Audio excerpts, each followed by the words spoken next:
Yes, sir. Yeah.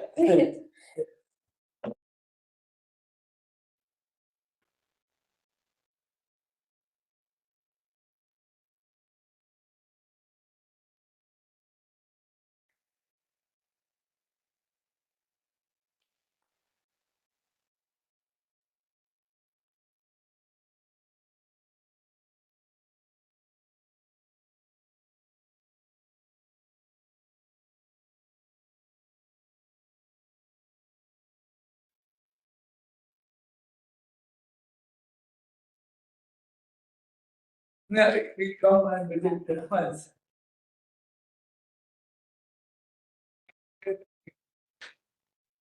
Pune, like I said last time. We are very, very simple.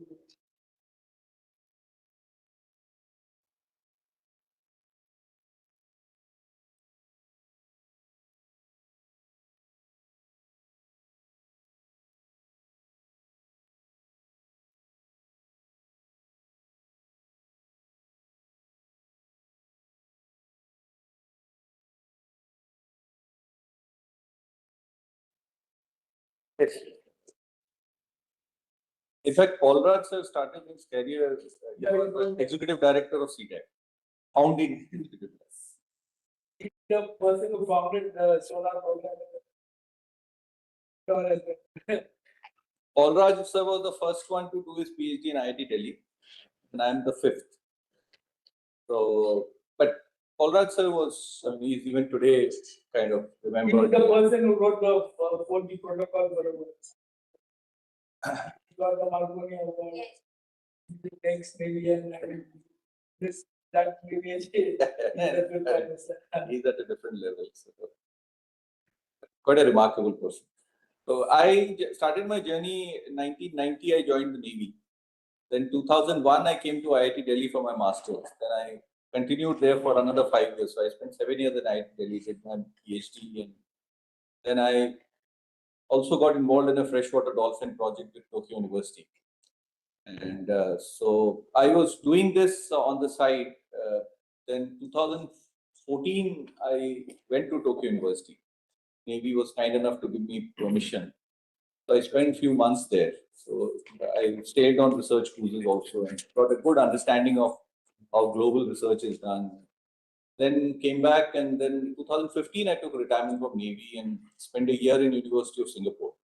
So that was a good experience for me to learn, and because tropical waters are different. So that part I also saw. There also Singapore lab was also one of the best labs globally on this topic. So there, every 6 months we used to hire a pontoon and spend almost a month and do field experiments to understand the real. So then 2016 I came back and started these two organizations. Now we have some achievements to say. I mean, one is we won two global innovation challenges, 2019 and 21. And for one of them, we were invited to Brest in France. So there, our technology, they said, why don't you take it to International Maritime Organization? They said, we will take you there. So I said, being an Indian, how can European Union take us to IMO? But you know, Indian bureaucracy is not so easy. So, but 2021, my paper was sent by Government of India to IMO. Based on that, India was nominated as a lead country. So now we are part of that research team, and we are the national task force. So underwater noise from shipping is a very important aspect, and a lot of whale stranding is happening to that. So we are one of the pioneers in that. I wrote a book also on that. Then we have been also working on various other aspects of fishery, aquaculture, how to provide digital transformation, how that. And then we are also working on biofouling. That's another important area. So we have multiple, so our team is divided into 4 groups. One is the engineering team, which is positioned here, because we need a lot of computational infrastructure. You know all that better than me. So my team here, they look after all of that, the backend infrastructure. And we run almost 8 websites. So that also requires regular update, and we have a lot of body of work. So that is again taken care, and all the research which is done has to have a continuity. So that the engineering team makes sure they do algorithm development also. And so the second team is the research team. So we have 10 research fellows. These are largely IITs. One Shlok Nemani is from IIT Bombay, BTech Electrical. He's been with us for about 5 years. Then Romit is there with us for the last 5 years. He's a civil engineer from IIT Delhi. Then Suchir has joined us from IIT Chennai. He's a mechanical engineer. Then we have Ashwini from IIT Kanpur. So these are 4 research fellows working on fisheries, aquaculture, biofouling, sediment management. Then we have liberal arts from St. Stephen. A lot of policy work also, economics work also. So the accounting framework is being built by us. So we have Calistine and we have Catherine from St. Stephen's. Then we have Tejaswini from London School of Economics. She's working on the Brahmaputra. She's an anthropology student. Because a lot of people have worked on the Brahmaputra, but nobody has seen it from the underwater side. So connecting both, socio-cultural and socio-economic aspect to the larger technical framework. User comes from So we are trying to kind of give it a broader look. That work has been very well appreciated. It's a very bright girl from London School of Economics. Then we have 2 Filipino ladies who are quite senior people. They are faculty in their Coast Guard Academy and the Marine Police Academy. So they are working with, one is coming from the Bajau Laut community. These are sea nomads. There are 4 lakh people who don't have any nationality. A very unique community. And you can spare us.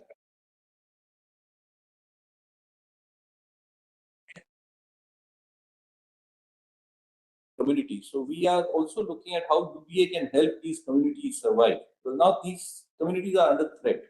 They get wiped out. So they are working on that. And so like that, we have a spread of research fellows. Then we have a communication team because our websites, and we have launched our UDA journal also now. It's an international journal now. Springer Nature is most probably going to be managing that. We have signed a series contract with Springer for a MRC series on underwater. So I'm the series editor now. So this year we'll have about 10 publications. So MSP is already, there's a handbook with them, and 3 are already with them, and others are almost ready. Then we have a admin team is also there. So 4 teams are there working on different levels. And we work on building our own database. We'll have a presentation by my data analytics head. So Sridhar is the deputy director, and he works on the complete data process with the engineering team. So, and we run 4 websites. I mean, apart from the MRC and NDT website, one is the UDA Digest. So we run this magazine, which is little easy, not very deep technical, but at least to give people an understanding also about more than 150 articles are there covering various aspects. Then we run the UDA journal is there. Then UDA Digest, UDA Dialogue is there, which is more of audio-visual format. Then Research Center is there. We have research notes, about 4,000 words, but these are analytical, complete literature survey, finding the research gap. So almost 200 research notes are there now. And then we also have UDA Learning Center. So there are e-learning modules, like what Prafulji said. The basic 10 module series is already uploaded in the iGot platform. So even you can access, all government officers have access to that. And I'm told we are the top rated domain specific e-learning modules. So about 6,000 officers have already gone through it. And, but we have added blue economy, climate change, fisheries, aquaculture, freshwater management. So we've added about 8 more series which are there with us. And so this academic programs that we are going to run, most of it will be also supported by these e-learning methods. So, and then we get about 1,000 plus applications from the top 5 IITs for internship. So today we are going to present the BITS Pilani students work. 17th, we have an online presentation by the IIT students. So as we talk, we have 36 interns with us. So they have no, IIT students don't come in. BITS Pilani, they come physically here. And we have from St. Stephen's, we have 4 people. We get about 100 applications. Here we took 4. So they are liberal arts students. So 3 of them are English literature, 1 is economics, get history also.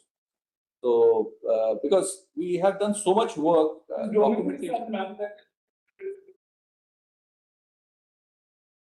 There's so much to be done in Politics and all kinds of students join us. So that way we are quite blessed. ISS International School also sends people to us. So today we are having the final presentation by the BITS Pilani. We have 17 BITS Pilani students now. it's All 3 camps.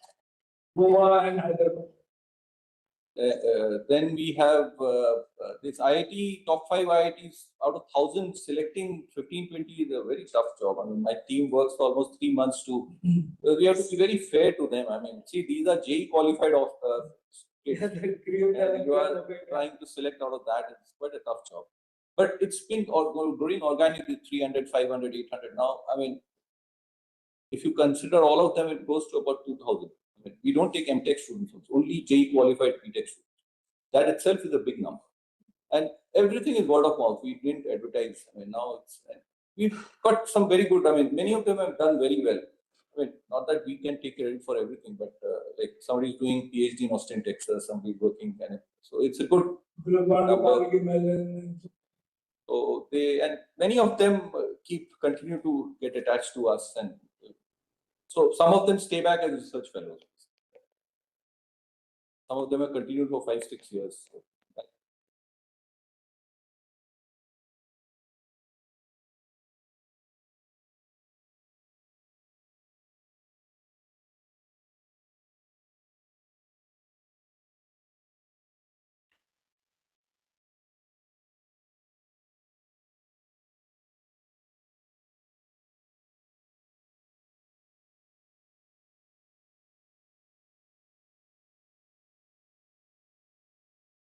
Based in Pune? Okay.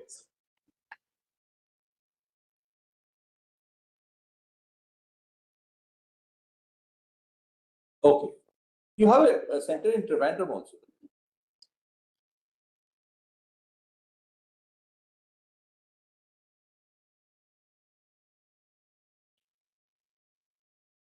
Okay.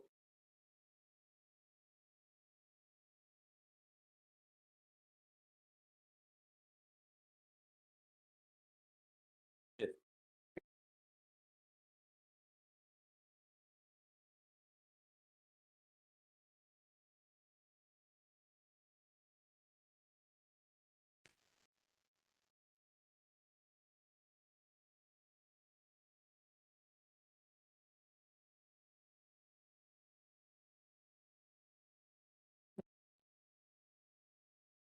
Certainly.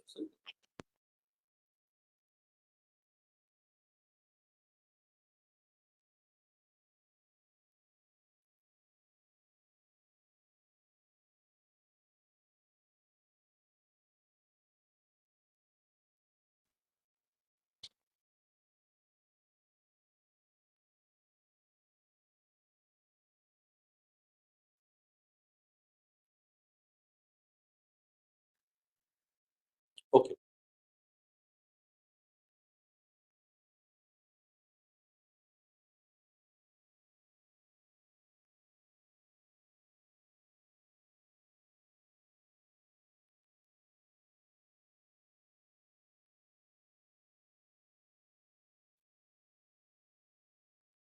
Yeah.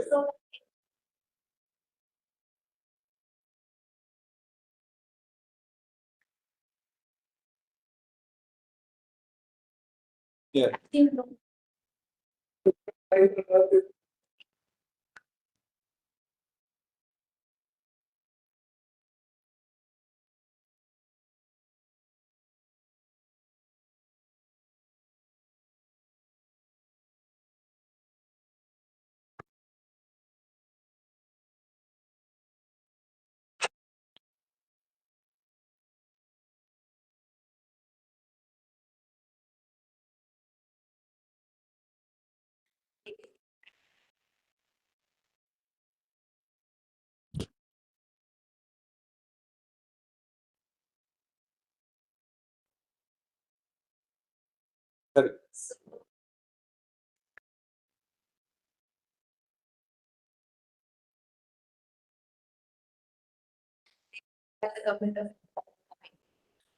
But from that, yes, so we can work. Yes. Yes.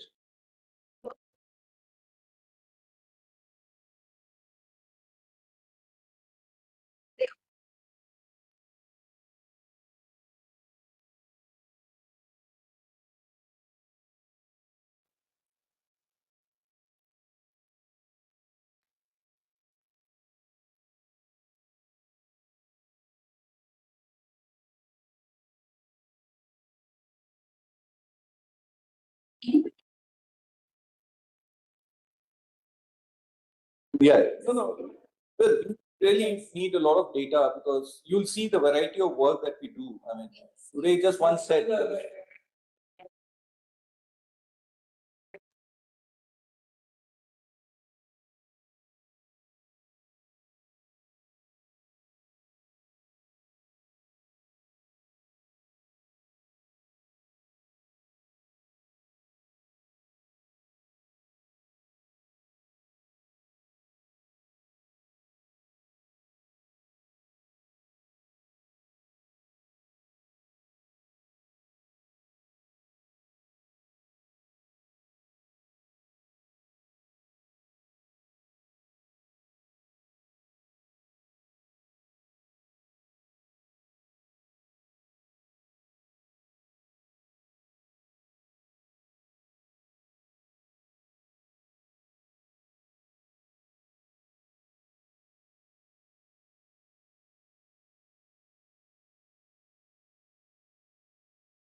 Hard to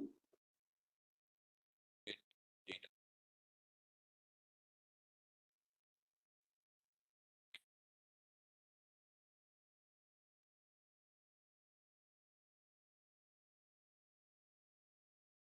Hired sonars and we collected our own data.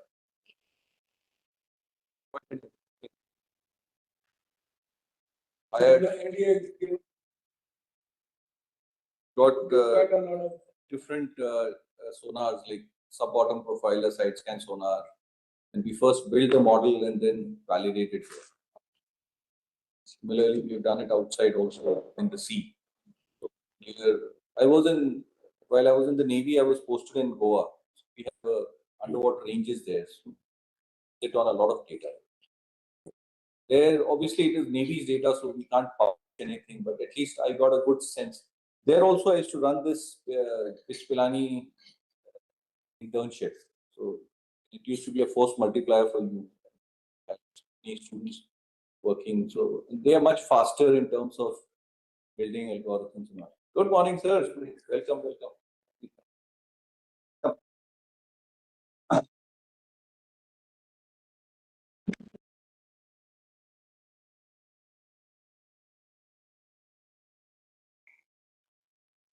Hi. Sir is a faculty in BITS Pilani. So today also we have a senior set of people who have come to do the work. So ma'am has come from CDAC. So two of our colleagues from CDAC. And Prafulji you have not met. Prafulji is also our advisor to my dear students the last time. Amardeep is a very close friend.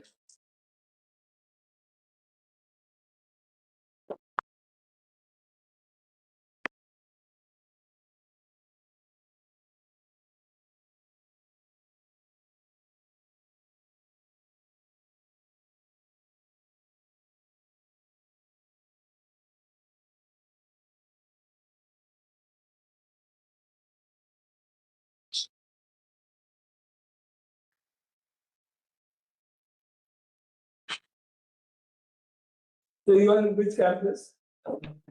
Hyderabad.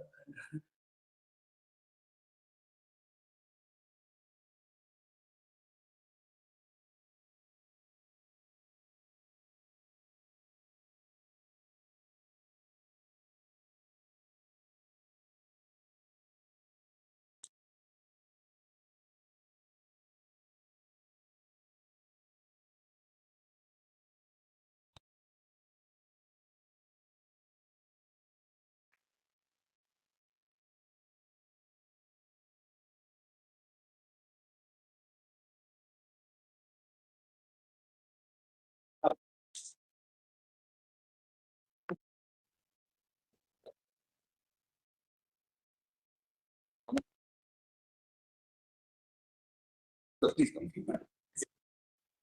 Then you Ma'am is from CDAC, senior scientist in CDAC. All of them. And two of our colleagues from CDAC. So the others are your, they are three of them are from CDAC. He's my friend from Summer. Faculty from BITS Pilani.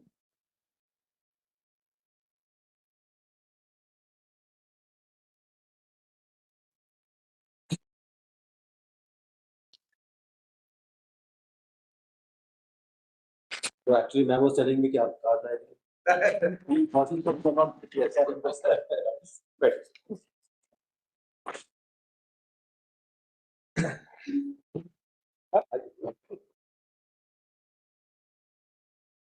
I'll just quickly give a quick briefing on what we have planned today.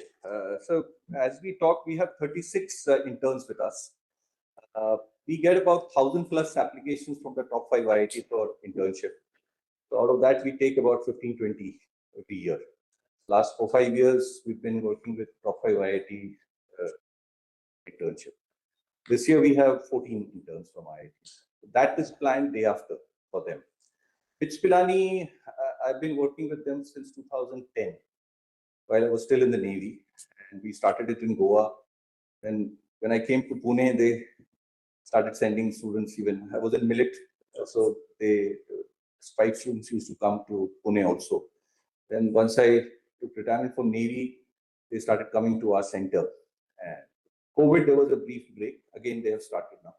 So 17 students are with us now, working on different areas. In St. Stephen's, we get about 60+ applications. So this year we have 4 students from St. Stephen's. So ours is a multidisciplinary effort. And underwater, I say 75% of the world is water. And in that I say 90% is below the surface. So that is the importance of underwater. And underwater requires specialized acoustic technology to understand and see below the water. And that's my specialization. I did my master's and PhD from IIT Delhi. Then I was in Tokyo University and been trying to work on underwater for a very long time. And in the Navy also, I was largely looking at underwater. So when I started the center, we wanted to propagate this thing and build an ecosystem. So it's a multidisciplinary effort. Right? We have students from law to technology, of course. So there are these are the students, and they build the core of our work. And we have 10 research fellows who guide them. And so now, last 3 years, we have built this mentorship method. So some of them stay back with us, and there are fellows who've been with us for the last 5 years. So they are all IIT Bombay, IIT Delhi, Chennai kind of. And in 5 years, they've really developed a lot of depth. A lot of publications. Now we have a series contract with Springer Nature. So this year we'll be publishing 10 books on various subjects. So that is how we have been pushing this. We work on all the 5 pillars: research, innovation, skilling, academic programs, and also policy. So as a think tank also, we have a recognition. But we are a technology-driven think tank. So technology is the core for us. Me being from the technology background, we're trying to push it like that. So we are working on policy, technology, and capacity building. The policy, our paper was sent by Government of India to International Maritime Organization 4 years back. And now based on that, Government of India has been now nominated to look at underwater in Indian Ocean. So there's a task force and we are part of that. Niti Aayog gave us a project to make a report on how capacity building should be done. Because underwater now attained importance. I mean, people have started recognizing. Well, but traditionally, there are more than 6,000 expeditions to the outer space, but only 500 expeditions to the deep ocean. So that is, and we know less than 5% of the ocean. So that's what we thought it's an opportunity. CDAC themselves, they do a lot of work and they have so we thought that it's a good opportunity that we can have a dialogue and I thought this is the best way to present our work. Today, apart from people you see here, Jane has joined us from Tokyo. She is part of the Yokosuka Center for Asia Pacific Studies. Jane, thank you for joining us. Can you hear me? Yes, I can. Thank you very much for the invitation. So we'll start immediately now. We have a very eminent panel sitting here also, as you can see in the picture. We have Major General Sengupta, sir, who's the director of one of the academic institutions in India. And we also have a very senior scientist from CDAC, that's a Government of India Research Institute. And they do a lot of data analytics. And in fact, the top supercomputer in India was built by CDAC. So they are here. And also we have a faculty from this batch of students are from BITS Pilani. That's a well-known private university in India. So, and we have also Mr. Praful Talera, who's one of our advisors, Blue Economy. He's one person who has built the logistic business in India in a very big way. So we'll get started. Would you like to say something, Jane, to get started? Just an honor to be able to see what you all have been learning. I look forward to learning from you. Okay. Thank you. Thank you. So we'll start. Yep.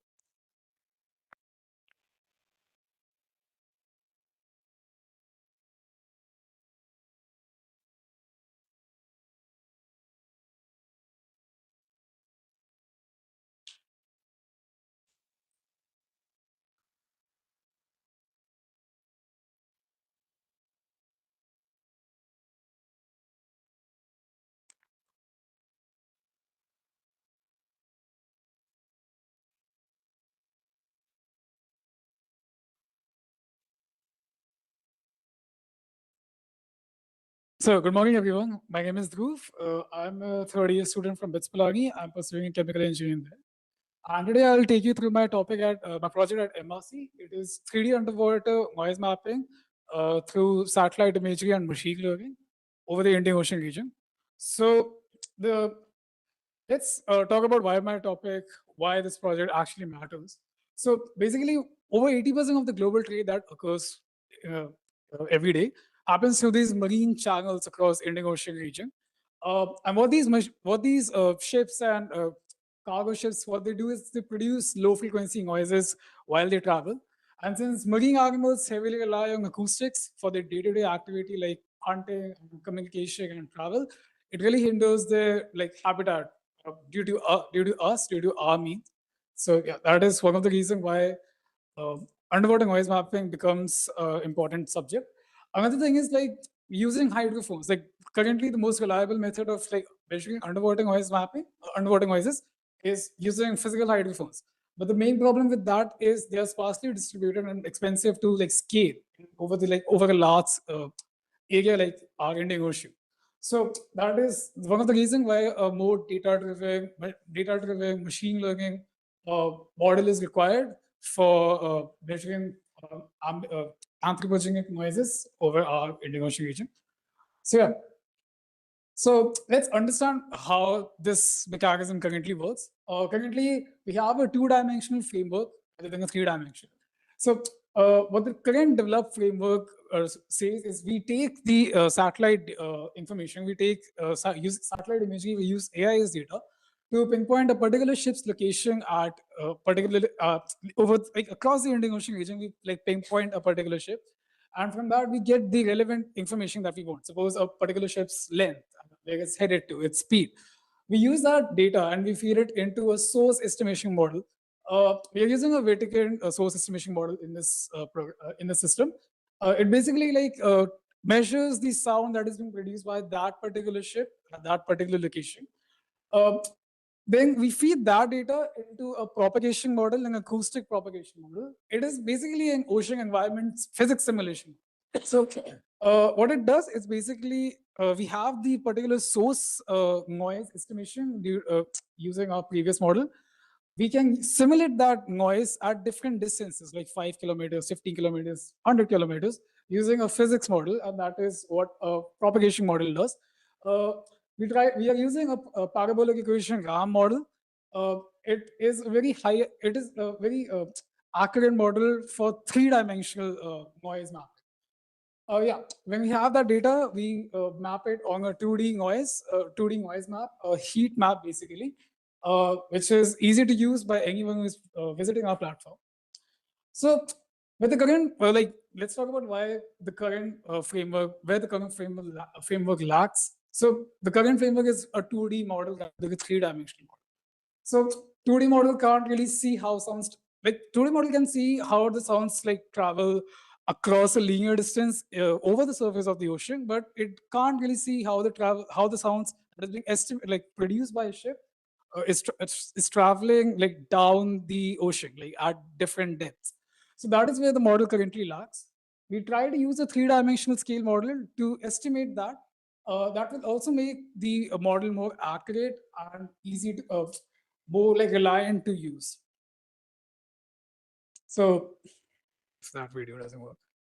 So it's a little visualization of how a three-dimensional model should work. So the ship that is being producing noise is producing the noise at a linear scale, over this direction, but also underground. A two-dimensional model doesn't really consider the underground noises. That's the main issue. Under sea surface noises. So what were my contribution? What were my objectives? So basically, the current model lacks is a three-dimensional application of that. So my objective and my contribution was trying to implement a three-dimensional layer over the current surface. I surveyed a few three-dimensional geospatial rendering options like Cesium.js and DeckGL to see which one simulates the current model more accurately. I also created a prototype for different depth view layer application for the current model.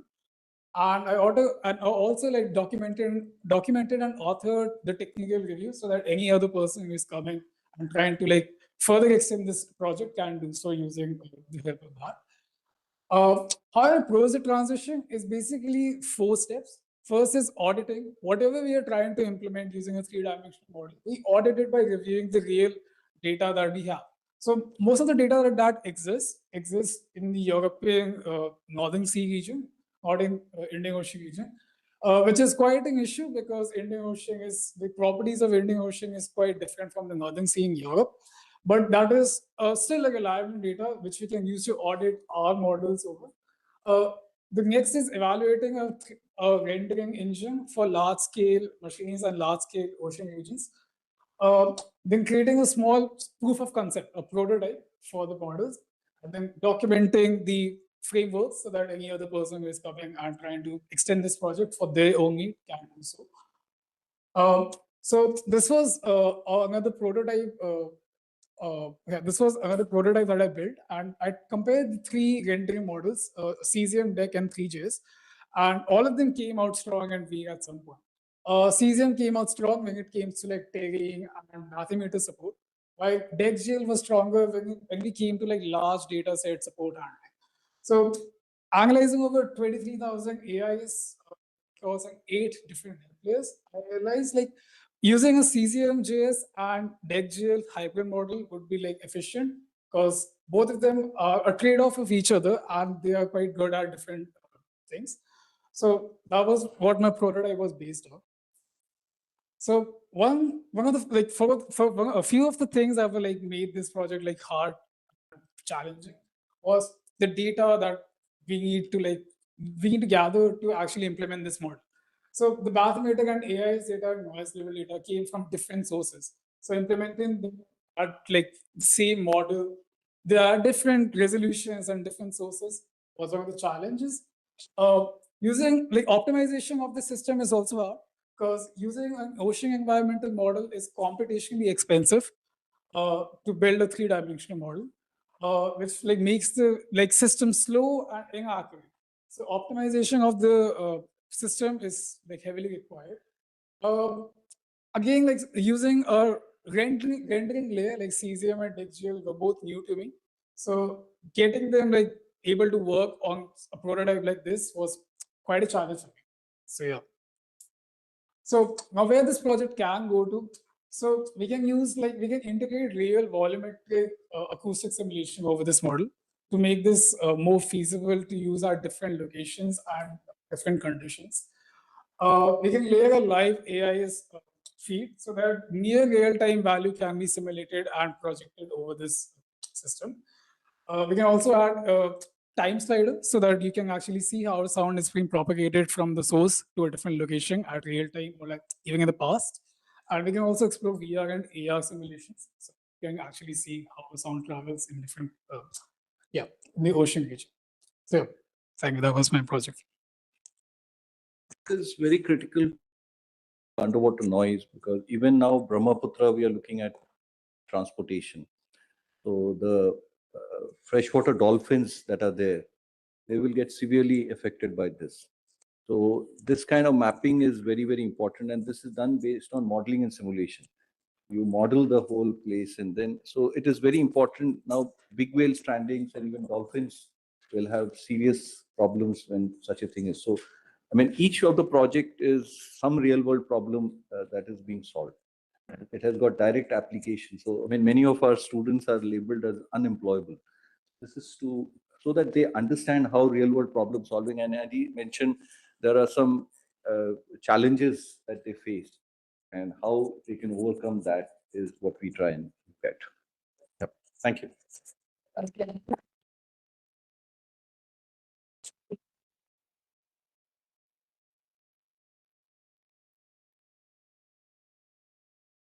Yes.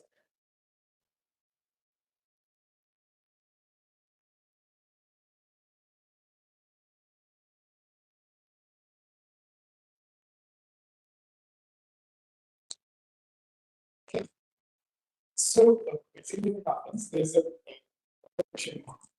So a ship produces a sound. You want to simulate what that noise is at different distances. Different distances. That can be done using an ocean environment, like a physics model. It's a 3D model. It simulates the ocean environment. It's what's the sound level. Yeah, so the problem with that is it's a 3D model, so it's slow. It's computationally heavy. So that is being issue because if you're going to map a whole Indian Ocean, it's big. So if you're going to use that machine model, probably the fit. So that's what we can use this. We can use machine learning as a survey. So basically, we can pre-feed the machine learning, like machine learning algorithm, with some data that we can gather from these propagation models, so that we can basically estimate what the particular sound that is being generated by a particular ship at different distances. Yeah, without computation, without putting this like load on the machine. And then physics. No, the physics model is used to produce that data. If you use data to the machine, what's the sound level of different distances? So the machine, the environmental simulation thing is offload. No, those were the front. Basically, currently that's 2D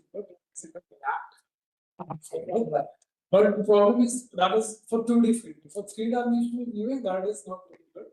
So those three were front-end mapping links.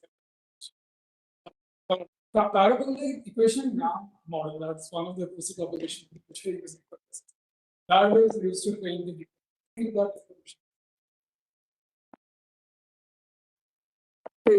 Yeah.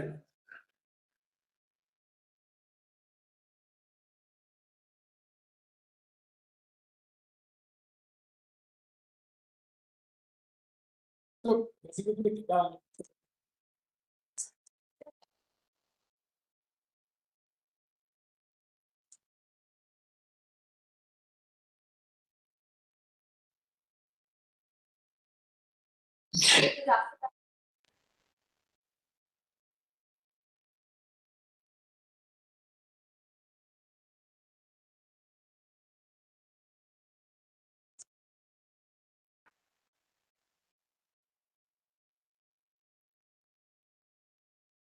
CS different data sets. So like cleaning up that data and then putting that into place. And that topic was legal. So machine learning or part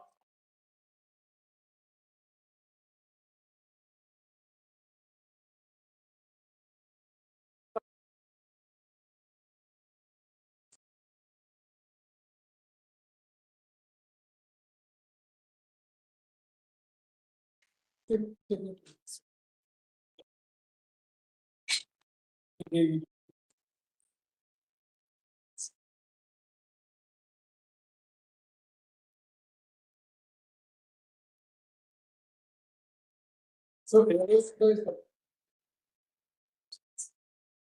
it basically contains most of the information. Put that into the scope of station, which gives us the further data that so so the basically the public source information data that AI is sampled. Validation is something that is different. Like, to validate like whatever over the information region, publicly available source data are. This is a research study done by European Union in Europe. That has been done in Northern Sea. That is also not publicly available. So again, Northern Sea and like our Indian Ocean region, like data definitely different. So that is where validation.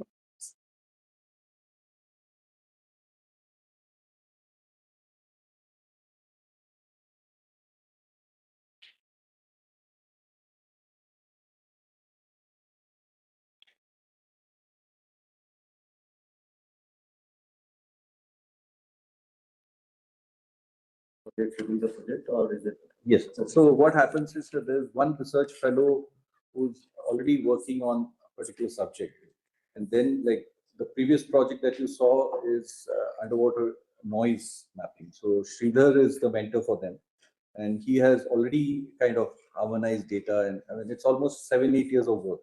So that is done. So he has worked on the front end, building the whole thing. So, and various dimensions are picked up by the students and they contribute to the larger. So it's a continuous work that happens. So like this work also, there are 2 people who've already done some work and then they keep adding. They are here with us for 8 weeks, the BITS Pilani students. Yeah. With us 8 weeks. You stay here and do it? Yes. Online. No, BITS Pilani students come here, they are doing offline. IIT students are doing online. Yeah. So hello all, I'm Yash and I'm a student pursuing my dual degree in BITS Goa. So my project here at MS is Cable Segment Vulnerability Index in the Indian Oceanic region. So these are some of the topics which I will be covering today, which is basically the scope of the project, the unique contributions, methodology and the results. So before we actually jump into the project, it is important for us to understand why it is so important and such a critical topic. So as you know that majority of the data transaction or the financial transactions which take place happen in the Indian Ocean happen in the form of submarine data cables. Like the data is transferred through cables, which accounts for roughly 95 to 99% of the data. Also, another important factor which we generally fail to take into account is that a cable is not a single line. It is basically various segments which are put together to make an entire cable. So each and every segment has a different sort of thread which actually affects it. So in this project, I'm focusing on 3 major threads, namely the anthropogenic threads, the seismic threads, and the bathymetry ones. Also, one really important factor as to why this project is important is that whenever there's some threat or there's a damage caused to the cable due to various factors, generally the cost of repairing and also the cost of actually spotting where the damage is done is really high. So through this project, I'm actually planning to make I can say a user friendly portal or user interactive portal through which people can actually get an idea about which section of the cable has the most risk of damage, so that as the project progresses further, they will actually be able to precisely locate as to where the damage has occurred. So moving forward, there's actually a model which already exists, which is named as SIRA model, which is a short form for cable integrity risk awareness. So this model mainly focuses on wind. It basically focuses on wind farm and power cables, whereas the model which I am currently making, the CSVR, it focuses on all the submarine cables, but I would say majority of it focuses on the telecom cables. Also, the main difference which we actually have between these two models is that the SIRA model actually focuses more on the installment rather than the maintenance of the cable. Like the main thing which they use is a function known as depth of lowering. Basically, they look after the entire installation process and focus more on that. And based on that, they give 3 color codes, namely the red, amber, and green for their safety scores. Whereas in my models, we are looking at cables which are already existing in the Indian oceanic region. Also, the SIRA model, which is there, it mainly uses uh, just a second. Sorry, the SIRA model basically does not use a composite score, but rather it uses the AIS data to live track the things. Whereas here I'll be using historical data. So basically, in easier terms, quantitative data to make a continuous composite function to give me a risk index score. So for methodology, as I mentioned before, there are 3 main parameters which I'm considering. First one being the anthropogenic parameters, which include of fishing as well as the anchor. The second one is seismic, and the third one is bathymetry. There are various other factors such as temperature and water currents, but those are not included because they contribute to a really small section as compared to these 3 parameters. So how does this project actually work? So basically, we are dividing the entire project using the Uber H7 hexagons. So these hexagons are basically done so that we can isolate each and every segment, which will roughly be of length 5.33 kilometers. And for each of these hexagons, we'll be actually able to calculate a risk index score based on these 3 parameters. Also, one important thing to note is that in this model, I'm actually breaking down into 3 different horizons, namely the 1 year, 5 year, and 10 year. And while doing so, it will actually give us an analysis as to how long exposure actually creates more problems for the cable. Like let's say a cable is has been installed for 1 year as compared to a cable which has been submerged for 5 years. So we actually observe that a cable which has been submerged for 5 years is prone to more damages as compared to the cable which is submerged for 1 year. Now, these are some numerical. So my model is actually mathematical based, like my dual degree is math. So here I'll be using numerical models rather than machine learning. So over here, there are 3 main formulas which I'll be using. The first one is the logarithmic formula, which is basically a Gutenberg-Richter formula, which is derived from the Richter scale and is used everywhere. The second one is the bathymetry formula, which is the infinite slope or the safety formula. This is also one of the formulas which is cited in various research papers. And finally, I'll be using a simple Poisson.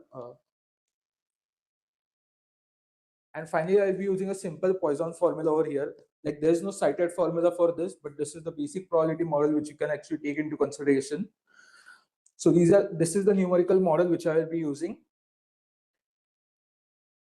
So finally, moving on to results and outputs. So basically, this model will focus. In this model, since it's a user interactive portal, so basically user has to select an area on the Indian oceanic region, and based on it, it will actually be able to select which time horizon it is looking for. So let's say he wants to analyze the cable risk score for 1 year, 5 year, or 10 years. So based on that, at the back end, these 2 outputs will be taken into consideration, and using the code which I have got from various sources and the data which I have collected, it will actually give us a PDF format, which will basically consist of a report regarding the area which the user has selected. Also, it would give us the risk index score due to each of its components and as to how we actually got it. So it would be like a complete explanation related document which should be able to give the user a clear understanding as to why each and every value is mentioned over there. So this is not the, this is how we actually plan to, this is how the front end would look like. This is not the exact picture, but this is what all features will be available. Like the lines present over here are the submarine cables which are present right now. And so finally coming to conclusion, so like, why is this project really important? So one parameter is that, as we know that majority, looking in the Indian subcontinent, we know that the telecom communication does not really have a lot of knowledge about these things. Like although they have not considered a lot of things. So I believe that if we actually take this project into consideration, it would be really helpful for the Department of Telecommunication to look into it, as well as for people who are doing further research. This project can serve as a, I would say, as a benchmark to actually work more on. Important area, I mean, looking at this. So this is the continuation of second or third project. Earlier, what are the causes? Because there could be sabotage, there could be natural causes also. So this is more formalizing that into the risk parameters. So a lot of work needs to be done, and this is one of the very important. I mean, 97% of our data moves through submarine cables, but I mean, in a country like India, we don't even have a full mechanism to monitor. This can become. There are countries who have been now. China last year declared that they have cable cutting capability. They can damage cable, and they have announced it through their foreign office. So something like that. There are countries who have been cut off from the internet for. It can be a disaster for any country. I mean, transactions can be stopped. And India being a service economy, and it's so heavily dependent on these cables, we are used to it. Thank you. So this research work has been sponsored by someone, or someone has asked for it, or you're doing it and then. Not all, but now we have an MOU with DG Shipping and various organizations. So, but the ideas have come from us, validated through.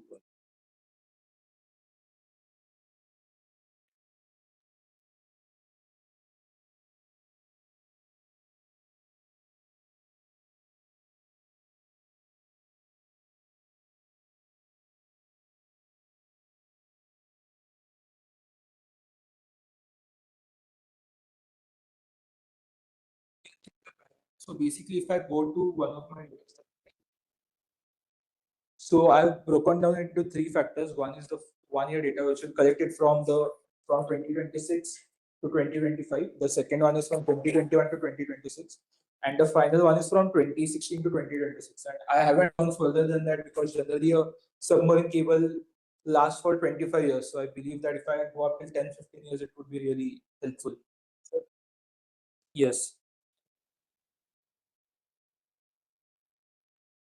As a PDF format. So it basically, there are a lot of improvements which can be made into it. So basically, for some data sources, right? For some data sources, I'm actually using the historical data, but whereas for one, especially the phishing one, I'm using the AIS data. So there's one difference there's one factor which I'm actually getting stuck at, which is basically that since I'm normalizing my entire formula, so I'm not actually able to assign the weights to some factors because when they actually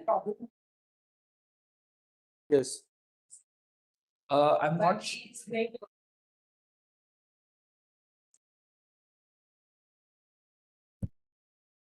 Yeah, so like these are actually the formulas there on the side. So like let's say calculate the earthquakes caused in any area of the world. So they use the Gutenberg Richter scale. So if I use for underwater earthquakes as well, we use the same formula. So I've basically taken those formulas from there, and the data which I have, I'm basically running them through the parameter through the formulas to actually get a composite score. Validated. Yes. So what we have done, ma'am, I mean, we use physical model to model it, and also we validate through available data in the open source. And some of the data which is available, like some of the algorithms we have validated in some other geography rather than because it is not available. Like AI is not available freely in India, but in yes. Also, I would say that the model is not like really accurate because there's some parameters which I have to actually I have put the values rather than from any open source data. Yes. So these are some values which I have put, like for example, for earthquake. So basically, I have put the maximum distance up to which it should actually take into consideration the earthquake effects. Like I cannot keep the distance as 1,000 kilometers or 1,200 kilometers. So those are some parameters which will affect the score, but it would be quite precise that manner. Yes. Yes, so when the user selects any area in the Indian questioning region, so basically it will consist of a cable segment at least, if not the entire cable. So for each and every segment, it will give us a different data. So let's say I take a segment in the Arabic Sea. So over there, the risk caused by earthquakes is really low as compared to the Andaman Nicobar Islands. So comparing those two, I'll actually get that near the Andaman Nicobar Islands and the weight assigned to earthquake is really high as compared to the cable current and Arabian Sea. So that is the difference which you will be able to spot.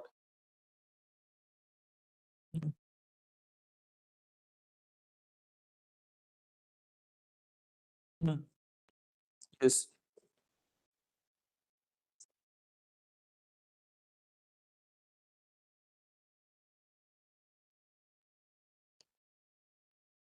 So I'm trying that, but I will have to actually run one final simulation with it. So I've actually, based on the data, I've asked it to create a function for each and every weight so that whenever it goes near the site of any particular event, it will assign a larger weight over there as compared to other factor. So that's what I've been doing for it. But there's no one fixed formula which I've been using. I've asked it to derive a formula based on the distance from the disastrous location.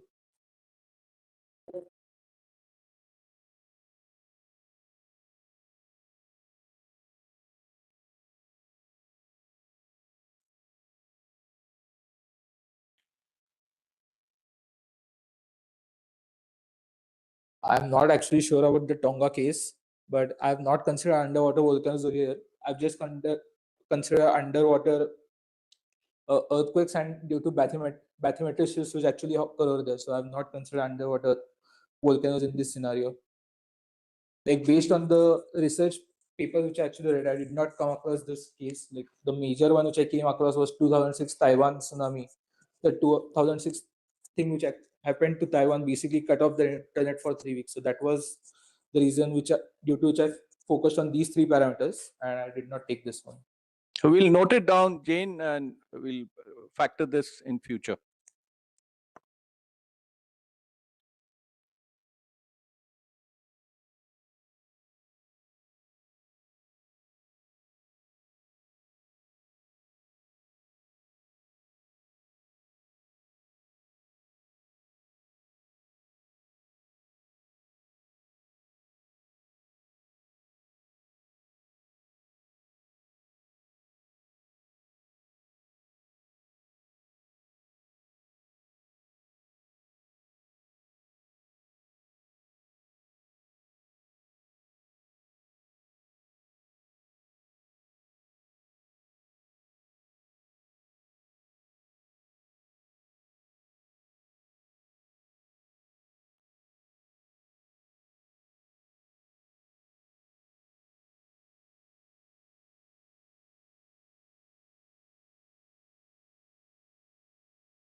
Fernando, sir, thank you very much for joining us.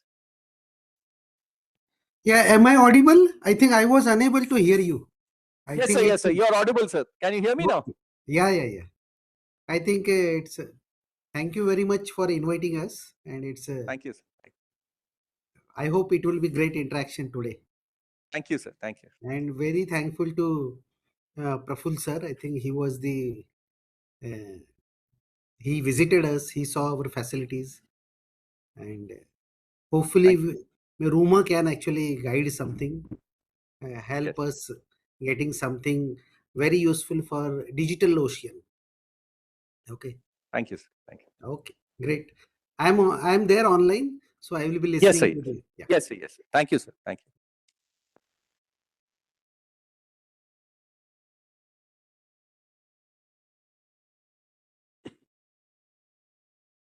Morning, everyone. I am Shiran Jaiswal, and I'm currently pursuing a BE in Computer Science from BITS Pilani, Hyderabad. And I am here to brief you on my project oil spill detection using Sentinel-1. It's SAR imagery. So I'm trying to use deep learning and SAR imagery to detect the oil spills. So before delving into what the project is, I would like to brief you about why is it important. So as we know, oil spill can cause a lot of ecological, biological damage, and even to the coastal economies because they thrive on fishing. So which makes early oil spill detection very important, so that you can respond faster and you can control the damage if you respond faster. And why I have chosen to use SAR imagery instead of traditional optical imagery? It's because like the traditional imagery can be clouded by thunderstorms, rainstorms, day and night. So what SAR imagery does is it reflects basically the electromagnetic waves, and according to the backscatter value, it tells you if it's dark or not. So yeah. And so the main problem is the lookalike challenge. Basically, okay, see, this is an algae bloom, and on the previous slide, this is an oil spill. Now, to you, it may be different, but to the SAR imagery, it will be similar.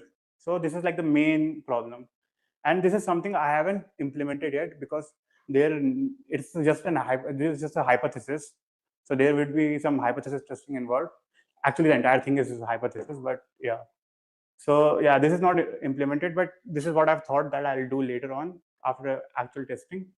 That I'll implement a route-aware solution. Basically, okay, there are a lot of ships here, so we'll construct a heat map according to it, and yeah, there is a higher chance of a oil spill occurring here because there's a lot of ships. So this is what I'm trying to do, and the key stakeholders are maritime authorities, environmental agencies, so that they can collect the data of the oil spill, and shipping industries, so that they can also respond. Right. So yeah, the unique contributions, route awareness, as I told you, it's a work in progress because I need some hypothesis testing to actually include it into the project. Hybrid architecture, I'm using a SVM. So basically, SVM is just a machine learning model that can identify geometrical features, and according to it, it can filter stuff. And YOLO for deep learning verification, which is image detection model that employs deep learning. And what I'm trying to do is I'm trying to achieve a highly efficient model which can actually detect it faster rather than focusing on actual the accuracy, because in the end what matters is the time, because it doesn't matter, right, if you are accurate and you respond later on. So yeah, so this is the pipeline. First we'll do data acquisition. So what I did is I used Sentinel SAR data from Copernicus. And okay, this is region selection. I would, if I were to do it, implement it, I thought I'll take AIS tanker data. According to it, I'll make the heat map, but this for later on. And then pre-processing, so that I can actually convert the data into some meaningful data. And then actually doing the image detection part. So yeah, after I have pre-processed the data, phase one is SVM candidate screening. So basically, this whole idea is based on how in general on normal websites, we employ the like how we fetch the data and how we filter out data using SQL. Like we structure the queries in a way so that it's like actually faster. So first we'll do SVM candidate screening, which is very fast because it just looks at the geometrical features and according to it, okay, this might be oil spill. Then it goes to our YOLO4 model, which actually does the image detection part. It is kind of slow. That's why we are doing it later on. So it will actually figure out if it's an oil spill or not. So yeah, strategic advantage I have already covered. So yeah, this is like the basically the demonstration. I took a synthetic data, right, and I passed it through SVM. So let's say there are 100 candidates, 100 dark spots. The SVM thing filter out 5 of them, and yeah, see 10 extracted, 5 passed, and then our YOLO model detected 5 of them, and according to it, it gave these results. So basically precision, like how much of it is correct, and recall is basically out of total how much it got correct. And F1 score is basically the square of geometric mean of these two divided by the arithmetic mean. This is the actual value which we need to see. It should be high. This content, YOLO basically is a deep learning model, which is a pre-existing model. So basically what it does is we train it on a data. Okay, I'll give it some data. This is an oil spill. This is not an oil spill. This is an oil spill. This is not an oil spill. And according to it, it will learn that, okay, yeah, this might be an oil spill. Then when I pass my SVM screen data to YOLO4, it will tell you if it's an oil spill or not. Because see, this is kind of weak in terms of detection, but we are employing it so that it can filter out of 100, let's say it filters out 50 candidates. So you only have to check for 50 because checking 100 is very slow for YOLO. So yes, this is basically it. And yeah, so as I told you, this will help maritime authorities, environmental agencies, shipping industries. And overall, the achievement is a highly scalable framework, scalable because it's faster and it balances data into its and computational efficiency. So yeah, basically this is it. Thank you. Beluga circular whale.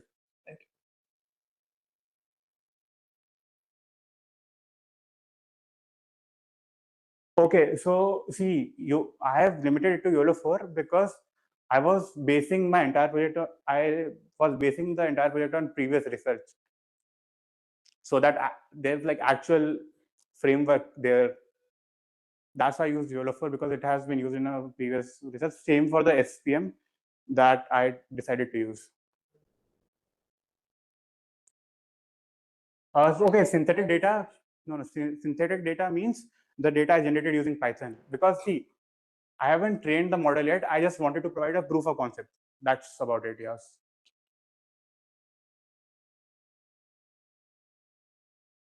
There were data sets, but the thing is, okay, I have an RTX 4070 and it has like around 2000 CUDA cores. So it was not possible for me to actually train it on bigger data. That was the limitation. So I just tried and did this so that I can at least provide a proof of concept before the end of the term.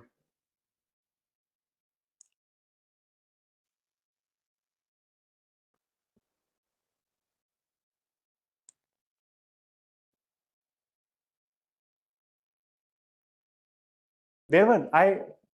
So I just borrowed those researches, and I thought my hypothesis was maybe if I combine these two, I will get a faster detection algorithm. I have to do some hypothesis testing to actually employ it.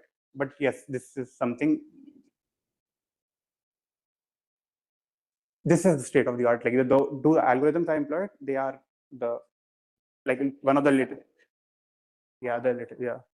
So the literature that I did, it's entirely based on that. I haven't done anything new by myself other than like the screening part. That's it. Research now. Coming in, the first task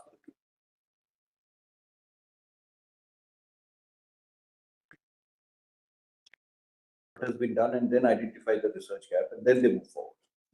that we try and ensure. Yeah, most of the literature was on the accuracy, but I think speed matters more than accuracy in this case because we need faster response times. I'm not saying accuracy is not important, obviously. You can't just send a response team there and for there to be just algae bloom or something. Then that will, yes. Yes, I just wanted to do it quickly and provide a proof of concept that, yeah, it does work. Yeah, the data set was, well, that is lacking, but yeah.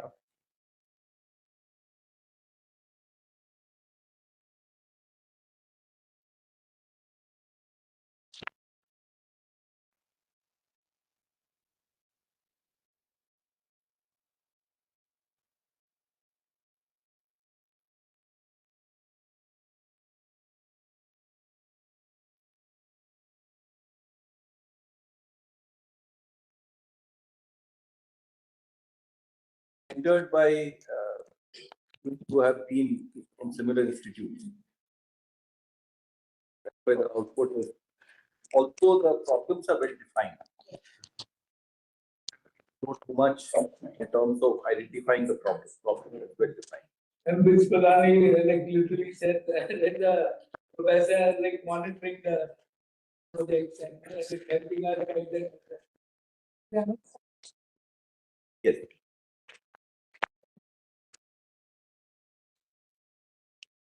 The faculty is also involved. Yeah, the faculty just physically also as well.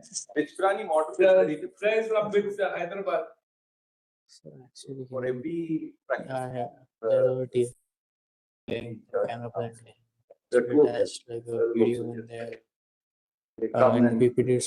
you don't have to get anything other than the work. Yeah, can I just open it? Remote is like IT modules, they come on there.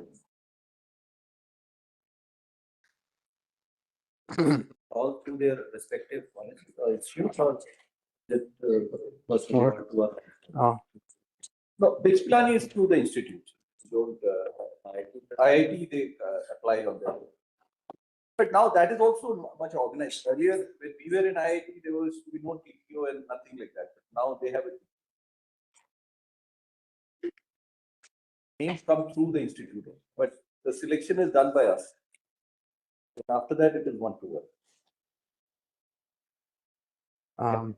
So hello everyone, my name is Yan Sayed and I'm studying computer science at BITS Pilani Goa campus. So my project is oil spill drift simulation, which is basically a sequel to his project. His was detection, mine is simulation. So yeah, I ended up using the same image as coincidentally. Yeah, so I'll just quickly go over the same thing which you went over. There are many impacts like the marine life, like in large oil spills, like for entire decades, there's no wildlife down to the ocean floor. You won't find anything of that. Even mangroves, if like it goes to a coastline, now the mangroves die out. And yeah, fisheries, of course, like they also, in oil spill affected areas, no wildlife survives. So people who are dependent on fishing, like their livelihood will be lost. And yeah, in the last like 50 years, like 1,800 medium to large oil spills have occurred, and several more small scale oil spills have occurred. So that's a huge economic loss as well, because we are losing our natural resources in this manner, because there's no way to actually collect the spilled oil. What they basically do is they skim the oil and it's basically unusable. It changes chemically sort of. So if we can't stop the oil spill, we should at least be able to help in its cleanup. So we can help with that by oil spill modeling. So there's been years and years of research in this field. There are like multiple equations for each of the processes. There are multiple processes that occur to the oil after the oil spill. So the simulation is basically like the first few days after you detect a spill. So the oil particles are modeled according to a numerical model which follows the physics equations, and then you can see which area will be affected, so that helps the cleanup crew. And you can also see like if it will reach the coastline or not, so you can secure your coastline as well. So basically, there's two kinds of fluid mechanics: Lagrangian and Eulerian. Eulerian is when you treat a fluid as a bulk and you apply equations to the bulk of the mass. But oil doesn't actually behave like a bulk; it actually splits up into multiple parts. It behaves more like particles. So Lagrangian fluid mechanics is when you treat fluid like a bunch of particles and you apply equations to each individual particles. So like years of research has shown that this is the most accurate way of modeling oil. So the inputs that we require is basically the location of the oil spill, the type of oil spilled, so that we can know the properties, density, etc., and the amount of oil spilled. With that and the years of equations in our hand, it's pretty easy to do it. Yeah, but there's a bunch of things which happen to the oil. There's basically spreading and advection. So when it's spilled, there's a bunch of it in a water column, like a few feet below the surface. But after like 10-20 days, it becomes like a millimeter thick slick. Yeah, it gets like some of it evaporates, some of it like sinks to the ground and mixes with the soil, some of it gets dispersed. So it's a very complicated process. So I went through a lot of the research papers and I identified the three main processes behind it. So these are just like the differential equations. They are not actually the ones that you can use in a numerical model. So this one is the most important one. This is like the wind and the water, they push oil on top of it, and the majority of the velocity is caused by this. And advection diffusion, this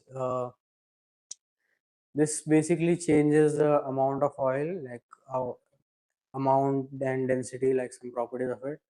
At the end, you get like something called an oil budget, which tells you how much evaporated, how much like sunk down, how much is still in the water column, how much is in the slip. And this is called the third one is the vertical mixing. So if you don't implement vertical mixing, then your model will falsely do a lot of spreading. So that will be incorrect. And yeah, I tried to model it, and I have to be honest, I couldn't do the oil. I couldn't model the oil weathering process. I misjudged how long it would take to implement me, because there are like 8 different equations, and there are like the vary in sensitivity, which ones matter. Mostly evaporation and emulsification are important, but the rest, so I couldn't figure out how to assign weights to these equations. So I left them for now. So yeah, in my review, I found out what was the best approach. So when you get the droplets, like when you make the particles in which you will apply physics. So like older models, they use like fixed classes. Like every droplet will have the same size, but that's not how actual oil behaves. So you need to have a range of oil droplet diameters. So you have to calculate that using another equation. And then we don't have an equation for turbulence. So what we do is we apply random kicks to like all particles, and that is how we model turbulence. So the basic random walk approach, what happens is like there's diffusivity, which is basically how turbulent a region is. So in this, when oil goes to low diffusivity zone, it will get stuck there because there not be enough force or kick to move it out of there. But in reality, oil will never get stuck on a water surface. It will always be moving. So there's a visor corrected random walk scheme which like handles that. And then surface spreading, yeah. If you don't include 3D vertical transport, then you will overestimate spreading. That's why I included that. And yeah, Eulerian it's only accurate when it's near the spill source. After that, it's not accurate at all. So that's why I went with the Lagrangian approach. So the beneficiaries, mostly the Coast Guard, because they'll be able to simulate in case of earthquakes where most of their manpower will be needed, and the regulation agencies, they can do risk assessments like this coastline or these mangroves, what is the risk that if an oil spill occurs here, what is the probability that oil will end up here. And yeah, port authorities and Ministry of Defense as well, they can also benefit from good oil spill model. So yeah, so this was something which gave me a lot of trouble, the entrainment rate coefficient. It's sort of not very accurate, the equation for it. The value was going very high, and it was not modeling it realistically, so I had to introduce a cap to the entrainment rate. So there's more research needs to be done on this subject, but maybe without research as well you could find a solution, but that was the best I could do. Yeah, oil weathering processes, we need to implement that. I can't do it, but if you want to know the oil budget, this is important. And yeah, the database, sometimes you might not get some certain properties of oil from the RDOs. Yeah, I didn't talk about databases. Basically I'm pulling water velocity from CMEMS Copernicus, and I'm pulling wind velocities from ERA5, and I'm pulling the oil properties from NOAA's RDOS database. So this is like the long-term plan, like building the model, which I sort of did. And these two are remaining, like testing it against the other oil spill models and then testing them against actual like documented oil spills. And yeah, picking it up with like his projects, but and yeah, that's it. So now I will show you the results. I generated this like this morning. So these are the inputs I gave. Yeah, I used mass instead of volume because like the density might change, but it doesn't matter. You can use volume as well. I can change that. So 50,000 kgs of oil was spilled in this location of the type Bonnie Light. It's a lightweight oil. At this, like this, I chose like a random in the somewhere in the ocean I wanted. So it's like it's near Africa. So yeah, the model how it works is there's a time step involved. So it will apply the equations to our particles, and it will find out the trajectory at every time step. Like it will find out how when it where it will be after 1 minute. Then after 1 minute, it will take fresh data of where it's gone, like the water environment was there, and it will apply again equation, and then it will find out where it will be the next minute. Because like computers, they have to be discrete, they can't do continuous. And I simulated for 12 hours because so it doesn't take too long to generate. So this is the droplet size simulation, which not too important, but it was one of the things that you need. And like this is the 3D water column. This you can see like how this is at the end of the 12 hours. Like most of the oil is here, but some of it is below the surface. This is just a simulation. This might or might not occur. It's like stochastic because we used random picks to generate it. If we ran it again, we'll get something slightly different. I mean, even I don't understand what this is. I generated. You get a net CDF file as an output. It's a trajectory file, and I don't know how to open it. I can just visualize it using different tools. And I converted it to CSV and I opened it in QGIS. So at the beginning, it's like this, all of them bunched together. And then, yeah, I added a video of it like spreading. It doesn't spread a lot because like 12 hours is not enough time for it to actually spread. If you see, it had started here and it only spread till here. If I had run it for longer, then it might have gone like here, and it would have spread a lot.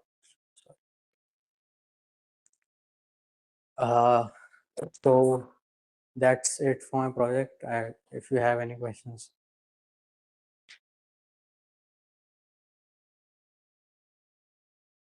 Yeah. What? Yeah. No, I don't get your question. Yeah. Yeah.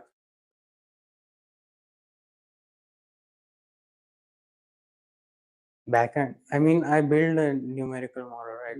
So it solves like a numerical model. The job of a numerical model is to convert an equation into something. Basically, any differential equation, you can break it down into a linear one, and the computer solves it in a discrete fashion.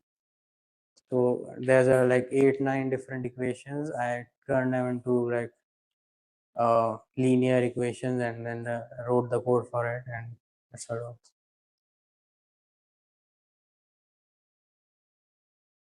No, I haven't done that yet. I didn't have enough time.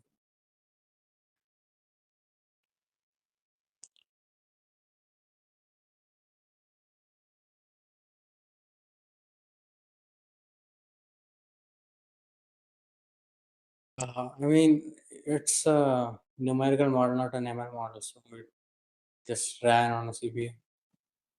It's not terribly expensive, computational expensive, because there's no learning or vaporization involved. It's literally just like a computer calculating things. So like if I had ran it for longer, or if my time step had been shorter, like I was doing 30 seconds, that is a very short time step. You might get results which are less reliable that way. But if I had done that, that would have taken long. This like took me 1 minute to generate, but yeah, you could do that if you want more accurate or something. Then it will take a bit longer, but not like an ML model, though. That is another story.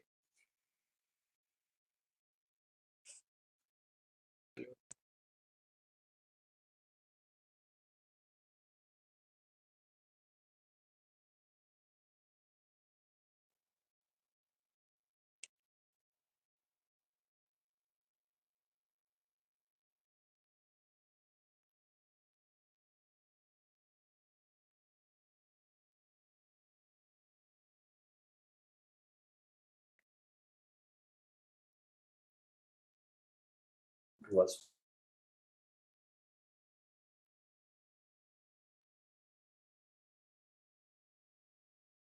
these interactions, we do get some validation.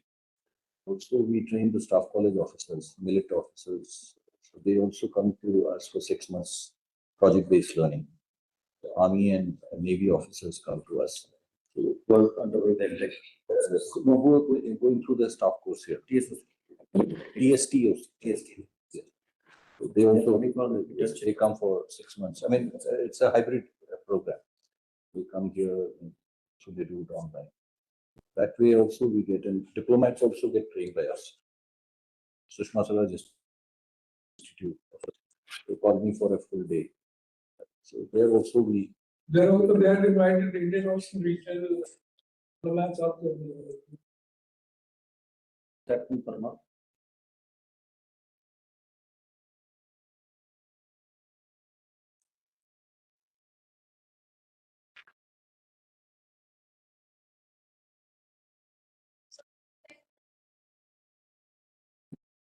Yes. So there is a mentor, ma'am, who absorbs, and also my team here, the engineers, like Jay is sitting here, he is looking at integrating into the MSP platform. So Sridhar will talk about that after this. So they take over this, whatever they do, and it gets implemented into a larger platform. We do that. You're building the so they keep adding, like I showed you, the smaller cubes, they keep getting added. Yeah. Good morning, everyone. I am Preena from BITS Pilani, Hyderabad campus, and I'm pursuing my bachelor's in electrical and electronics engineering. And today I will be presenting my work on integrating seagrass extent and change for the Indian Ocean region under MRC's initiative. So the problem that we are trying to solve is hidden in plain sight, seagrasses. Though they only occupy 0.1% of the global oceanic seafloor, they act as blue carbon reserves and store up to 18% of world's entire blue carbon, which is more than many tropical rainforests. They also act as a coastal shield. They minimize the shoreline wave energy that hits the coasts by 40%. And in many regions in the Pacific Ocean, they are also the world's most productive fisheries. So the research, the data that exists already has many gaps. The first thing is baseline discrepancies. So the global estimates, as mentioned here, is 1,77,000 to 6 lakh kilometers square. But this is just a mere estimate, it's a guess. Second comes the turbid blind spot. So satellites, whenever they enter any water where the depth exceeds 8 meters, they kind of misidentify the canopy from just bare mud. The third is fluid ecosystems. So there are different environmental parameters that keep on changing with time, be it the chlorophyll quantity, dredging factors, coastal runoffs. And the fourth one, the max entropy modeling. So a lot of research that currently exists is not really specific for the Indian Ocean region. And that's why they use max entropy modeling, and it ends up identifying false positives in region where it's physically impossible for the seagrasses to exist.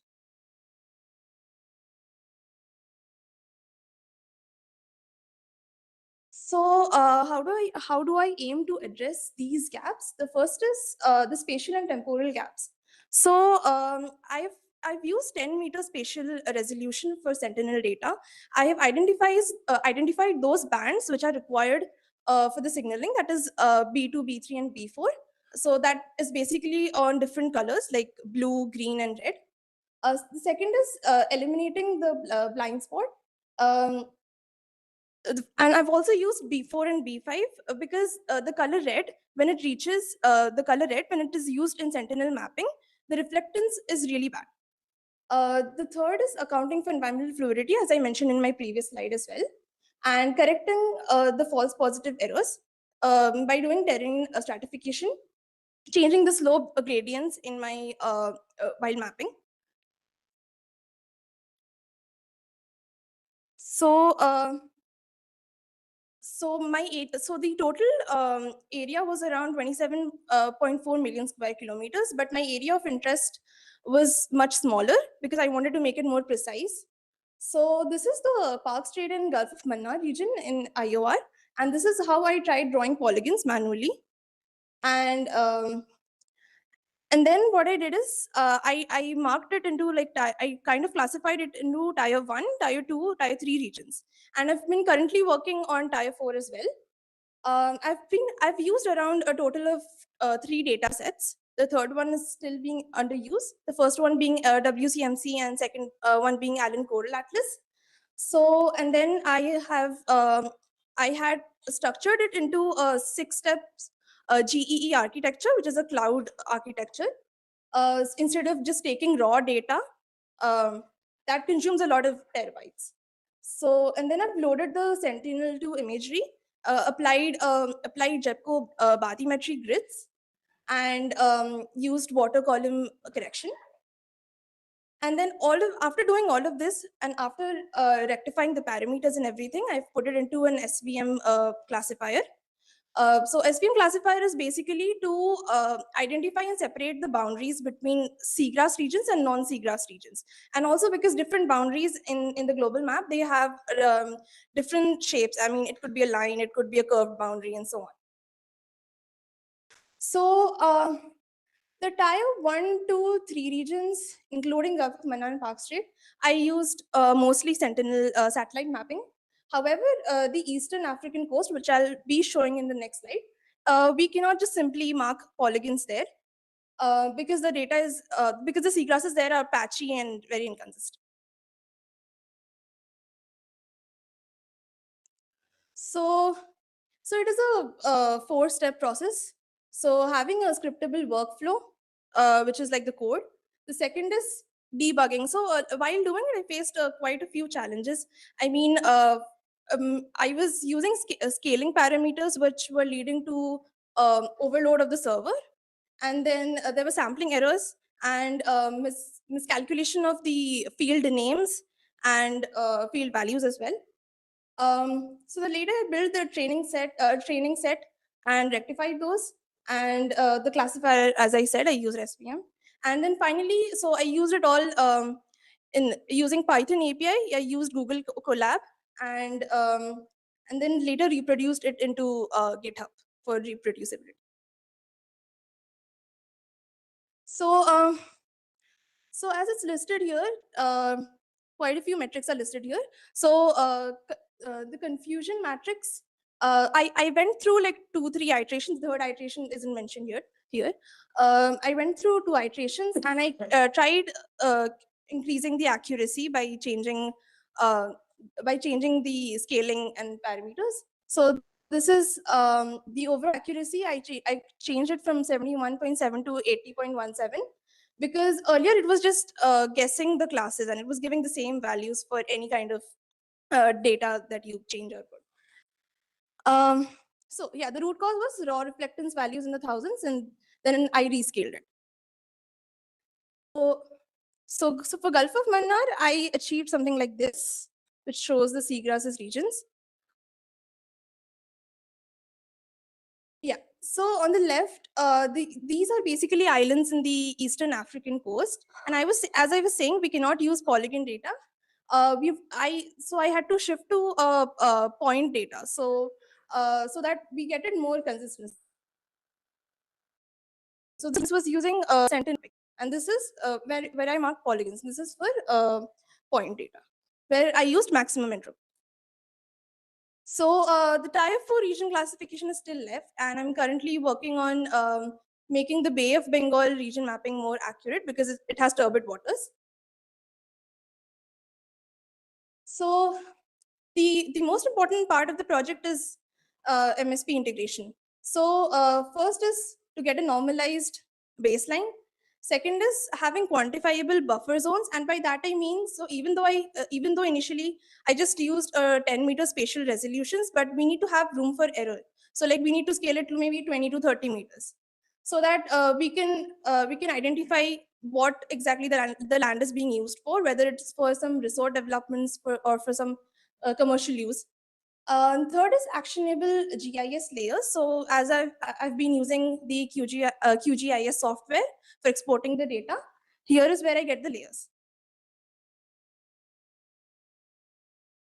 So this is just a decision matrix which I had framed quite in the beginning. So it has the environment, the kind of environment, and what regions in the IOR exactly fall into that environment, the methodology that I used, and why did I use it. So a few deliverables could be the cloud Earth Engine architecture, which I have. Error verified atlases as well. I do have per pixel confidence flags so that we get an honest carbon accounting, not just guessing it. And third is high fidelity spatial overlays. So there's a lot of future scope in this as well for policymakers and people in marine developmental projects. The first is use of underwater vehicles, side scan sonars. The second is there are many science citizens platforms to validate those high turbidity patches. And the third is achieving a long-term ocean governance mechanism. Yeah, thank you.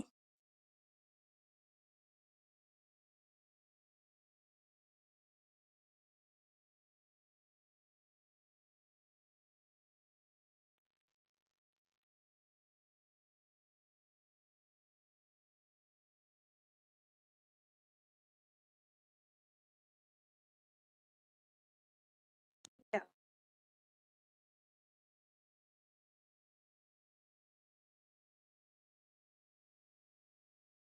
So what happens is in the first iteration, it took the most amount of time because it was the first time and I did not have much knowledge as to how do I do it. So it took me like, I mean, I was running running the codes one by one. So like every code like around takes 1 to 2 minutes. And so it's like there were many lines. So around one hour for the entire iteration and then rectification even before the second iteration. So even that took another 2 hours. And then I came with the second iteration. Yeah, so the WCMC one, which is that I've used completely. Yeah, and second is the Allen Coral Atlas. I've also used that, but I haven't used it for the Bay of Bengal region yet, because it's a bit tougher. So I have to still work on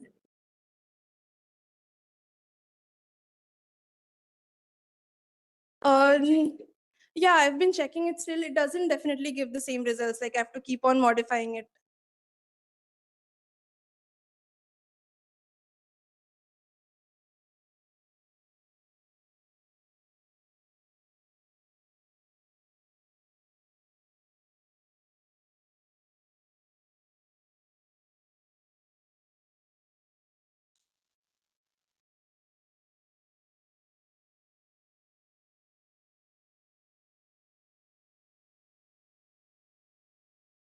So SPM, first of all, is a very widely used classifier, especially if you're doing a project on mapping and detection.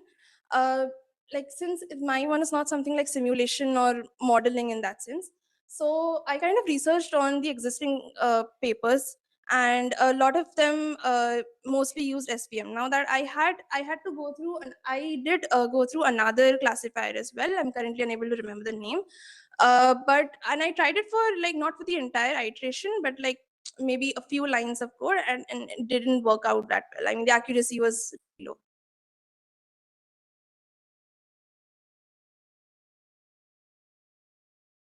There's also random forest as well. Yeah.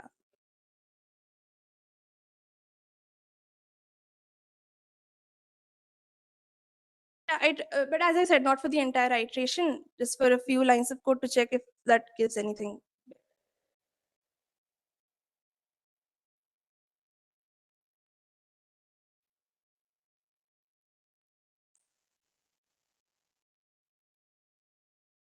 Where?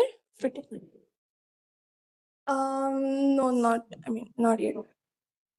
I have to read on it a bit. I definitely read on it. Thank you so much.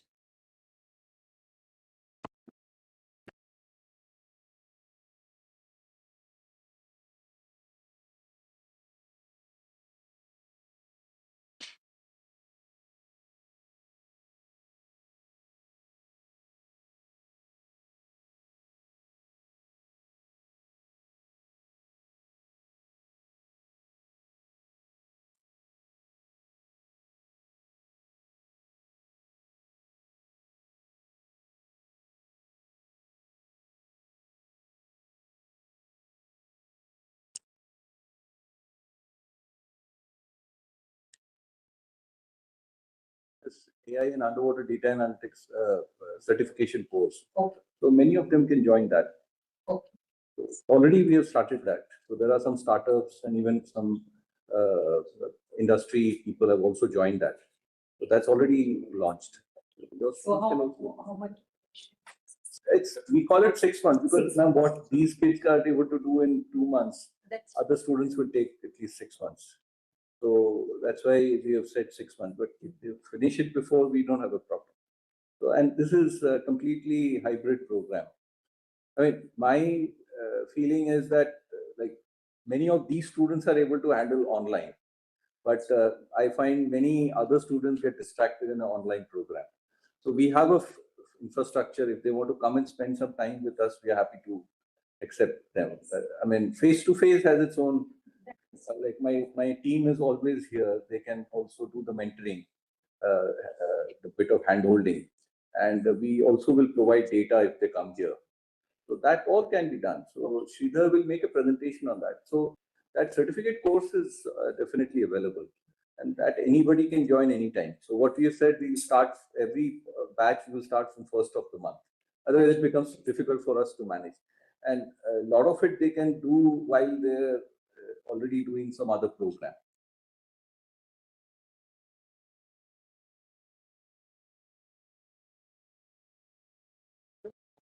Set mechanisms like BITS Pilani has its own mechanism. So, I mean, BITS Pilani sends them at a particular time because they have a very set program.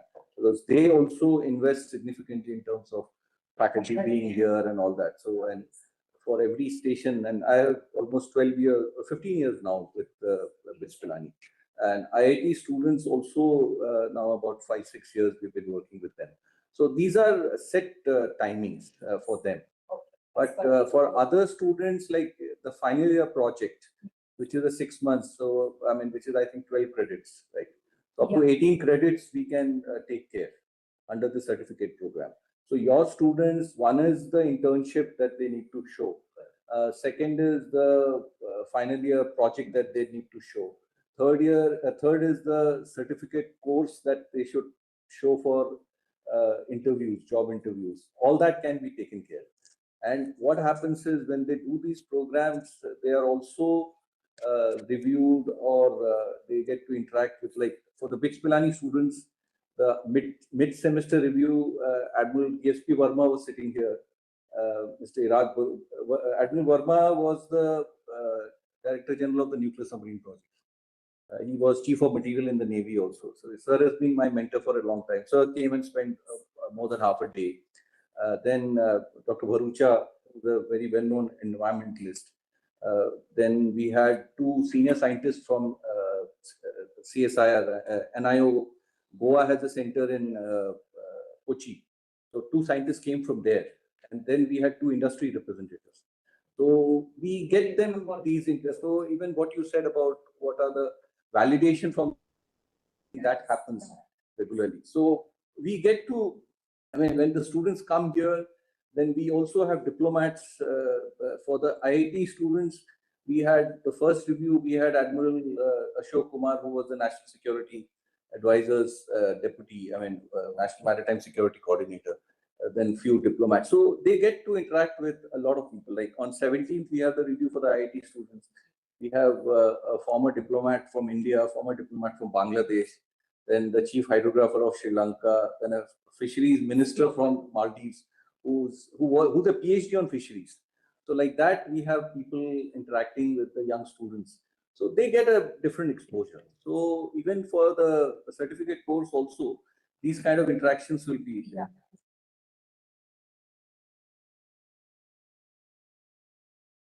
Second year, ma'am. Anybody? After second year. So are we meeting after this? Yes.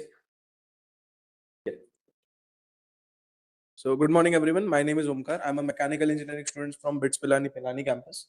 And I worked under Sridhar sir, and my project is predictive habitat mapping for the Indian Oceanic region megafauna using spatial machine learning. So what the problem statement actually states that as the rise in blue economy is as we have seen in the past decade or 2 decades, we see that many of the shipping routes has been going through the Indian Oceanic region, specifically the Arabian Sea side. And due to that, whatever the developments have been happening in that region has been causing problems to the underwater megafauna, which are the whale sharks, Humura sharks, etc. So now the shipping routes cut through the migratory corridors for blue whales, fin whales, as I mentioned. So what actually happens is previously whatever the marine protected areas were there, they were based on 2D spaces, not on 3D spaces. Now what we are trying to do is make it into a 3D model so that we can be getting more accurate protected areas and have better areas for and better policies for them. So can actually spatial machine learning help us in this model? So what we do is we use these data: sea surface temperature, chlorophyll A concentration, mixed layer depth, and the marine currents that are useful in the nutrient and other data, and seabed depth and slope morphology, etc., are all the other data that we use for the spatial learning models. So what actually physics works is that whales are not random walkers. They generally migrate only where there is a scarcity for food, or they are looking for mating and all that other reasons. So what we are trying to do is look into all those parameters that are being used by them, and create a model that will run on that. So how actually upwelling works is, whenever the wind blows over a particular oceanic region and the water is moving along with it, the deep, cold, nutrient-rich water rises to replace it. And because of that, whenever there is a rise in chlorophyll concentration, the more fishes are present there. There's a phytoplankton bloom, and there is a zooplankton expansion. So whales follow these zooplankton to the coastal regions. So that's how we see that Somali current is world's most powerful upwelling system, and this creates an immense blue whale breeding season during the southwest monsoons, which are the current going season. Then Arabian Sea is one of them, and the Sri Lanka Dome, which is the Kanyakumari part that we have been. So what actually happens is, the observer bias issue is when we are able to track where the whales are. But the thing is, we are always looking at a particular shipping route, or maybe where the research are already present.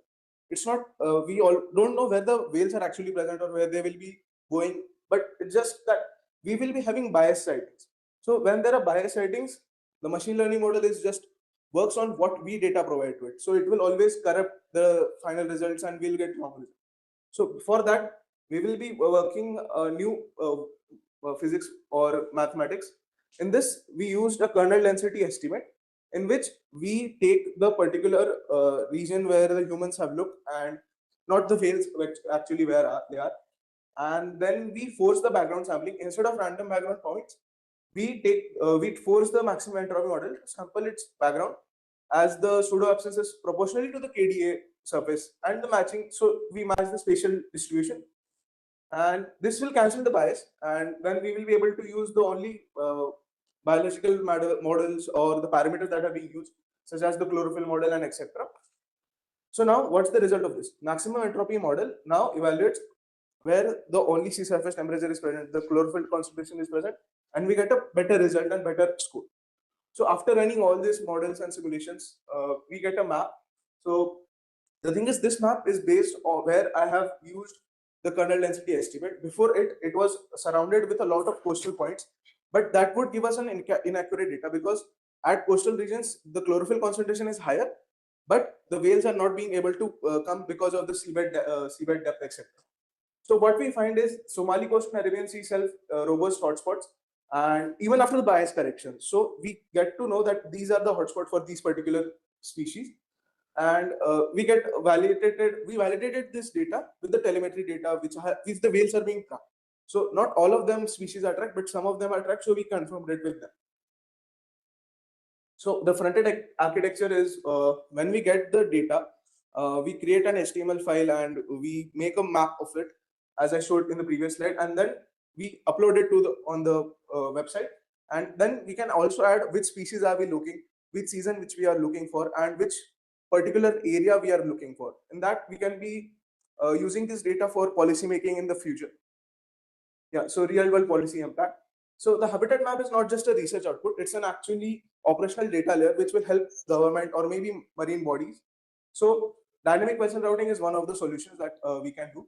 So port authorities query the monthly heat map before approving transit plans.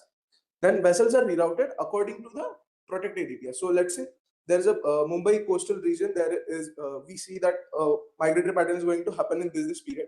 We will reroute the ships so that they will not go from there, but they will try and approach other port. So routing adjustments, as I just mentioned. Then the seasonal speed restriction zones. Again, this is one of the major thing that we can do, as the URN is one of the major reasons for the ship strikes and etc. We will be maintaining a particular speed limit that will help the megafauna to be, get less affected by the URN and etc. And then we will be able to save the more megafauna using these. So yeah, what I actually plan to deliver is the bias corrected habitat model, which is the maximum entropy plus the boosted regression trees, which will be able to give us a scores, and using the scores we can plot where they are more so they can be present there. And yeah, the second is the live interactive web map, that in that which we can use the species and etc. And yeah, that's it. That's my project. Thank you.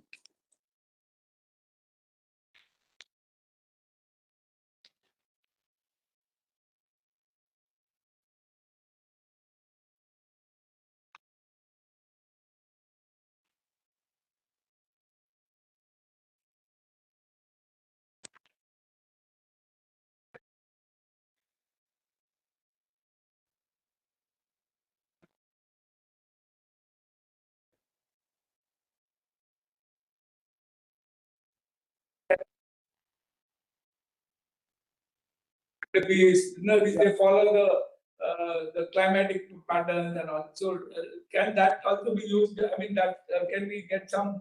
Yes, sir. It's easier to track land animals. I'm talking about the climatic thing. Like, those that can also be a factor used. Yeah. The climate logic is used the same. The southwest coast is Whenever they would launch voyages, they would use climate and the skies for navigation as well. So the animals, these mammals are far more sensitive to those. They can predict the monsoon much before we can also. At best of our scientific models can. The nutrients get displaced, so that's what they have. Yeah, I that's based on the climate. They grow.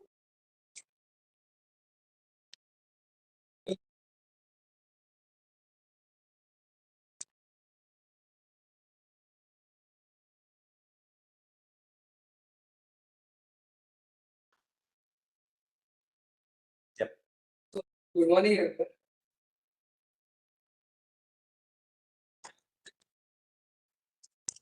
A storm surge module for IOR coastlines. So, main goal is to shift how we handle coastal flooding. So instead of just reacting after a storm hits, we will use data to accurately map the risk beforehand. So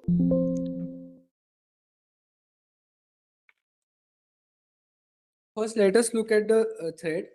The Indian Ocean region is highly vulnerable to tropical cyclones, and the most destructive part of any cyclone is the storm surge, which is the massive wall of ocean water that gets pushed onto the land.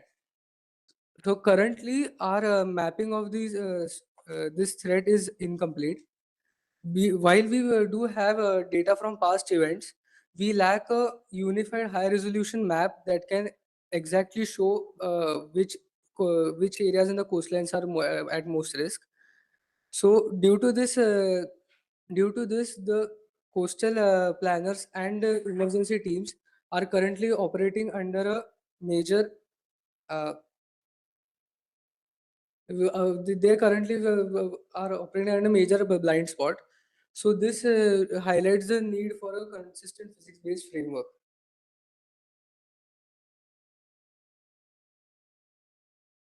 So my first contribution to this project is building an open source framework by using the schism or the semi-implicit cross-scale hydroscience integrated system model.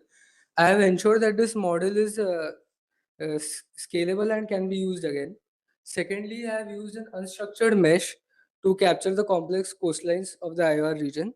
And third, I have built a Python-based processing pipeline so that all the weather and ocean floor datasets can be properly ingested into the schism model. So this is the architecture. So step one was step two is integrating the wind and pressure data for dynamic forcing and setting up the boundary conditions. Step three is simulating the model for the past cycle. And step four is validating those So these are the data sources that I've used for this project. First is the JEPCO 2024 grid for building the mesh. Next is the ERA 5 reanalysis for wind and pressure data for dynamic forcing. And next is CM EMS global analysis data to set the boundary conditions for baseline sea level and currents. And finally, UH SLC tide gauge data for validation. So this is how the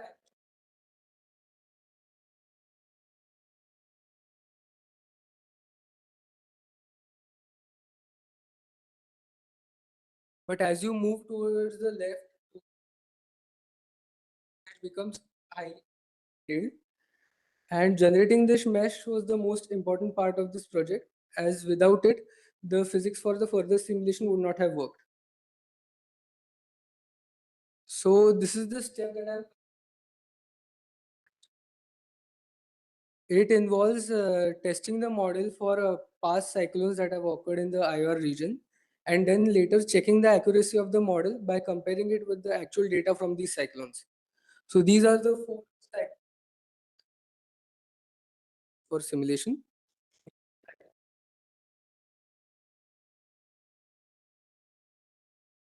So this is the graph I expect will come after I compare the data from the model that I have simulated with the UHS data.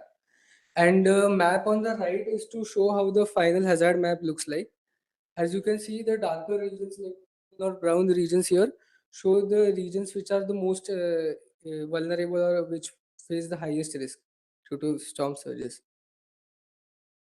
So here I have shown how this project can be translated into real world action. So first our model will generate the hazard atlas, which can show how the storm surge show where the storm surge water will go. Then using it, we will overlay the data in and population centers to assess the risk and vulnerability.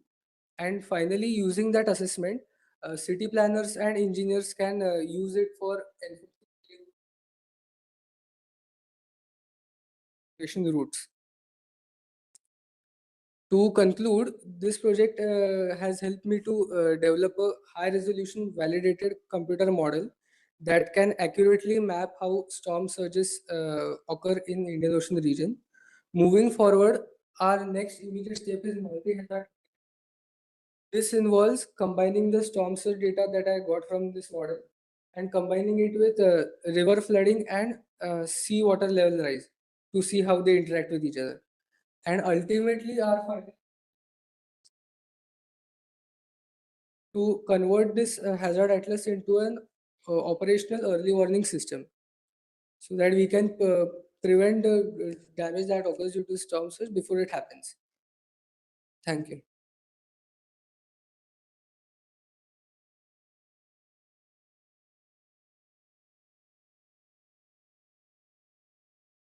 Like currently, I am simulating a model for the entire Bay of Bengal region.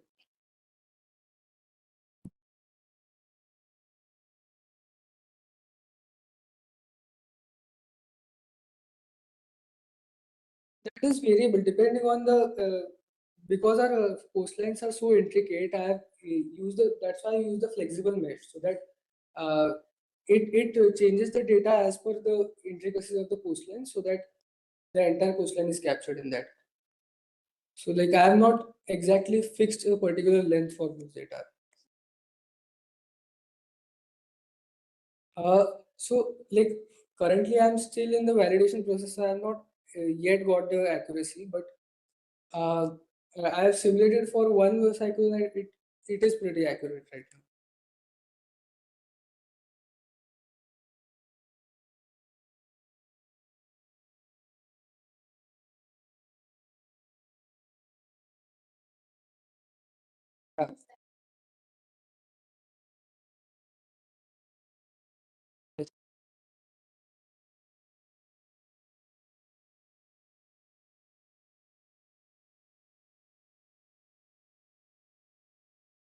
So like some of the models that are currently being used are mainly used for like they mainly we use them like after the cyclone hits, then what we can use due to and there are predictive models also. But the advantage of this is that like this is the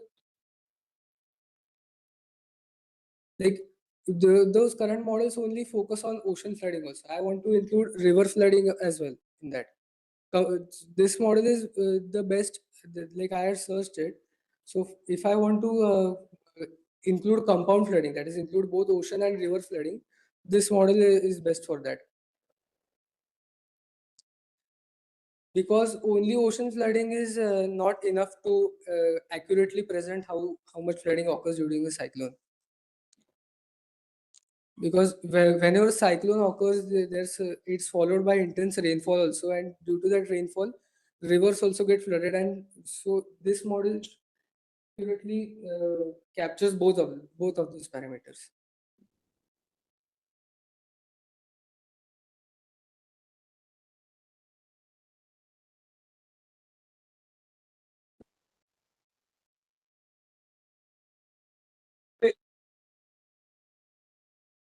Biggest flooded in reading the rainwater at time.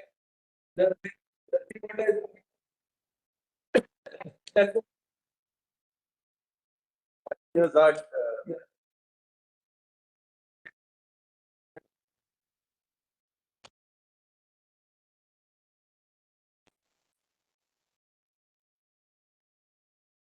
Channel. Umpteen number of libraries that are available. Now they fit into a specific problem. You have when you have to really use it, like even data when you say, I mean, I've seen invoice data also. Because nobody has used them extensively the way we are using it. So if you don't use it, you won't know what are the gaps in the data. So that's the point. Because unless you keep using that data, you will never know the limitations of the data. I mean, collecting data, dumping it will not help. We need continuous use of that data. Then only we can do it.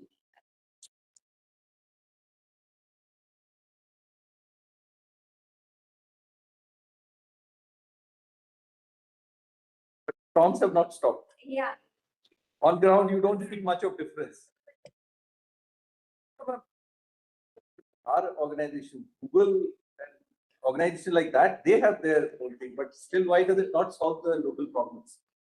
That's the point. I mean, sitting in New York or Washington, you can't solve everybody's problems. I mean, we are starting to rush can be done by data collection. Looking the local challenges, I mean, identifying the local challenges is very important. That's what we're trying to do.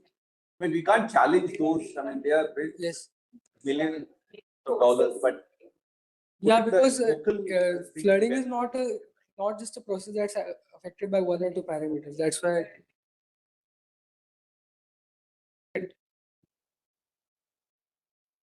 Yeah. And then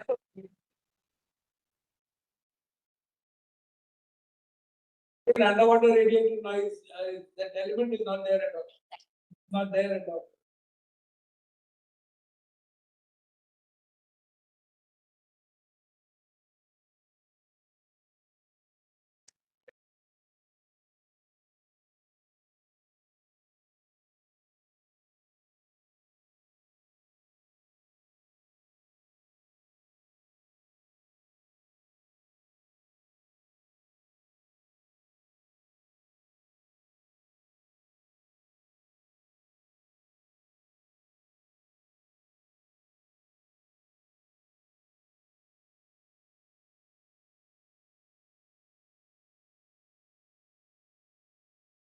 I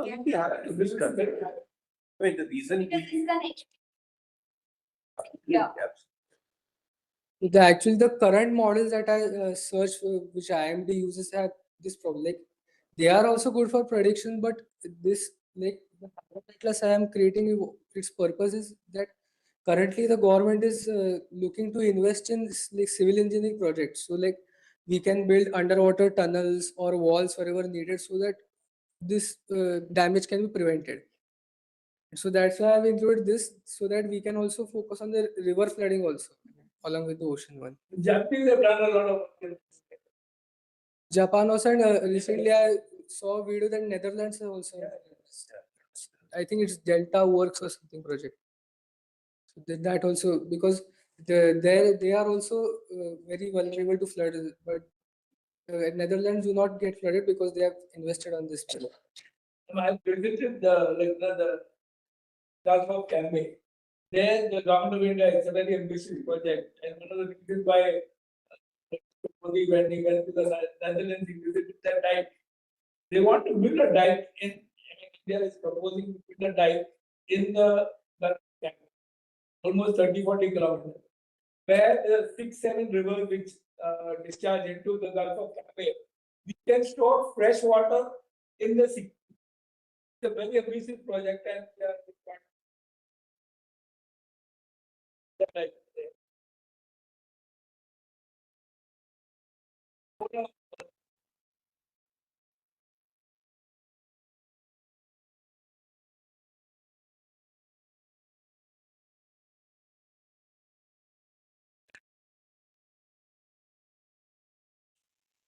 Thank you.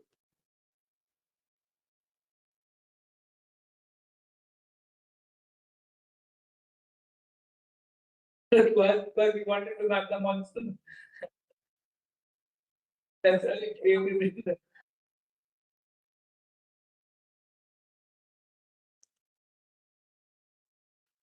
I'm Tulika. I'm from BITS Pilani, Hyderabad campus, and my project is passive sonars deployment, and in specifically the effective detection of targets using passive sonar.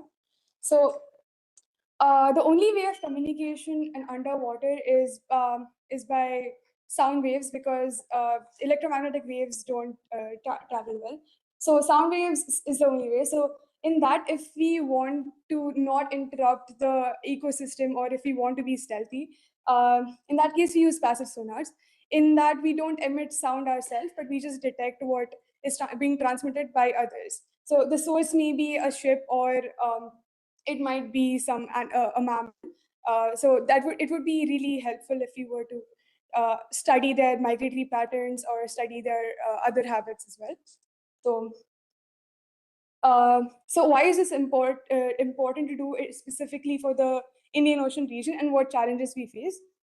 So the Indian Ocean region is inhomogeneous, and the temperature and salinity varies quite a lot across depth as well as the range. So because of that, the sound speed profile, which is important when we're looking at sound being detected, changes quite a lot. And not just that, but the seabed parameters also affect the propagation of sound. That's because you have factors such as interference and reflections happening at both the top surface of the water channel as well as the bottom surface. So we need all of that data, which is very vital to calculating, and it is very rich when we look at the Indian Ocean region.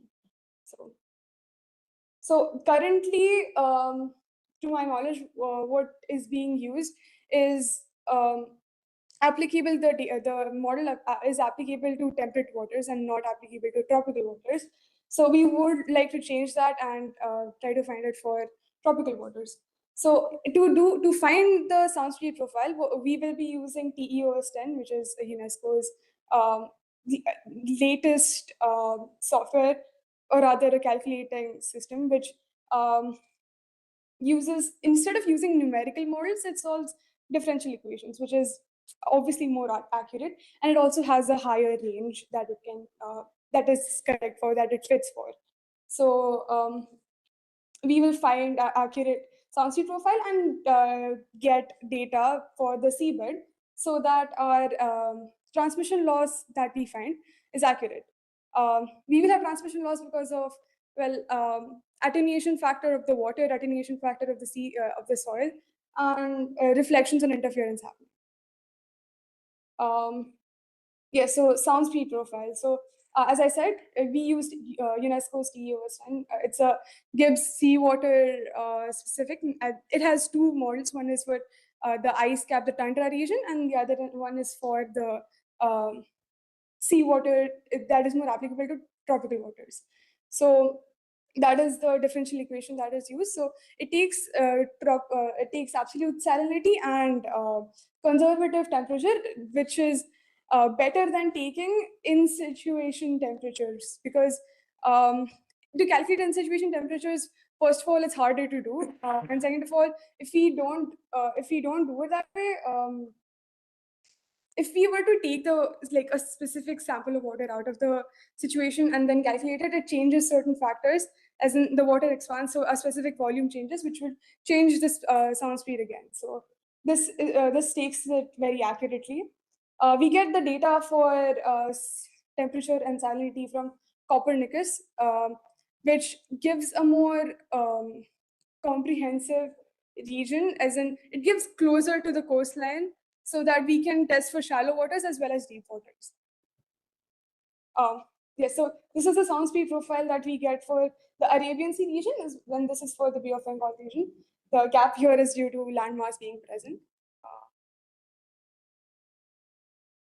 So what I have looked into specifically right now is the Kochi coast, and that is because we had the sediment data present for that region. So for accuracy, I used that region. So this is the sound speed profile we get for that region. So what is important for maximizing the probability of detection of a ship? We'll have multiple factors, and I feel the most prominent factor for that would be transmission loss, among other important things. So transmission loss can be measured using various models. Various models exist already for it, but the better ones that can be used would be Bellhop and RAM. These are also open source, unlike other softwares that are available. So we can make changes in them as required for our region. So Bellhop is, according to my literature review, is used for deep waters and for higher frequency ranges, whereas RAM is used for shallow waters and lower frequency ranges. This is also going to be tested by us and not just depend on the literature review. To find the transmission loss, we will, so what we are going to do is, we have to, as we change from frequency and as we change from region, we have to shift from using RAM to using Bellhop, or from using Bellhop to using RAM. So to do that, we need a specific frequency, like a transition frequency, like at this frequency you change the model. So to do that, we need to first see how what resolution it calculates at, so that we get accurate results, and it's not just taking too much time for not too much change in results. So we need a proper convergence plot for every parameter necessary for both the models, and then we will get a computation time versus frequency graph, so that we can find a single frequency, transition frequency over there. So this is the convergence plots that we got for RAM. So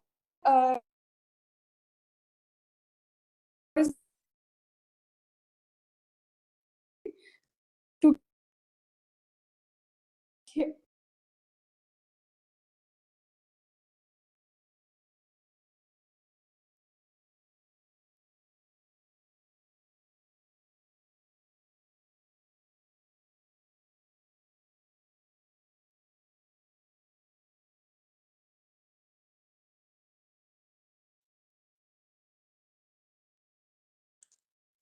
I'll just continue just explaining what horizontal and vertical steps mean in the meantime.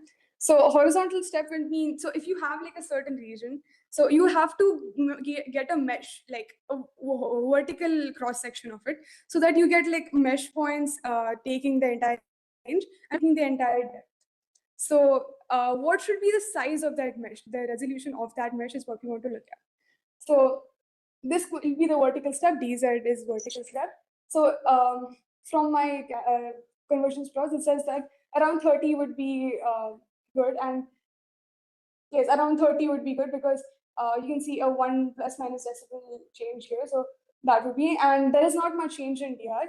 So we take whatever we have minimum standard deviation for, we will consider that as the step size. So there is a temple here. So this is the conversions plot that we get for RAM. So as you can see, this is the seabed, considered a bathymetry using the sunspeed profile data itself, but it can be refined. So that is what we get. And this is for a lower frequency. This is for a higher frequency.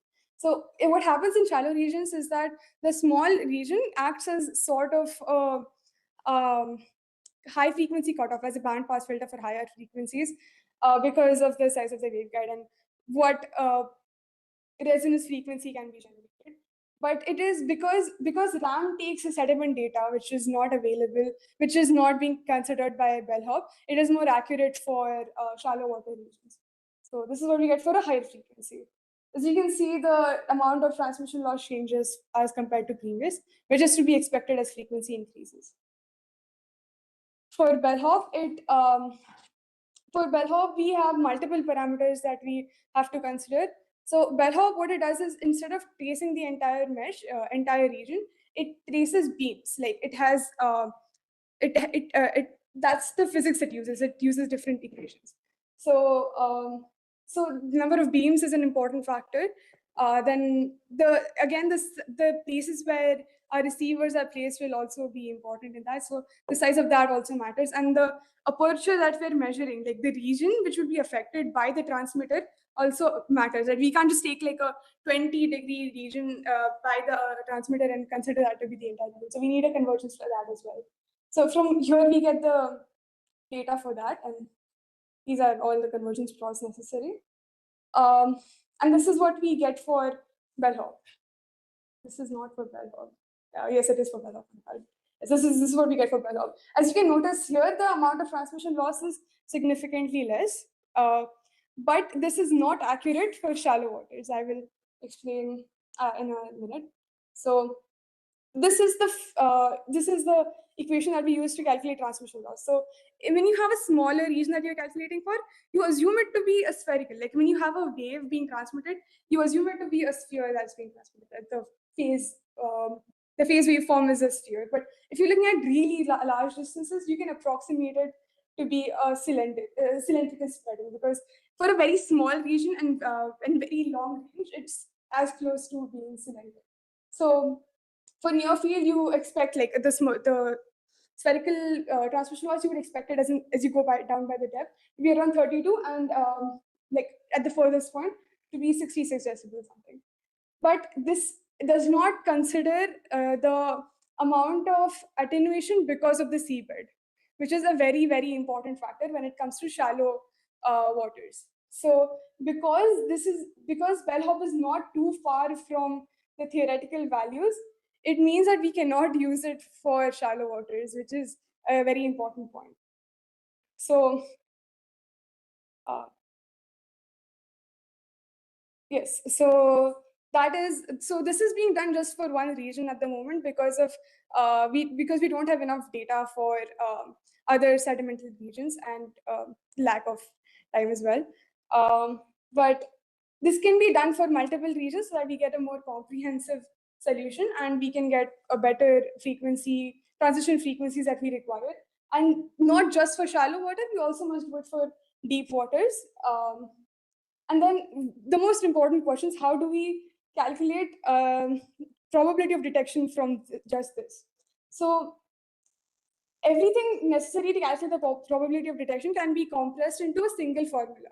So the source level, the noise level, the array gain, and the detection threshold are what the factors are of. Noise level is of the ocean itself, like because of other machines being present or mammals being present, you have a certain amount of noise that is present. So source level and array gain and detection threshold are of either our ship or of the ship that is being detected. So we get that data, and then we get transmission loss from the models we just calculated, and the sediment data, the bathymetry data, and then all that can be gotten from MST, which is important because it updates in real time so that our solution remains consistent no matter what. So it can all be compressed into a single number, which can be then treated as a random variable, and then we can get a normal distribution for it so that we can find the exact probability necessary. So this equation essentially boils down to amount of noise, as in SNR, signal to noise ratio, which is if you have more noise than more signal, means your this becomes lower than 50, which means you can't really detect anything. So 50 would mean it's either a ship or it's just noise. Either a target is present or it's just noise. So the higher the signal excess number, the higher and the more positive the signal excess number, the better it is for us, and that will increase our detection probability. So going forward, we need to, so the models I presented were for 50 hertz and for 900 hertz, but we need to do it for all the frequency ranges, which will be generated by the target we're measuring. So we need to do it for all, and we need to find the computation time models as well, so that we can get a transition frequency and then do it for more regions so that we can verify this and get a more comprehensive look at the solution.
Yeah.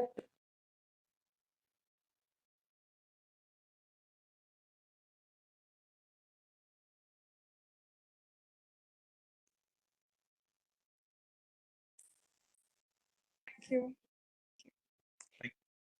Based out of Liverpool.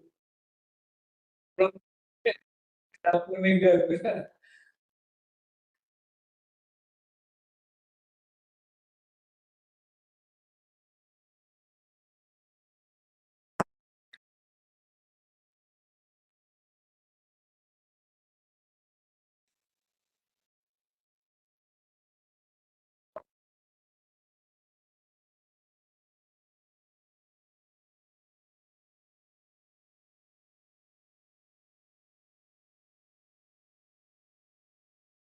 Okay.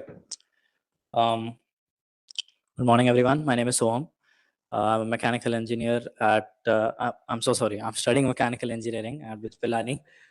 And yes.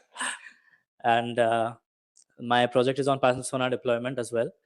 But my target is the vulnerability assessment. So essentially, the problem that we're trying to solve is essentially finding zones where we can hide from our target. But the project assumes that we don't know where our target is either. So we essentially have two regions. So what it hopes to solve is from a target region, we can map out into our own region positions that are advantageous for us. That means that we can do surveillance on them, but we are hidden from them. That is where the vulnerability assessment comes into play. And this will be working on detection asymmetry. What detection asymmetry essentially means is, as Tulika explained, signal excess is how we increase our probability of detection. So in positions where our signal excess is lesser than 0, that would mean that there is more noise. And where it is greater, that and to what extent, that would imply that there is a possible signal there. But detection asymmetry says that there will be variables. Actually, I should have added that earlier. Yes. So these variables, so for example, transmission loss will be the same between 2 points. But the asymmetry comes into part that source level, detection threshold, and array gain. These are 3 variables that will be dependent on the type of vessel being used. So that can change your signal access and the target signal access. So this is what the whole project revolves around. I could just go back. So before I get into it, I'll discuss some opportunities and relevance. So of course, there is naval offense and defense, and it's an essential tool for anti-submarine warfare. Of course, there are existing tools, but we are trying to work on our own as well. Emerging need as India is shifting from a buyer's navy to a builder's navy in the past decade. So building and working on indigenous tools is necessary. And it may not be a stretch to say that there is some blue economic value to such a project as well, because it is essentially surveillance. So we can take it a step back, and instead of hiding from the target, we will get a map of positions that we can surveil as well. So if there is a high priority asset that we are deploying, we can assess it. So the source level, the detectivity index, or the array gain, and the detection threshold are the three variables that my project will be calculating in-house. And the transmission loss and noise levels are something that the project is going to take in as outside inputs. So for source level, I have chosen Jomopan's Echo, which is a source level model. So why I've chosen this is because it can work on readily available AIS data. So for a proof of concept or for actual value calculation, this is very good. I continue. Receiver gain now, array gain usually is calculated assuming anisotropic noise, because ocean noise is anisotropic. But for our first prototype, we have assumed that there is directivity index. That means there is isotropic noise for our receivers.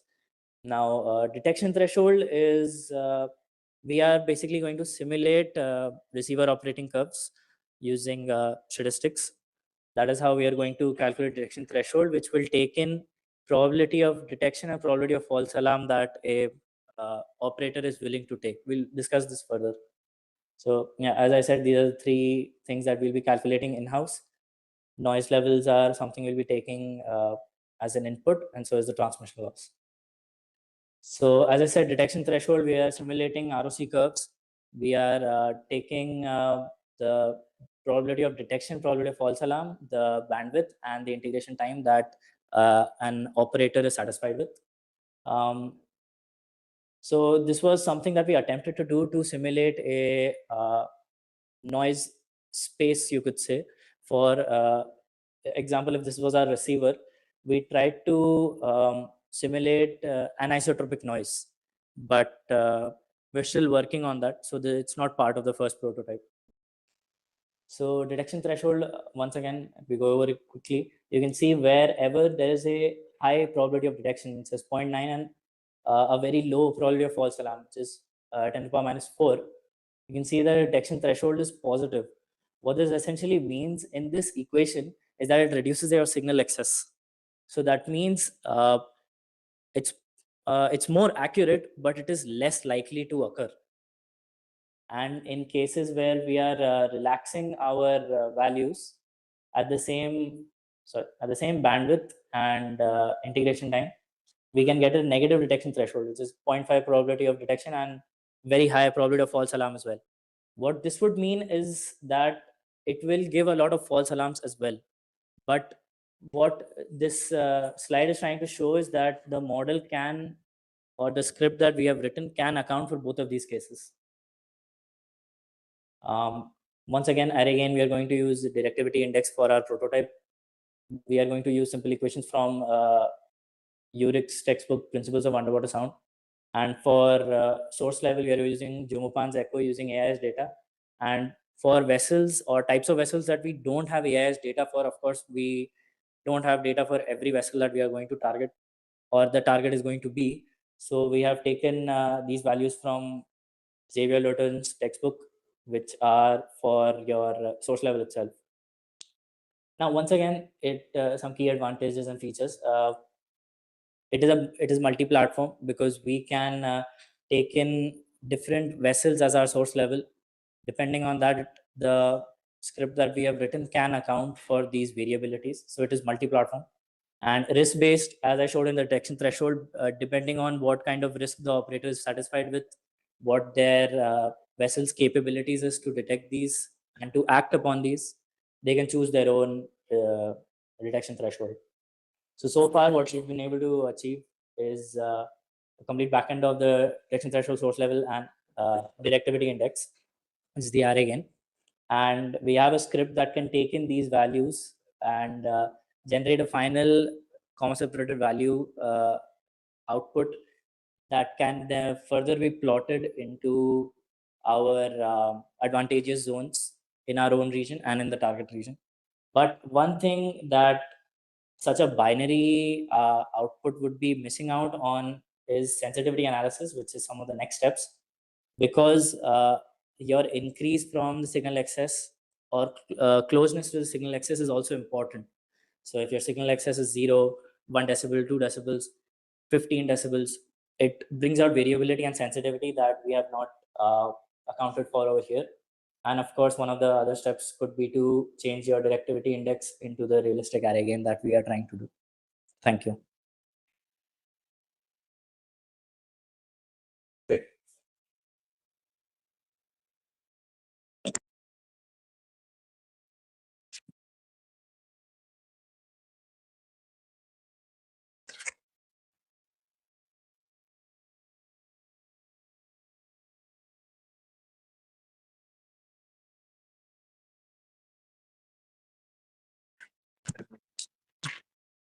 Or otherwise, we also have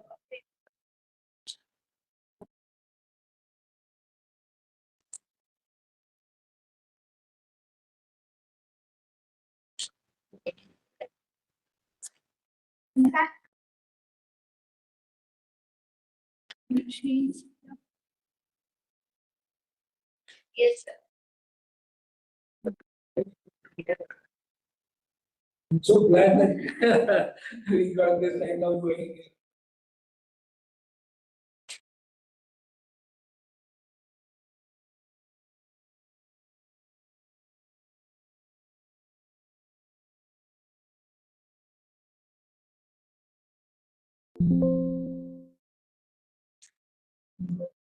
Yeah. So, good afternoon, everyone. I'm Anupam Sahai, and I'm pursuing BE in Mechanical Engineering from BITS Pilani campus. And I'll be presenting on my project, which is an API service for potential fishing zones. So the challenge is that the ocean data is a very massive data set, and using GIS, existing GIS polygon math is very heavy and takes a lot of time. Also, when using this platform, normally users want multiple parameters to change, and hence the current API service is very slow for that. So what I've achieved with this is creating a GraphQL schema, which uses, instead of using regular polygon math, it uses Uber's H3 indexes and stores location values as strings. I'm using Flask. It is hosted on Flask, and I'm using Postgres for the database because it's already pre-existing in the marine spatial planning framework. And the output would be a structured JSON file, which can be forwarded to the front end. So for the opportunities, this can create a sub-second responses for fish adversaries. This API is reusable and can be easily changed for different projects by giving different inputs and changing slightly the schema which is provided. This is also providing a JSON file output, and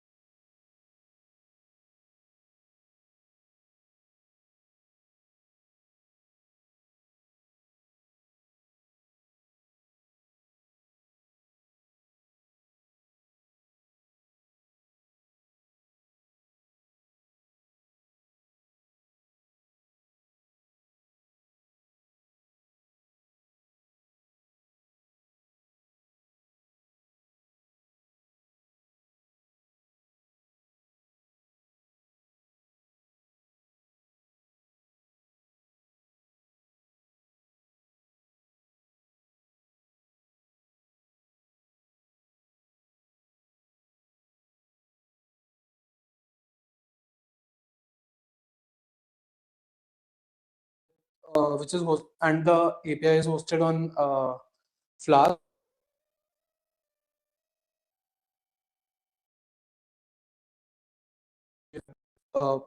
Which will ultimately be implemented in a web-based framework.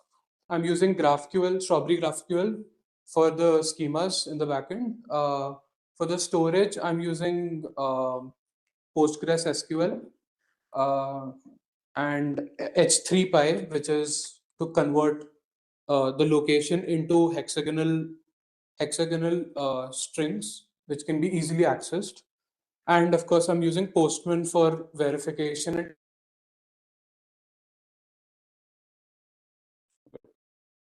so I'll be explaining each and every one of these just why I've chosen these and yeah, what's the benefit of this.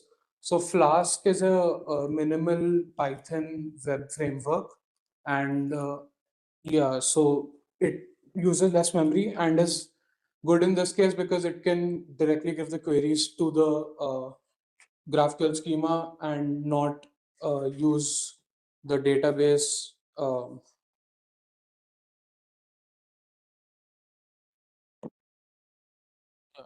Okay. Yeah, not interfere with the database. GraphQL is a query language which is being used to run the API. It'll create the schema, and the benefit of this over the one we are already using is that this has a single endpoint and can use multi-filtering so that the data that the user wants is the only data that is supplied to him or her. So there's no excess data that is being conveyed, which reduces the time and yeah, that's the thing. And reduces the bandwidth, especially from SATCOM at sea. Right. Slide which was comparing both of them.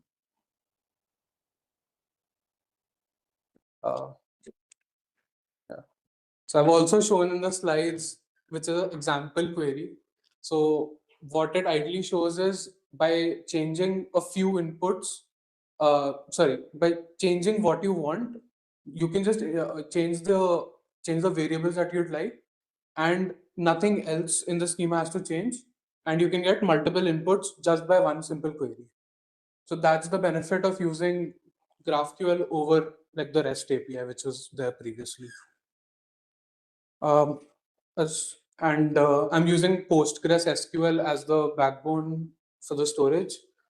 This was because it is already implemented and is fast and convenient for join queries. For the database itself, instead of making one table with many variables, I have made parallel tables with same primary keys and different parameters. So this ideally means that if there are 5 parameters that are needed for potential phishing zones, there will be 5 tables with the same primary keys, which will be the H3 index ID for the location. There'll be the date, and there'll also be the depth. So by just giving one of these, all of these, you can find all of these variables with just a simple join.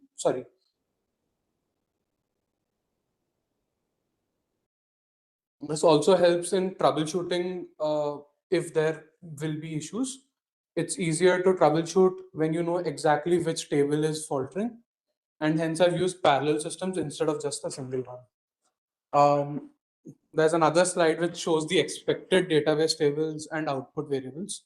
So I'll just tell you tell the variables which are there, which is the temperature. There's sea surface temperature. There's P, there's oxygen, and there's nitrate. Yeah. I'm using H3 spatial indexing, which ideally breaks the area down into hexagons. And instead of using GIS data, which will use very highly accurate data for region. This will not use that and instead just divide it into hexagons, which will help in finding the neighboring one as well, because these are all same hexagons. And it's faster because we are storing it as a string and not going through point and polygon method, which will look through the entire database row by row, finding whether this data is between this and this. Yeah, so the indexing strategy, as I told you, you will select idly in the front end a polygon. This will get resolved into H3 cell IDs. This can be used, this will be given to the backend by the schema which I'm creating through GraphQL, which will create a where query, which will get the data and it will be returned to the front end.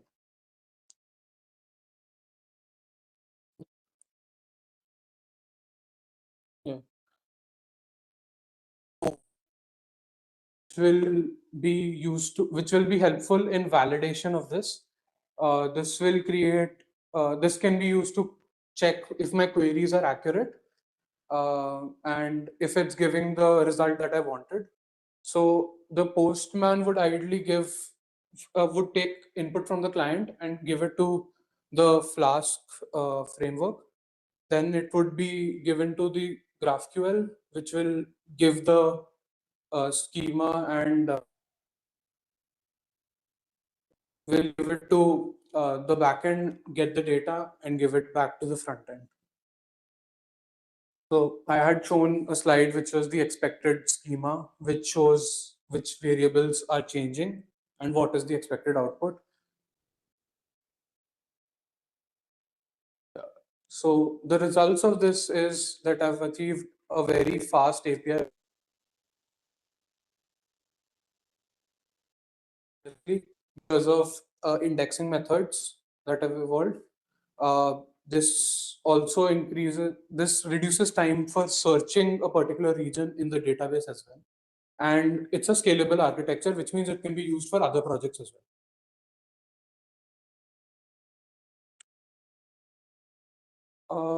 Metadata I haven't.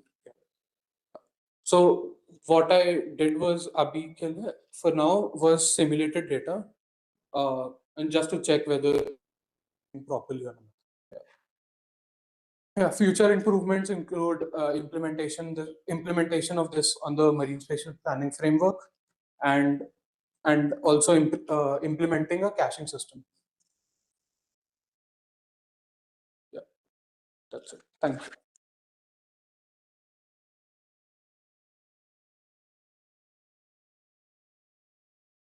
Take a 5-minute break on the.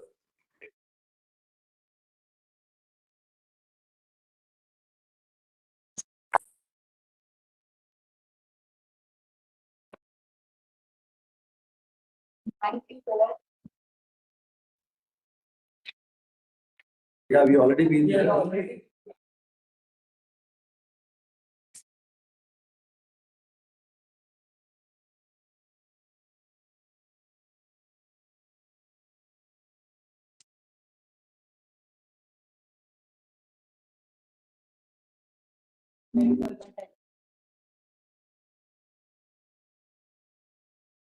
Param Shavak, we have entered in seconds.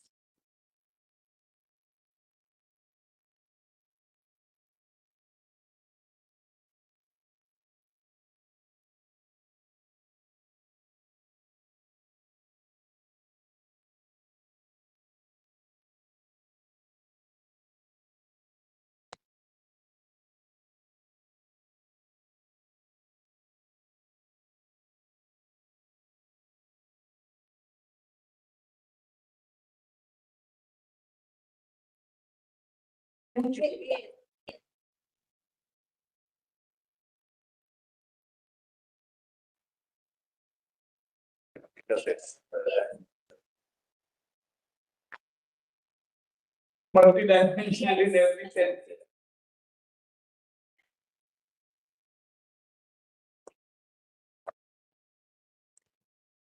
Yeah, next we will start the time.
Yeah.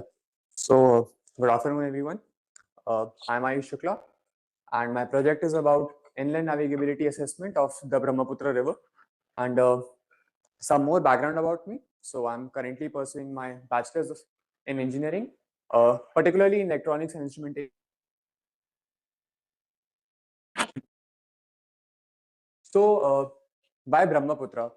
So, Brahmaputra is a very unique river, and it was declared as a national waterway. 80s. So it's a huge stretch of water. It's around 900 kilometers. It starts all the way from Sadia in east till Dhubri in west. So it starts from the Myanmar, close to Myanmar border in the east region, all the way till Bangladesh border. And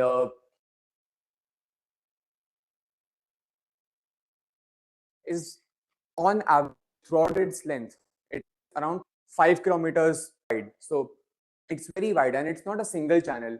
The entire river, the channel is very braided in nature. So the ships right now can't really navigate this corridor easily because of constant sedimentation. I mean, the river has the second highest sedimentation load in the entire world, and the discharge rate in the river is also pretty huge. It's the seventh largest discharge rate. It's the seventh largest river in the world by discharge rate, and the largest in India as well. So very tough to navigate for ships. So some sort of framework is needed which would unify sedimentation and the discharge rates and make something accessible for all the ships to, navigate this river. So the main beneficiaries of this project, firstly, the Inland Waterways Authority of India. So right now what they do is to make the entire corridor navigable. They spend a lot of resources on dredging the river and make it navigable for ships without having a concrete idea on where to dredge and how much to dredge. So if there was some sort of framework that would help them to know ki, okay, these are the areas where the sedimentation load is high, so you need to dredge here. So something like that would help them. Apart from that, of course, the vessel operators that operate in the region, so they would help with some sort of map that would let them know that sandbars have shifted by this. And so this would help them as well. Defense, search and rescue is also prone to flooding, especially during monsoon regions.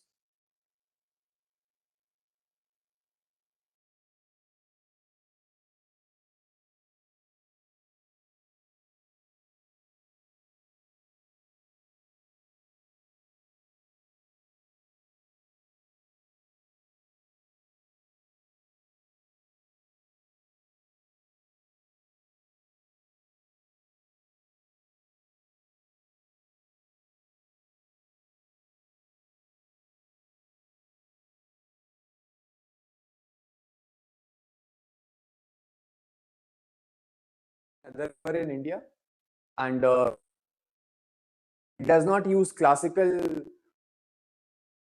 indices to differentiate water from land, since the water in Brahmaputra is very turbid. So we had to come up with our own indices to differentiate water and land.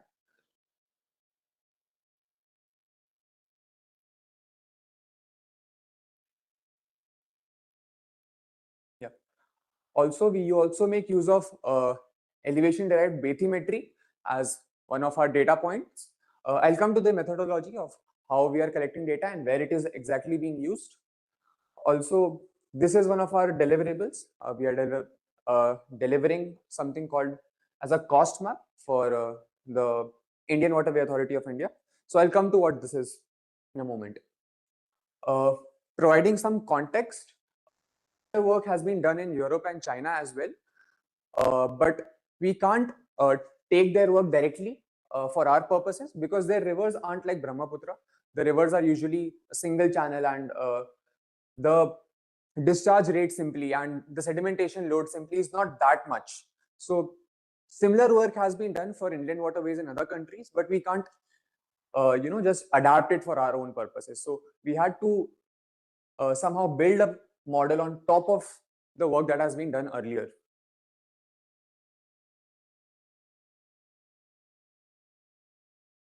So coming to the methodology, so what essentially we are doing is we are dividing the entire river into grids. So the entire river is divided into grids, and since you are dividing the entire river into a grid, this is basically an occupancy grid. So each point on that grid has a certain cost attached to it. That cost is basically just a numerical analogy for how difficult it is for a ship to navigate on that point. So let's say the point is a vegetated island. So a ship can't go on that island. It has to flow on water.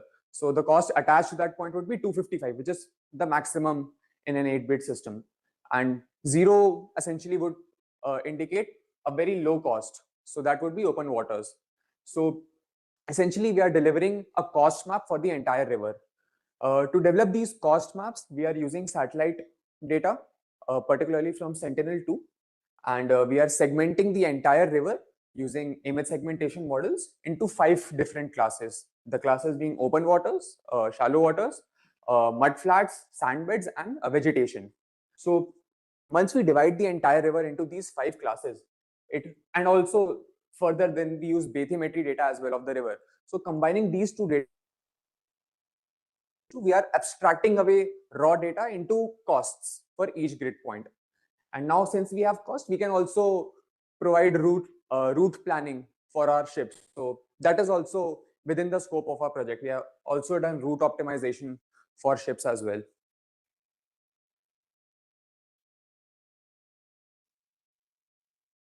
So this is some details about the image segmentation that we performed on satellite data. So as I mentioned, there were 5 classes, and we used a UNet model to segment the data, and we ran multiple times to achieve the maximum accuracy. So the data set was manually annotated by myself to create different classes, and there were auto-labeled data as well, which kind of used a refractive index of the light to differentiate between water and land. So that was the auto-labeled data, and so the best accuracy that we achieved was in run 3, when it was a mix of manually labeled annotations and auto-generated annotations. So just something about that. So this is the result that we obtained. This is basically the segmented map. So you could see this is basically monsoon versus post-monsoon. So you can see how the channel changes from monsoon to post-monsoon. That is why the Brahmaputra requires studies across various times in the year, because a single study gets outdated very quickly in this region because of moving sandbars. So you can see not a lot of sandbars are there during monsoon period when the river is at its peak. But post monsoon on November, the river has kind of gotten milder, and you could see the braided nature of it is much more visible. So this was one of the outputs that we obtained.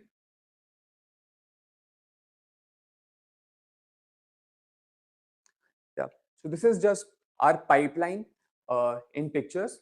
So what we did, so this is particularly for the post monsoon period. We did this, and we did the entire thing for 3 cycles, pre-monsoon, monsoon, and post-monsoon. So this is for the monsoon cycle. So first we generated the segmentation map. So it has basically divided the entire river into these 5 classes.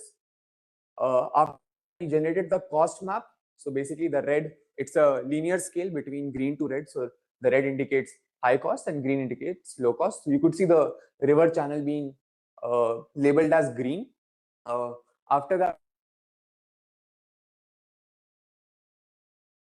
the work is still pending there, but you could see the route is more or less taking through the braided natures of Brahmaputra, and it is still work in progress, but this will hopefully we'll get better results.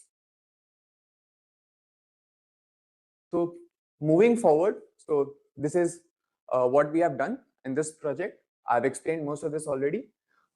Some future integrations that can be built on top of this project is instead of having fixed maps for different periods of the year, you could have some sort of live map that are constantly updated through satellite data.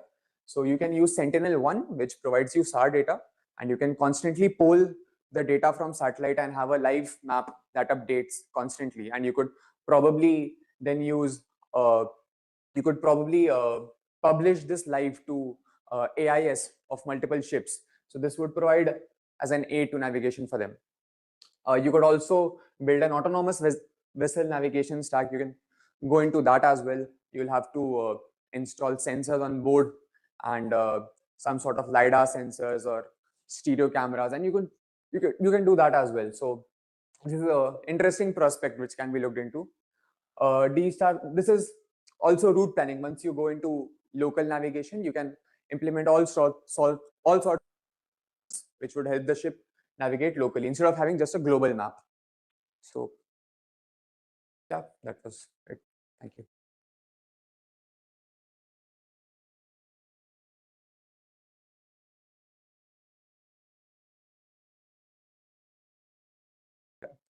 The image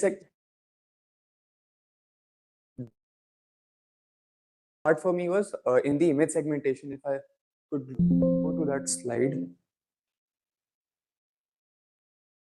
Okay, we can use this.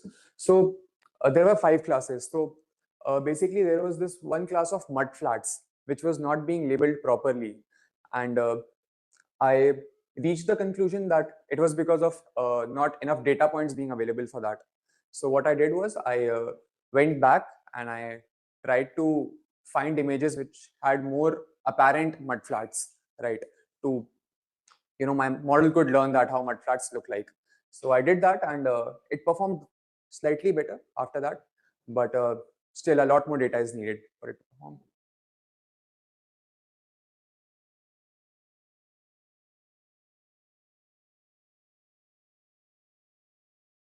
So I trained the model locally on my system. I have a GPU RTX 4060. So I trained it locally, and the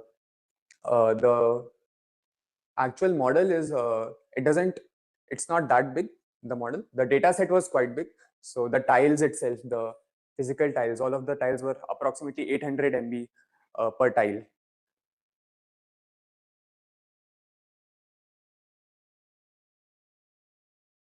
Yeah.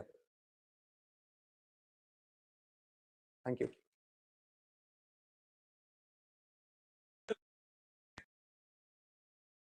And then like stretch Brahmaputra, you can't see the other end. You can't.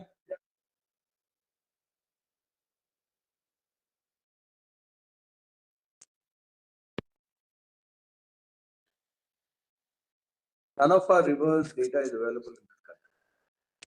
Hydrological data is not. Have you seen Brahmaputra? Nobody can believe if you have not seen it, you can't believe. You rightly pointed out it's totally different. It's a male river, all the rivers are. The name itself is until their end body.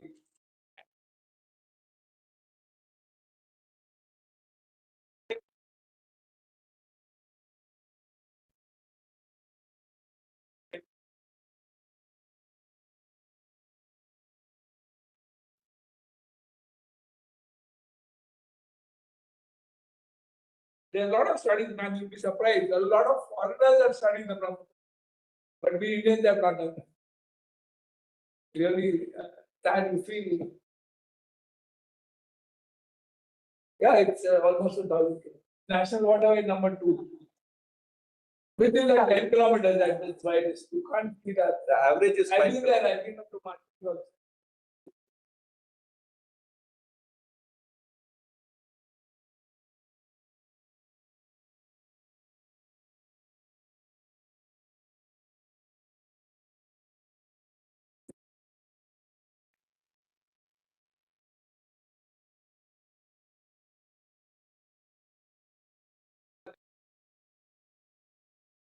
Decades later, that's the story.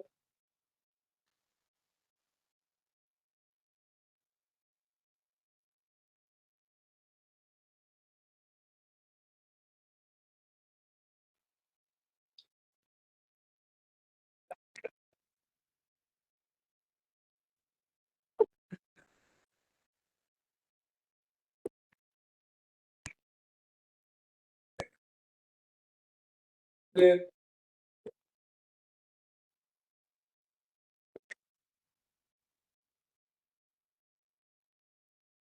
Now the Navy doesn't have that capability to do it. The Army doesn't have it. Who's It has to be done at it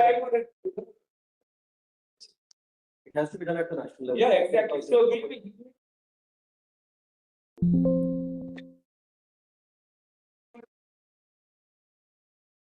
otherwise, how do you go about it? When the road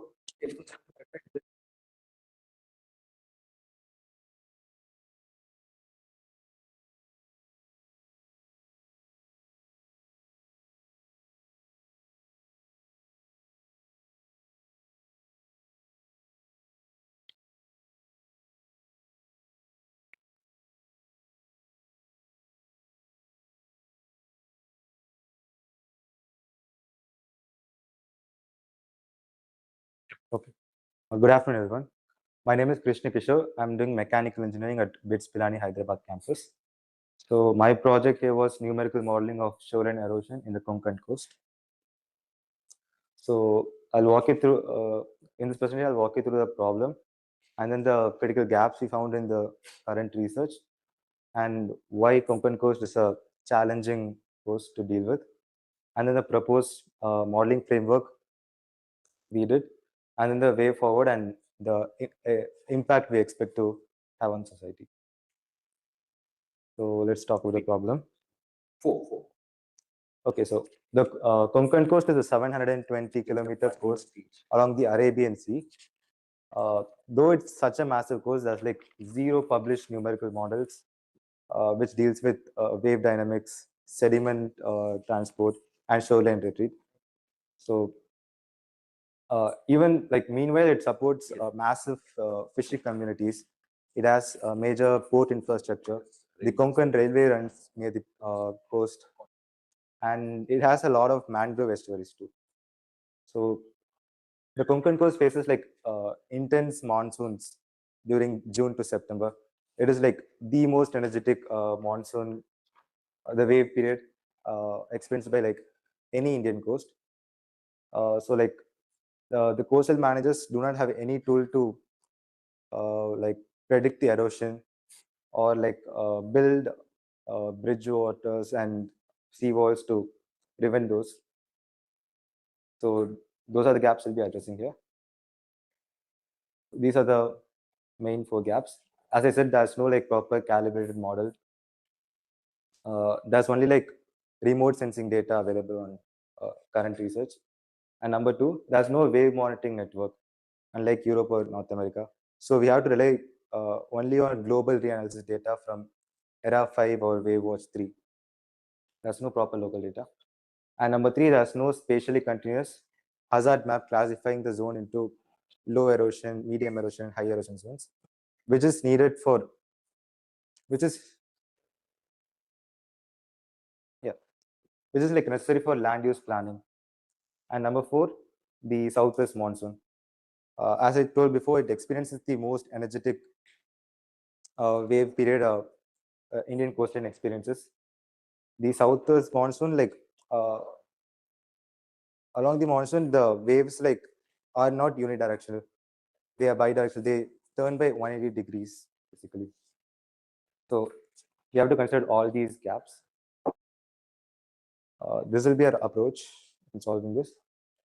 So before we model the coastline, we should first of all understand the coastline. The Konkan coast has like three major characteristics. The first is the wave climate.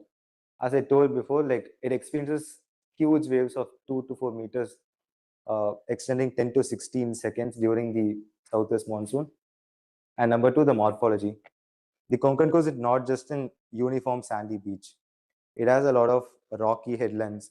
It has narrow beach pockets, which are like 20 to 80 meters. And it also has a lot of estuarine embayment.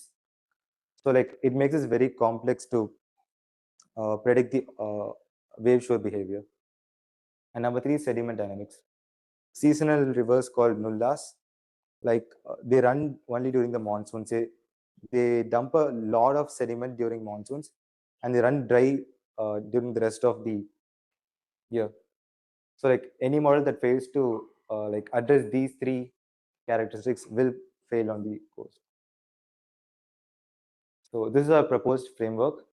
So first we'll be collecting data from Sentinel-2 satellite, and we'll be modeling that on QGIS.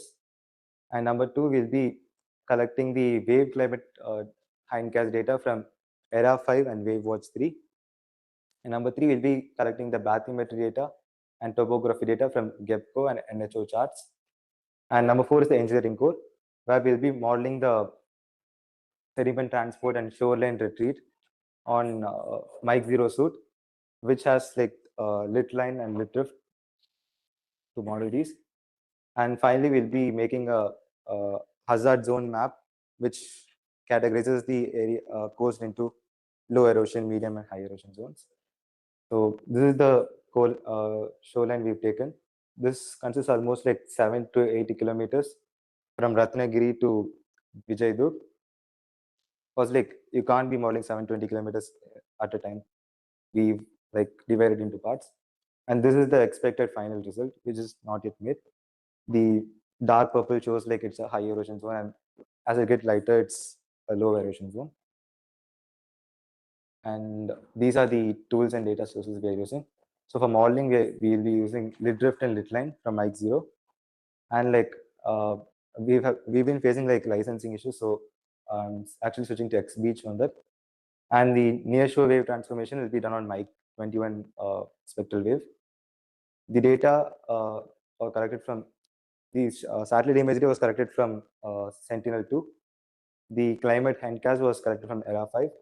And we are currently collecting the bathymetry data from GEPCO and NHO charts. And we are using in-course BIOS to validate data wherever it's necessary. So this was the discretized shoreline we made on QGIS. That's the shoreline. It was given like 300 meters breakwater. And then this is the transects. This is like a few years of shorelines merged to like show you the difference. And like with this, we'll be able to see which way the shoreline is eroding, basically. No, like these are three different models. It's not the same scale. So this is the shoreline. And then we make a 300-meter gap on both sides, and then we make transients. These are from different years, but these are not the same models. You make all three for all 5 years. So yeah, we collected the ERA5 data from, we collect the climate data from ERA5 using this code, and this is the visual imagery of that. And this is the expected deliverable. So we'll be making the first validated coastal erosion hazard map for the Konkan coast, which will divide the coast into low, medium, and high erosion zones. This will help you in decision support. Like you can evaluate how the sea walls or breakwaters perform before building them. This was actually a problem in Tamil Nadu. And then hazard zoning, like I said, it will be useful for land use planning. And number three, scenario planning. coastal managers can like predict how the shoreline is going to retreat or the sea level is going to change before it happens. And this is the way forward. So we've acquired satellite imagery and modeled them on QGIS. And then we've compiled the waveset data. Right now we are setting up the Mike 0 environment to model the everything. And finally, we'll be delivering the hazard map with proper validation. So like this framework is not necessarily just meant for Konkan coast. It is applicable for like any coast with data scarcity in the tropical waters. Yeah, thank you.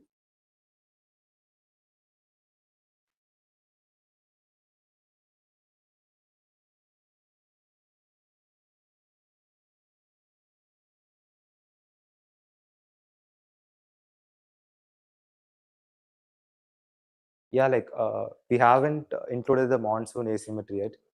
So like we have taken like year-wise data so far, like 2025, 2024. I'm planning to take like month-wise data to like so that you could include monsoon asymmetry in the data set.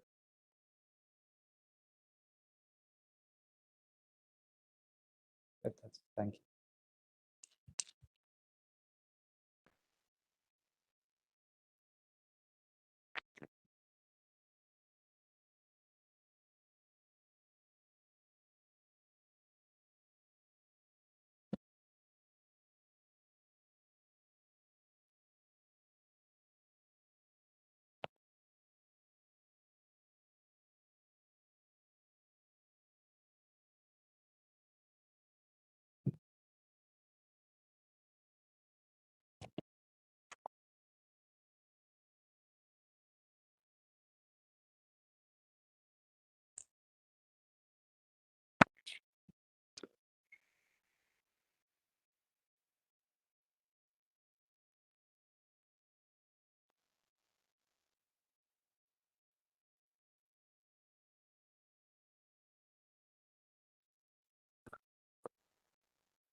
Good afternoon, sir. Good afternoon, ma'am. So my name is Pranav. I'm a mechanical engineering student at BITS Pilani, Goa campus. My project it was essentially AI-assisted dredging assessment for the IOR ports and overall the coastlines itself. But and yeah, so first of all, we'll see what is the problem with dredging, especially in IOR. We can see that dredging market is growing yearly, it's predicted to be growing linearly in the coming years. And dredging is a very monopolized market in India, at least. Only DCI and Adani groups have control over it, and we don't have a proper assessment model for the whole thing. We just accept whatever is done and we move on. So yeah. So the main problem is why we are not.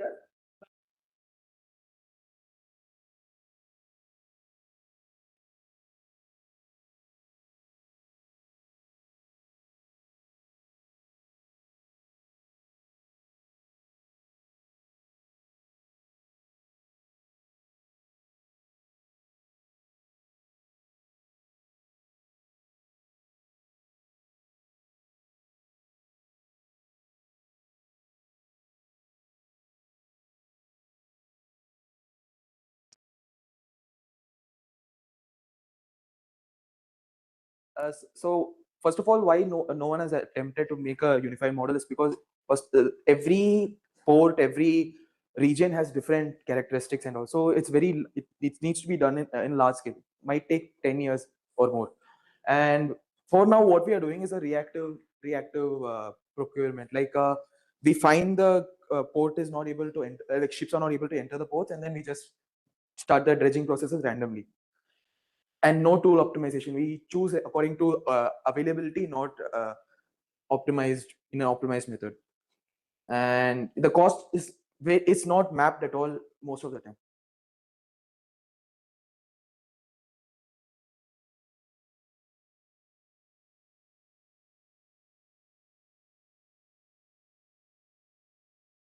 When I visited Buenos Aires, I mean, the siltate. And the problem, I mean, I didn't realize, they said because of the rotation of the earth, all this, the sedimentation is happening in the port. So there is another port there, Montevideo, which is in Uruguay.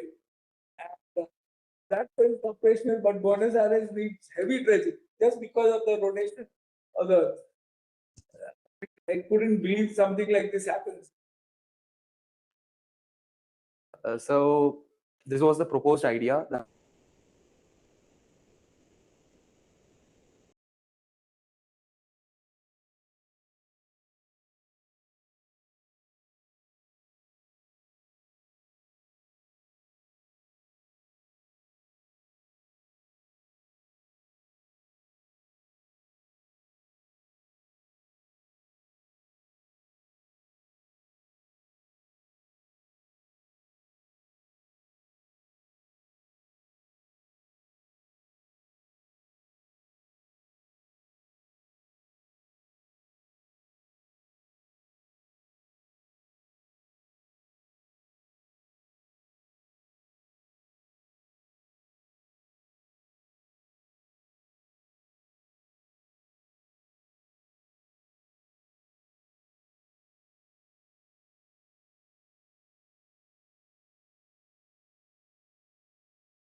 But the problem is due to lack of some government data from the CPA.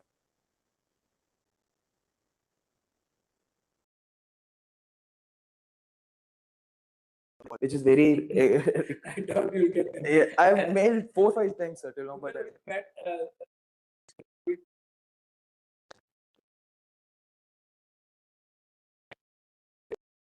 the richest people in Bombay, right, to the history of Bombay, right, since the British Raj, are the guys who are involved in dredging.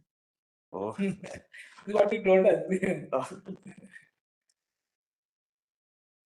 So just to show that there are 2 main rivers that deposit in the or help in the sedimentation rate in the port, Periyar River and I forgot the name of it, but yeah. So the data needed, we need bathymetry, we need dredging records. I still didn't get dredging records. I still didn't get this. Incoys, I contacted CPA and I tried getting from Incoys, but both didn't so far let me know. So far, only the only data I got or I interpolated from was satellite imagery and whatever Telemac had, like could do. So this is on satellite data was free. Obviously, I used Google Earth Engine for simulate for extracting the tidal waves and tidal wave data and the wind data. So yeah.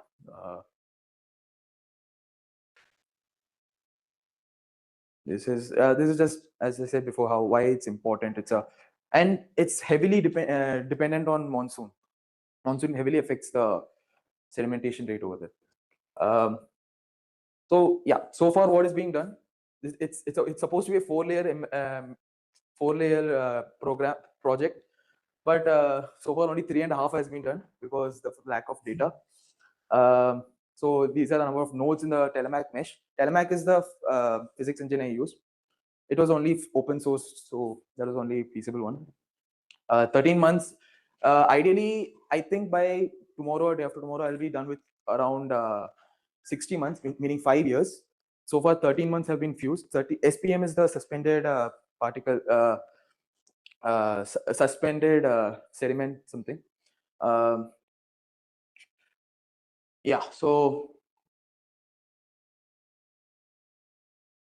yeah, so the reason I need the dredging records is for coupling in layer 3, from layer 1 to layer 3, for feeding the ML model and training it. I need labels and inputs. So this is the general framework. So these are the tools used. Most of the work was done in through WSL. I used OpenTeleMac for the processing, and IPOBO for the boundary segmentation. Google Earth Engine, Sentinel-2, and yeah, these two are the main data sources for me. These are the libraries, etc. used. And yeah, so I used ERA5 data to also, and but I could not get the wind data because it was very noisy, because it was very not accurate. So I need to check into other sources. I tried contacting Abysso to get a reply, and yeah, the others, I don't think so. So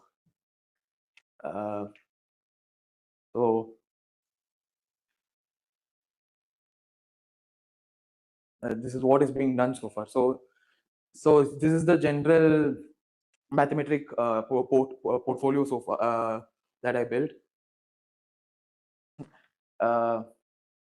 You can see the color scheme and how much is the general depth and shallowness of the port. So this is the port mainly. So here it starts. And it's not very clear because of, again, the noise. The noise is very high in it's the port itself was very cloudy, like very cloudy throughout the year. So all of this is mostly noise. The noise affects the whole sedimentation portfolio, but the masking was done perfectly because it was more of estimations of the map. And yeah, this is the noise levels, fused SPM. So this is throughout I took one single year and not 12 months, and I saw how the turbidity and the bathymetry is there for 1 year, and this is the SPM of one whole year. We can see that it decreases till Jan, and then starts increasing and till April.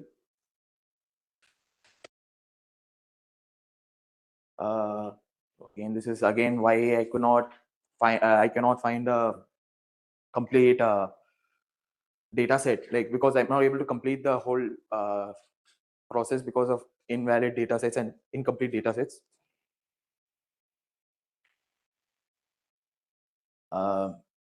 So initially I had not included the Perrier inlet and Perrier inlet for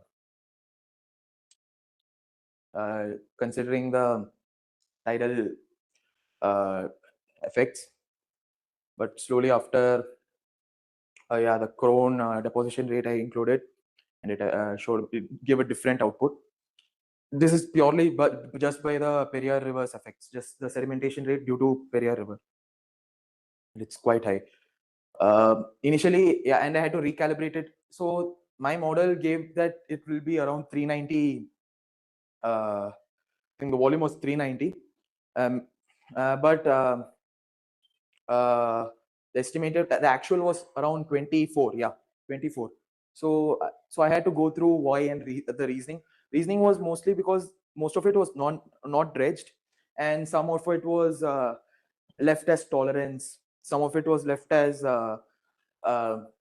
manageable and pushed away, not instead of dredging. So after going through all those tolerances, I reached 24. This was more done more with research. So yeah, so this was the output that the physics engine gave, and yeah, it was fine for most parts of the inlets. The approach, Ernakulam and Mattancherry are the two inlets. So this is a decision dashboard. Decision dashboard is it's very actually there was a study conducted in 2017 called Furkett study something. They had already estimated how much will be the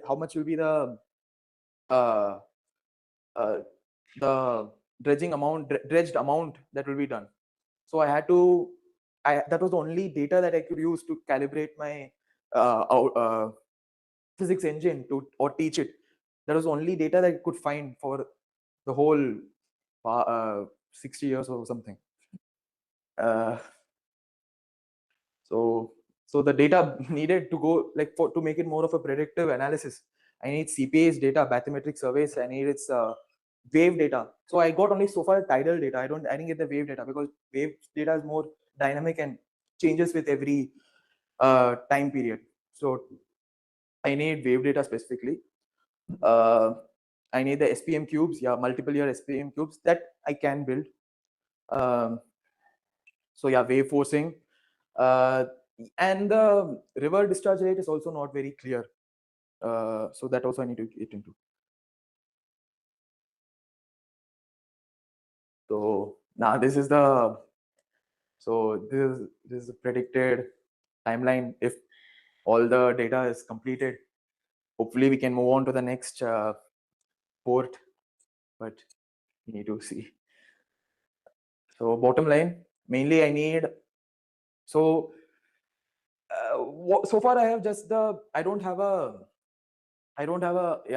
predictive model. So far I just have a decision support baseline. So this can only give me, I can currently assess how much is the dredging done accurate or not, with more training and more tinkering. But for that, for accurate results and predictive analysis, I need the CPA data and wave data, rainfall and river discharge for better accuracy.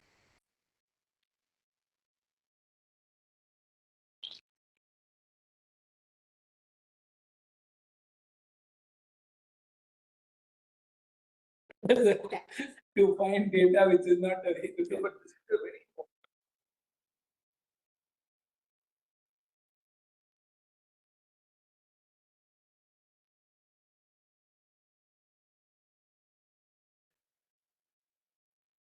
They don't have to spend money, they can make money on it. But I mean, it's still lost in the bureaucracy. We talk they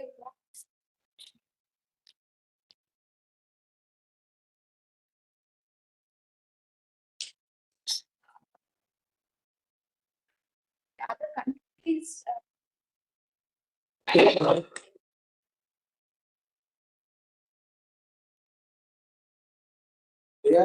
They are using physics so far. Even now, I think over the Yangtze River roads, we're using physics. Like regularly, they're using physics. They're still not gone to the. I'm not pretty sure there are no papers on the predictive analysis yet, but most countries, even country in Norway, I forgot the rivers, but it was also using dredging.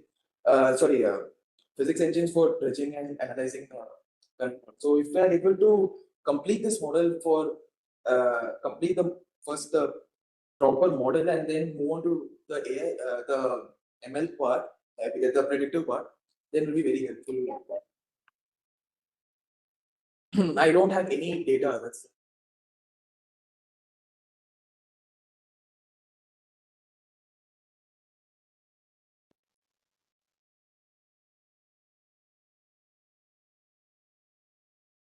our sediment transport pattern is very different. Yeah, so Nick, that's what I'm asking. Like, can it? Like,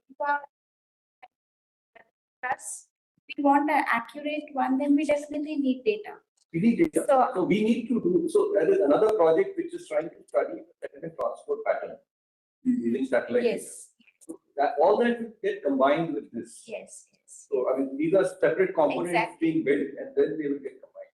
So, I mean, we have Romit who's a civil engineer from IIT Delhi. Now, he's also doing his PhD there. He has been working on this for the last 5 years. So, because sediment management is required across various applications, river management, port management, coastal management, even flooding and erosion also requires. So, now, this is a very fundamental work because it talks about sediment, I mean, how the removal is being done. This is focused only on the dredging part. Pre-post dredging, no data is there. So how will you even ensure that dredging? I mean, the richest Bombay are the ones who are involved in dredging. That's what I just told them. So, you know, I was attending a conference on dredging, and now 111 rivers have been declared as national waterways. 111. You need to dredge 5 meters, at least the channel, for it to become navigable for a passenger as well as cargo. Now you can imagine the length of the total network is almost more than 20,000 kilometers. Right? There is 111 rivers. Now, if you need to dredge it, and where do you dispose it? That's one huge challenge. How do you dispose that dredged debris? Because otherwise they will not become navigable. Now it's a massive opportunity which is actually not being addressed at all anywhere in the country. So we see it as an opportunity. I mean, we've been propagating this that the students and all, everyone should be addressing it because it has to be done. You know, like, UP is landlocked. Sorry, sir, I just is landlocked, and the only way, the cheapest way to, I mean, which we have been using for thousands of years, is the river. Ganga is the national waterway number 1.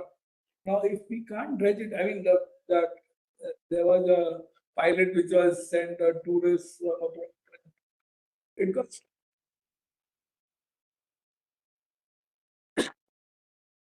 So how do you do it? I mean, if like the best minds in the country are not addressing this problem, how will that become an opportunity? That is, so we need to address this.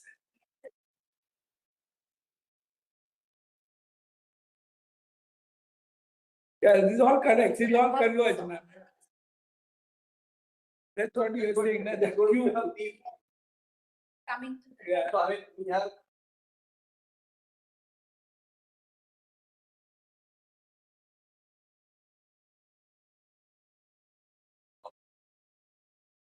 just 700 years ago, ma'am, trading with Kerala, they would go by coastal boats and use the weather systems to choose the window, the time window, and all this was happening.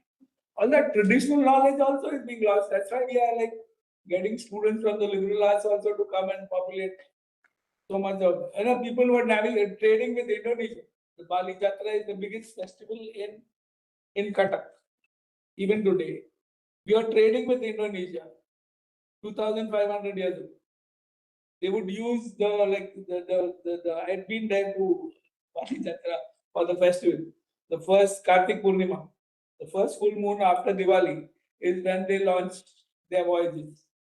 And currents were taking them. So all this knowledge was there. It's a civilizational knowledge which we need to retrieve or whatever we can if we can. So we need students from so many disciplines to come and all that data will converge actually one day. Yeah.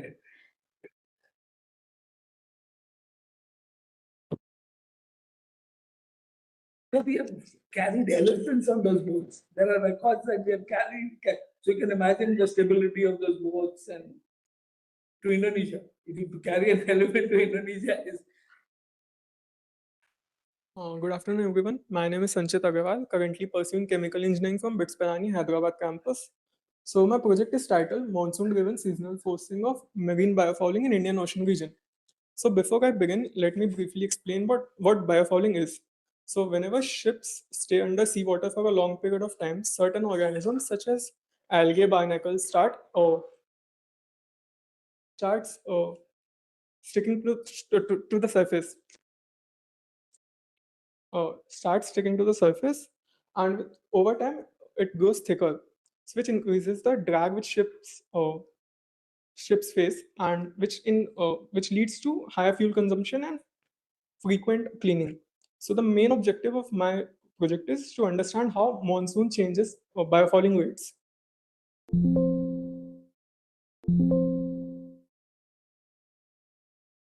So while I was going through existing literature, I found few research gaps. First was that most of the research was focused on specific season or had a very short deployment period. Since biofouling is a continuous process, I feel it is important to simulate it for a long period of time. And second was there was a well established. It was well established. Well, most of the studies focus on biofouling as a whole, but not focuses on each stage of biofouling, which stage is being affected at each level. And most existing literature is descriptive. As such, there is no model to predict the biofouling. And and also there was ship cleaning is mostly based on time intervals, not on environmental conditions. So my long-term goal was to create a model which can help ship cleaning based on environmental conditions. So what unique contributions from my side is, instead of looking biofouling as a whole, I used 5 stages of biofouling and used different equations for each of them. And for that, instead of using keeping environmental conditions constant, I used environmental factors like temperature, nutrient, sunlight, water movement, and larval supply chains from websites like Copernicus and NASA. I also created Latin hypersampling to create a data set for random forest training. And this model can help us show which timing colonization changes.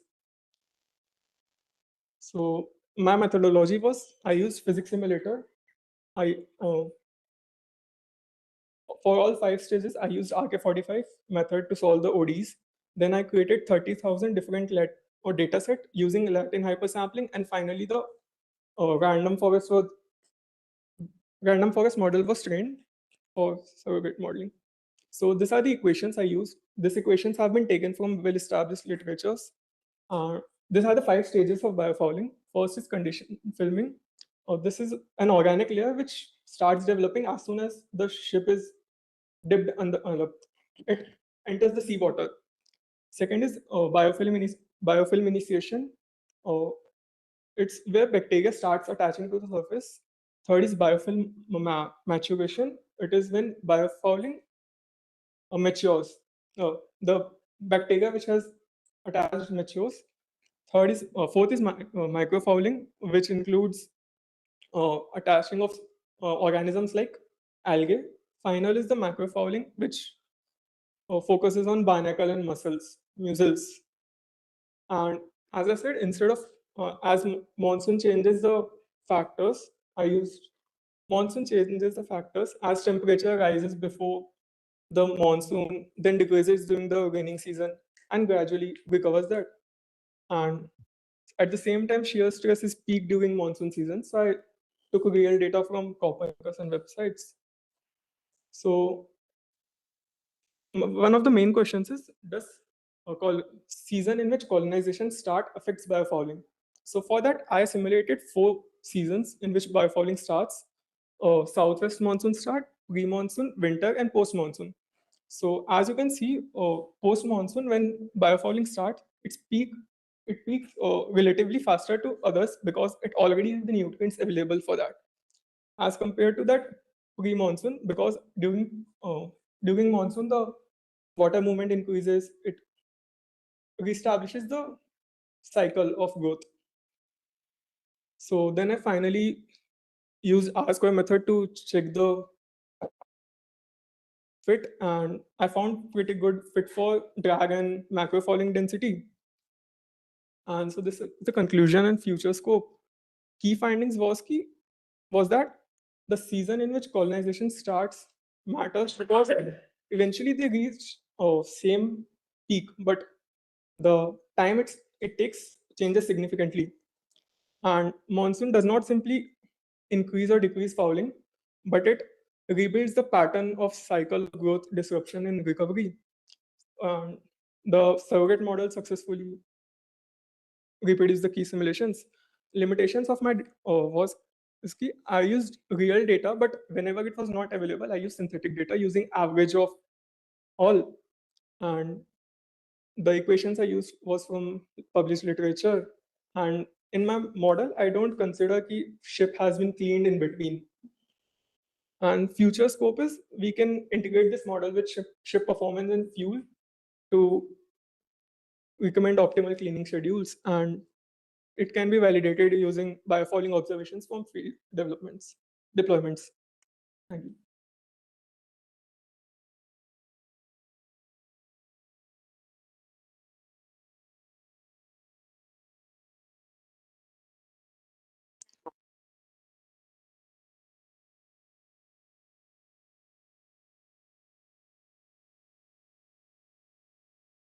When you discharge into Bombay, just into the ocean untreated. That could also, I mean, don't know, like something like that. Yeah, that's exactly what you discharge.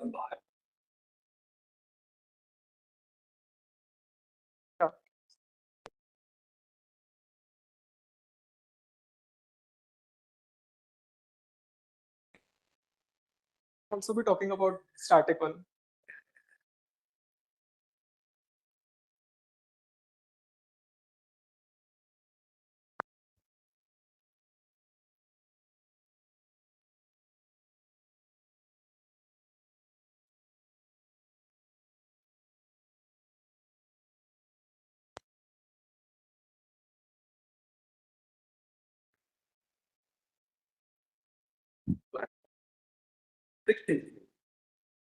And some are semi-small, some are submerged. The ships also, merchant ships and naval ships are very different. A fixed route and a fixed PO. Naval ships don't have a fixed route, they don't have a fixed PO. So how will you address?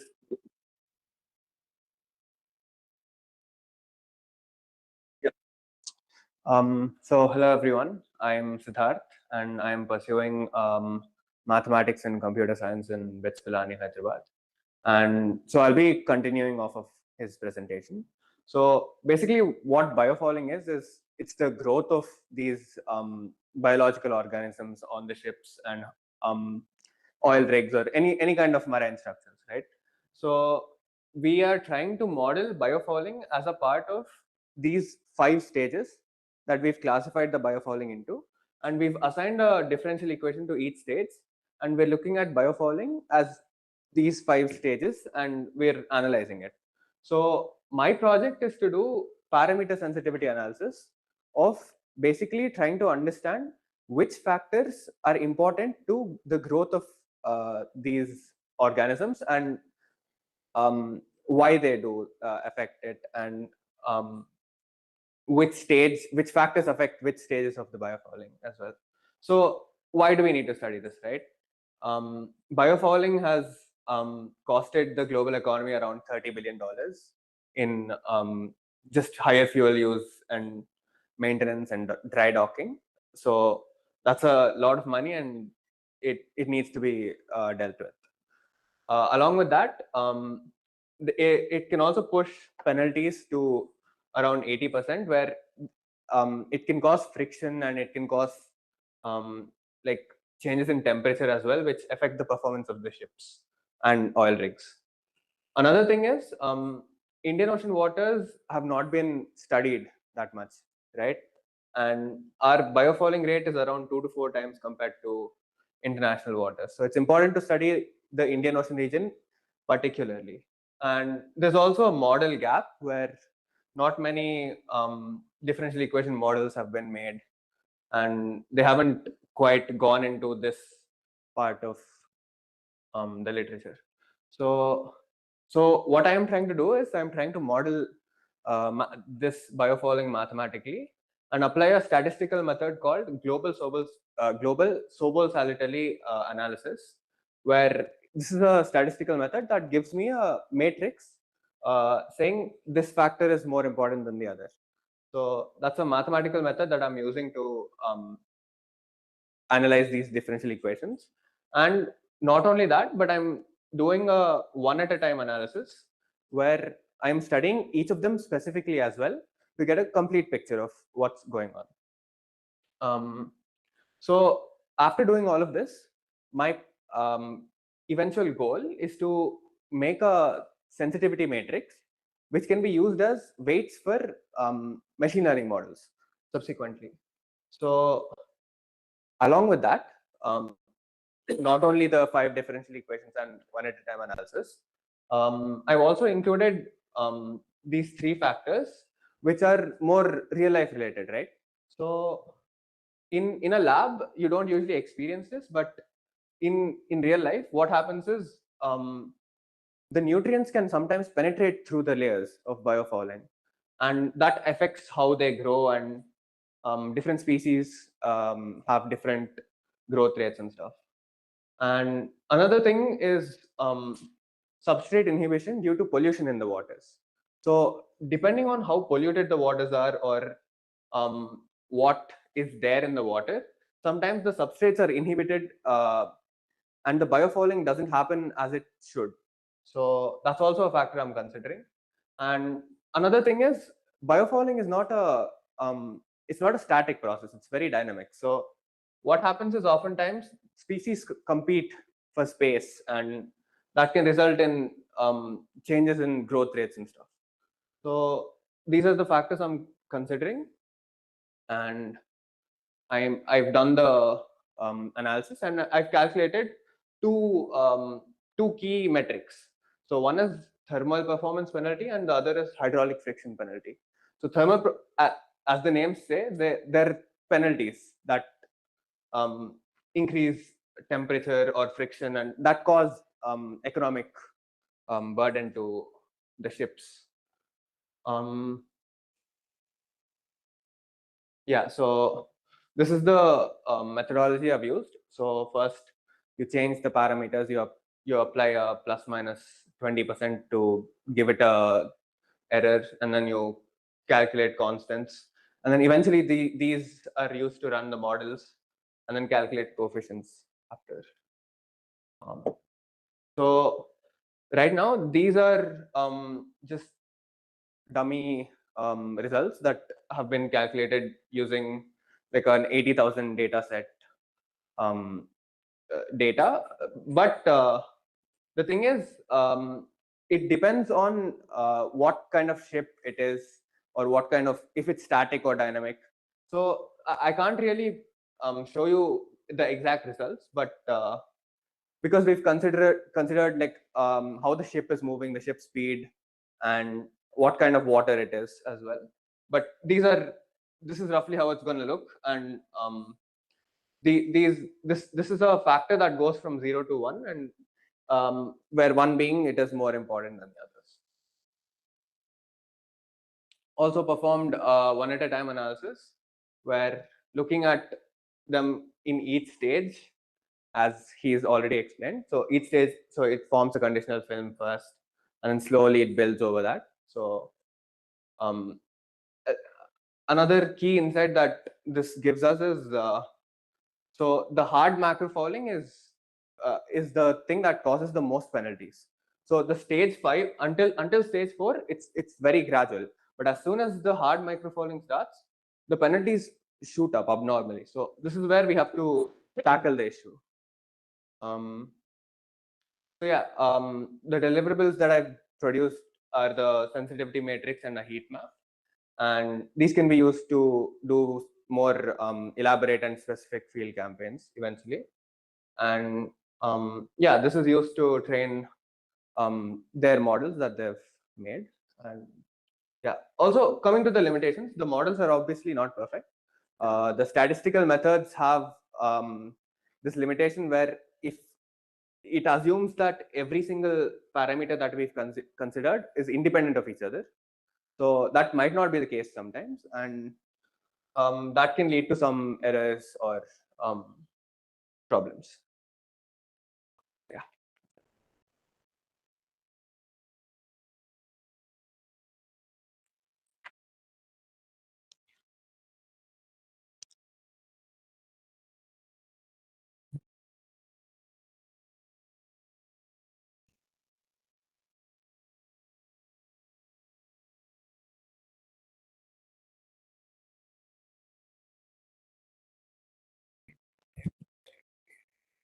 they will approach. Yeah, yeah. Over here. There's another set of 13 projects then done by the IIT. So they also different aspect, other aspects. In biomodeling, there are 3 projects there. Yeah. So all of our projects are little bit predictive models only. So mine is the actual predictive model that we are working on, and I'm trying to use it in like actual stuff. So hello everyone, myself Harshal Gode. I'm from BITS Pilani, Pilani campus, and I'm doing mechanical engineering there. This is my project is surrogate modeling of the biofouling process. So as they explained what is biofouling is and all. So our temperatures are higher, our metabolic activity is higher, everything that. Then our biofilms, they form in like 2 to 3 days compared to 5 to 7 days in the temperate regions. So that is a big thing. And our current solutions are, so there was a anti-fouling paint that we were using, but it was toxic for the environment, right? So it was banned everywhere. Then, but some ships are still using that. But what currently the fleets and ship managers follow is that they just dry dock on fixed calendar schedules. But for Indian regions, that is not really applicable because our biofouling occurs very fast. Like it is 2 to 3 times of the temperate regions. So we need a proper predictive system for that.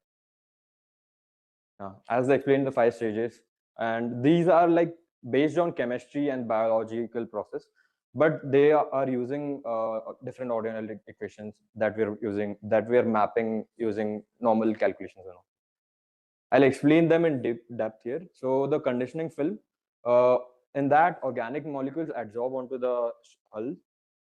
They use Langmuir adsorption kinetics. That is its own differential equation. So all of them have their differential equation as you saw in this. The second one is bacterial adhesion. So the conditioning film that previously was there, the bacteria adhesion tries to adhere. Yeah. And this is where we introduce the wall shear stress. So basically, what this means is, as the shear stress is directly proportional to wall shear stress, shear stress is directly proportional to the speed of our ship, right? So therefore, the ship speed is inversely proportional to the probability the bacteria is adhering. So that is what is shown here. Now the stage 3, the bacteria now secretes a EPS matrix, and that is followed by monode kinetics. Now that is where algae will be attracted to that EPS matrix, and then this will form like a muck and visible muck. Before nothing was visible; that there were just slime layers. Now everything will be visible. This is also like this will create the weight of the ship, add more weight to the ship. Then finally the macro fouling. This is the most important part, and this is what we want to predict, because here the exponential drag spikes up to 55%, and we want to clean at this stage possibly. So we need to create that. Yeah. So one of the fourth stage is using this Liebig's law. So this equation I'll explain. So basically, in this, that is a rate of biofouling only. So this is co-limited by 2 terms. There is one nutrient term and there is a light intensity term. So whichever is less, it will choose that. Then we introduce the Q10 factor here. So the Q10 factor is basically after every 10 degrees Celsius to the reference temperature. The reference temperature is 20 degrees from the temperate waters. So after every 10 degrees Celsius, we multiply this whole equation by Q10. And our Q10 was in general around 2 or 2.1 or something. That was from research papers that I found. Yeah, so we created a data set. Now we mapped the physics model. We had the old ordinary differential equation as a physics simulator. Then we used that to get the data set using Latin hyperscube sampling. But this data set is like default values. It is uniformly spread out. But what we want is each parameter is sensitized, right? Each parameter has its different sensitivity. So that I'll get data from his model, the parameter sensitivity, and then I'll get better model for the ML model to train, better data. And these are the 5 inputs that will generate from the data.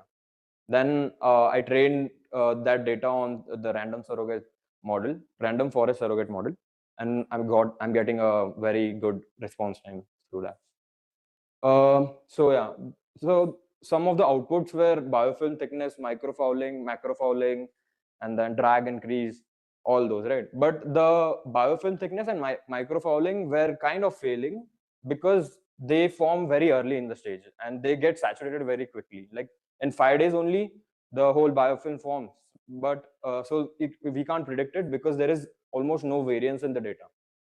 So, but this is commercially irrelevant because the ships aren't going to dry dock in 4 or 5 days. They'll need like at least 90 days or something to dry dock. So our model is working very good for the 90 days parities, and it is almost working flawlessly. These are the R-square values of the drag increase and macrofouler densities. So I wanted to integrate this static model. So there's a static model and there's a dynamic model. I'll explain that. So the static model is basically for the ports. So what it assumes is it takes 5 inputs, and at the end of 90 days, it will assume that the ship was in this same environment for whole the 90 days and then same speed. But that is not what really happens. I'll explain that later. So I'm using the static model for MSK integration. So I wanted to create a like a heat map of where are the hotspot of biofouling and all. So what I did is I took data maps, like satellite data maps from Copernicus, and I used the surrogate model and to calculate the rate of biofouling heat map. So the inputs were sea surface temperature, then nitrate concentration, then larval supply, then solar irradiance. Solar irradiance, I didn't really need data. I just simulated it using solar zenith angle model. That is way easier to do. Then this is the heat map I'm getting. So you look that in tropic region, there is a lot more biofouling, right? But this is a lot sensitized by sea surface temperature.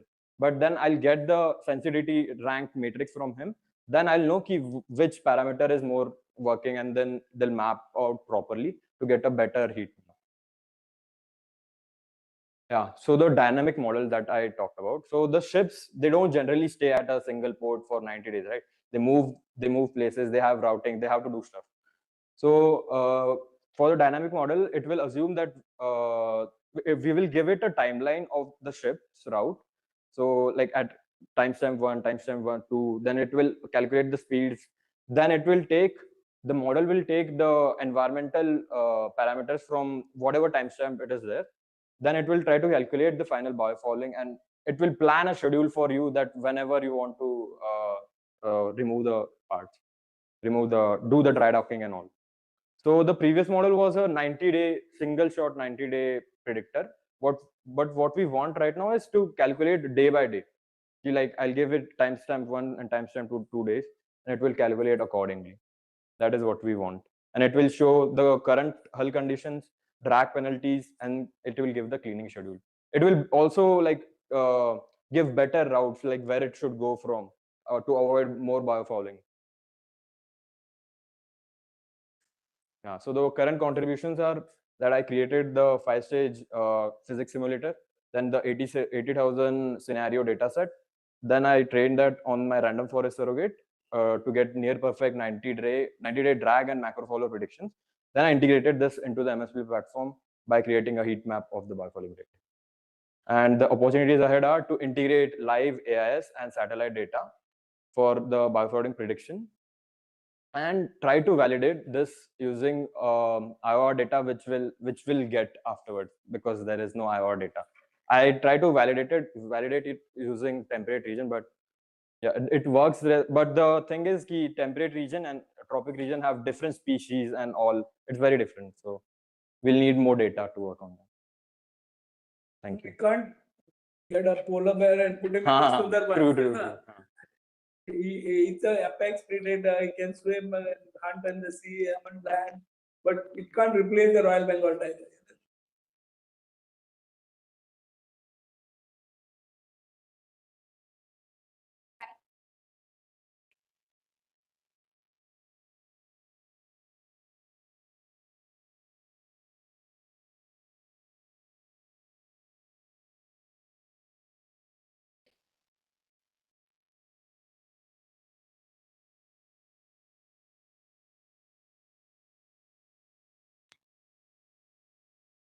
like bring the nutrition and right?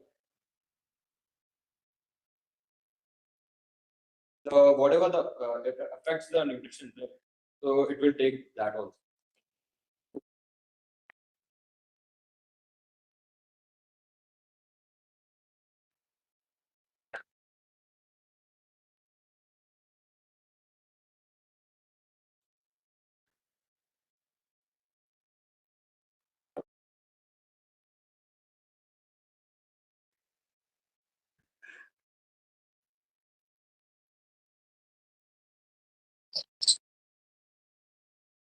Good afternoon, everyone. My name is Anvi Mishra, and I'm pursuing Masters in Economics and Bachelor's in Electrical and Electronics Engineering from BITS Pilani, Hyderabad campus. And today I'm going to be presenting my project report, which centers around quantifying the biofouling risks for the upcoming Vadhvan port. Now, Vadhvan port is a massive greenfield project, which is at its full capacity has 298 million tons per annum capacity, and this is a huge economic asset for local and global trade networks. And now Vadhvan aims to be a ESG focused green hub. So this requires proactive environmental and operational risk management. Now, biofouling for this port acts like a hidden tax that undermines the port turnaround times and the vessel efficiency. It also adds hydrodynamic drag that everyone was talking about before me, and it severely impacts the efficiency of the 24,000 TEU container vessels. And apart from that, it also poses infrastructural risks as the dislodged biological matter can threaten the static port infrastructure. Now, what I have done to understand this complicated mechanism around this port is I have developed asset liability matrix that takes 20 factors spanning across economic, environmental, and social pillars. Now, what this matrix does is kind of make these biological impacts into tangible assets for a better understanding of how biofouling actually affects the port. And this framework is based on hydrodynamic modeling, and this is just one of the equations that I had used, and and what it basically tells us is the added friction coefficient due to biofouling. Now, the methodological approach that I followed is first I have calibrated all the data according to a 24,000 TEU container vessel, which has a 24,000 square meter wetted area, which operates as 22 knots within the local coastal salinity. And second is scenario modeling. Now, before me also a lot of people have talked, but these are just the basic numbers. At the very early stages, there's just the 18.6% friction jump, but eventually it can become a 73.7% increase in total resistance. And the third thing is that I have calculated the biological drift times. Now, from the proposed Vadhvan port's location, only 15 kilometers away is the Tarapur Atomic Power Station, and it has its cooling water along the coast, cooling water intake infrastructure along the coast. Now, what I've calculated is that with the basic drift speed of the water, the dislodged debris will actually be alive and can severely impact the already existing infrastructure. And I have calculated it to be 10.4 hours. It can actually reach these structures and the living organisms can kind of attach and degrade the cooling water system. Next is that the true cost of inaction can be if biofouling is not properly accounted for, it can actually result in a huge fuel penalty, which if we translate into economic terms will be a 4.16 lakh rupee loss per hour per vessel. And this directly cuts into the carrier profitability and the aggregate port through output. And next is I have from my matrix I have tried to quantify some of the terms. Now, first is possible regulatory fines. Now, if the uncaptured, if the sediments are not properly captured, it can actually be around 288 kilograms of active copper biocides in the water, which can be around a 50 crore exposure. Now, these numbers are not super accurate. These are based on previous fines and stuff, but it's a huge liability. Second can be the power station that I talked about. Now, per incident, the cost can be around 53 crores. Now, these numbers are very rough. These are not real life numbers. The port is not operational as of now, but it can be a huge economic drain. And third is that the fouled hulls can require mandatory quarantine, and this can in demerge penalties, and backlogs can cost around 50 crores per year. Now, this is basically a framework that I've developed. Now, these can also be quantified in economic terms, but because there are multiple different ways of anti-fouling ways, so I have not exactly quantified this, but I have built a framework like mandatory hull screening, biofouling management, sustainability compliance, and carbon abatement can roughly make annual fleet fuel savings of about 350 crores. And 10% of this will directly go into the revenue ledger. Next is some policy directives that can help.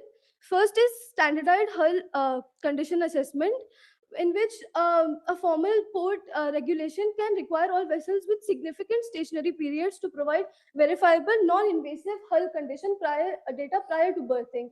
Second is zero discharge hull maintenance standards that will prevent the biofouling and the species to enter the water.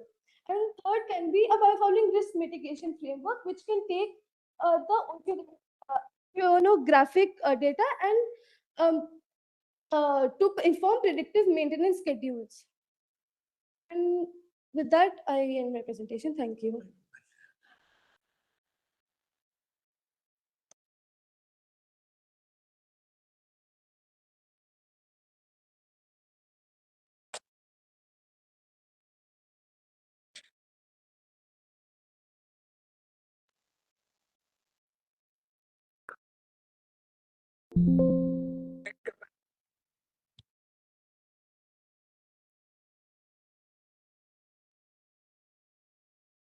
So good afternoon, everyone. I'm Ishrit from BITS Goa, and I'm pursuing electrical engineering.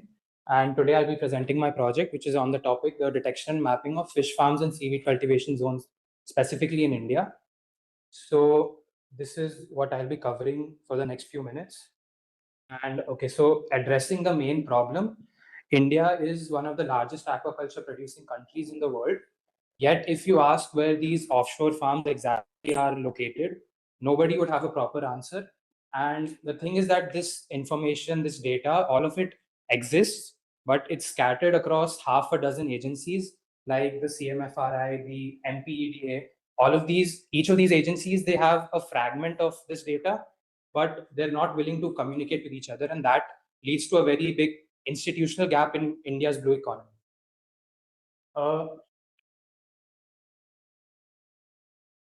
So to tackle the problem of detection in India, the most agreed upon method is to use a combination of two different satellites. The first one is Sentinel-1, which uses SAR. So it basically sends its own signals and it measures whatever comes back to it. So that is why it can be used in any climate, whether it's monsoon or it's a clear sunny day. And how it works is basically when this signal it strikes the water surface, it scatters instead of going back to the satellite. That is why the water appears to be dark. Like the water is shown to be dark to the satellite, whereas when it hits like a rigid surface, like a cage, for example, it bounces right back to the satellite, and that is why these cages are shown to be bright as compared to like the surrounding dark waters. And the second is Sentinel-2, which uses optical imagery, and it relies heavily on sunlight, which is why it is useless during the monsoon season. And that is where Sentinel-1 can help us, like during the monsoon season in particular, which lasts for about 4 to 5 months in India. But an advantage Sentinel-2 has over Sentinel-1 is that it can be used to detect vegetation. Like seaweed farms, for example, which is a major focus of my project. Then coming to my contribution, I was told to do three major things. Firstly, I listed out all the different parameters that affect this satellite-based detection. For example, you have wind speed, you have wave height, tide level, etc. And then explain how each of these factors, they influence the detection in both Sentinel-1 as well as Sentinel-2. And then using the Copernicus browser, I located two areas of interest.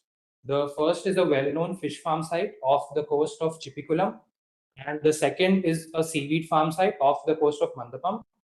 And then finally, I monitored how these different parameters, how they change over a span of 1 month in these two particular areas.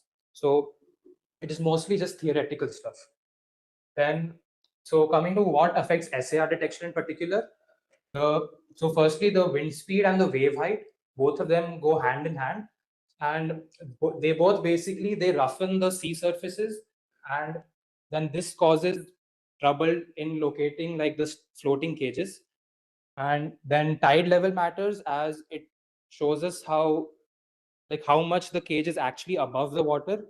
So usually a lower tide level is better for results because more of the cage is exposed to like the signals. Then the angle at which the beam hits the cage also matters. So generally a steeper angle gives off a better return to the satellite. So the cages appear more brighter to the satellite. Then finally there's polarization, where we use both VV as well as VH.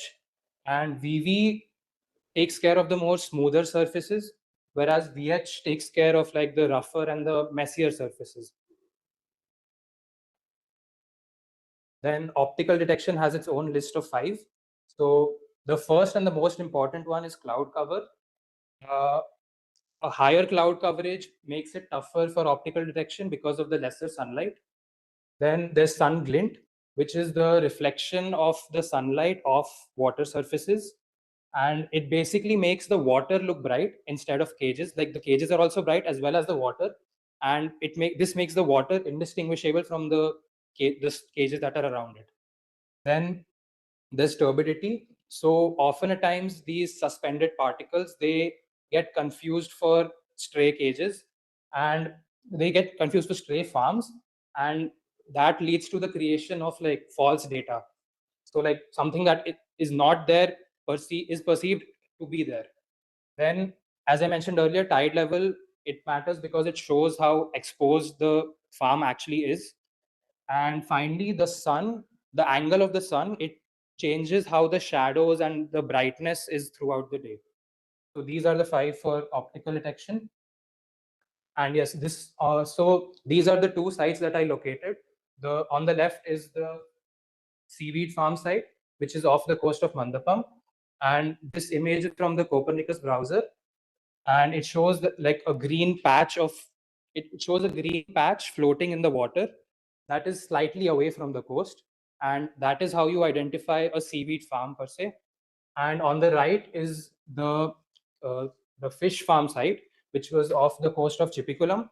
And here the image shows a cluster of evenly spaced dots that are in deeper parts of the water. So for seaweed farms, these farms are very close to the shoreline, but these fish cages and all, they're actually far away from the shoreline in comparison. So yeah, that is how you identify like a fish farm as well as a seaweed farm on the Copernicus browser. Then the actual monitoring, it takes place in 5 different steps. So firstly, an area is chosen on the Copernicus browser that is to be monitored, and then an appropriate index is chosen. So it could be either NDVI for optical imagery, or it could be backscatter for SAR. And then these index values are taken over they're taken across every available pass over like a full month. And then along with this, the other parameters like the wind, as I mentioned, all of those can be taken from the Copernicus Marine Service browser. And then finally, all of these values have to be compared with each other before coming to a final conclusion. So yeah, this is an image of the Copernicus Marine Service browser. So firstly, an area, we select an area here. And then from the left-hand side menu, you select the appropriate parameter. For example, I've selected wind here, and then the timeline can be adjusted by moving the slider at the bottom. So you can move it to whichever, you can zoom in, you can move it to whichever month or whichever year you want, and then you can take the readings over a span of an entire month. So yeah, that is how you monitor these different parameters for one entire month. And these are this is a list of some of the references that I've just attached. Yeah, that's it. Thank you.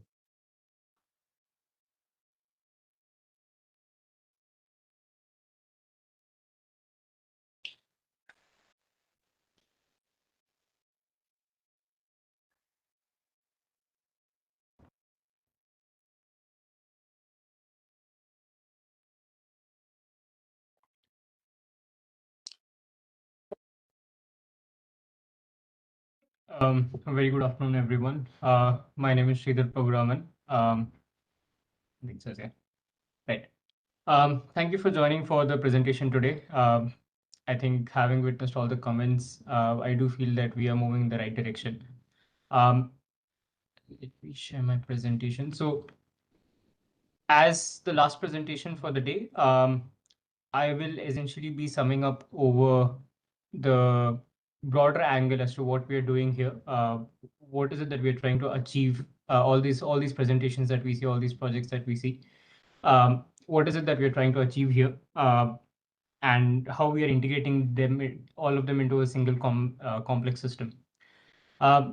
So this presentation that I'm making is going to introduce the vision behind our modeling and simulation based marine spatial planning program. This is a vision that we have drafted for 2029. Now I'll walk you through why, what MSP is, why simulation based MSP is necessary, and what we are building, and how is it essentially an innovative aspect. So before we get into what it is that we are building, I think it's important to understand what we are solving for. What is the question that we are really trying to solve here? Now, marine spatial planning is not a new concept. Traditionally, MSP has been existing right from the time period when the Great Barrier Reef was Great Barrier Reef was started to be maintained in Australia. That's when the whole concept of marine spatial planning actually came into picture. And today, globally, it essentially satisfies requirements across multiple countries as a static map that represents all the key resources that are there present in the ocean. This essentially involves oil rigs and other such any kind of planning layers that we can probably think of. Where are the oil rigs? Where are the shipping lanes that are present? And all those kind of static assets. Where do we find marine mammals? Where the habitats of those exist based upon historical data? All of that is what currently is present in the traditional MSP. However, the problem with the traditional marine spatial planning, and specifically for that matter in India and globally, is that it relies a lot on isolated data set, and that's one aspect that we are yet to conquer. So one agency would map the shipping route, another agency would map the biodiversity, the third agency would basically be managing the fisheries data, and so on and so forth. But they rarely speak to each other. And so what this ends up becoming is a static set of spatial plans that tells us where things are, but that cannot tell what happens essentially next. And the consequences for these are real. So there are two examples that I present here. One is, if you can see, so off the coast of Tamil Nadu near Dhanushkodi, during a coastal erosion, sea walls were basically installed to prevent the local erosion. But the installed sea walls, they did not take into account how sediment flows change seasonally. And therefore, what ended up happening is that it did not really resolve the situation. It just moved the problem downstream. So we started seeing that adjacent fishing hamlets lost their beaches, the turtle nestings declined in the region, and so on. The other example is what we are very much aware of what happened in Kerala with the Viringam port, a good $900 million project, transshipment hub, that was proceeding without accounting for how a construction would essentially affect the fishing communities. And we saw that by 2018 there was a huge amount of protests that were erupted, stalling the complete project for years. Now, in both of these cases, the idea is not that there was absence of planning, but the idea was the concept essentially is that there is very little amount of information, or there is little amount of tooling where multiple agencies can come together or simulate what are the issues that can occur in the future based upon the decisions that we take today. So that future-based simulation is what our version of modeling and simulation-based MSP is about. And ideally, even in 2022, the India's highest environmental court has ordered all the regional governments to try and avoid any kind of like hard shoreline defenses and things like that that is possible. But even today, because of lack of comprehensive plans, we do still have such kind of siloed fixes. And this term of siloed fixes is not something that like we are, all of this essentially is quoted. And the fact that even the World Bank in their report in 2020 has represented is something, it has represented the fact that, a lot of data sets are not shared and they are uncoordinated is something that we need to take seriously.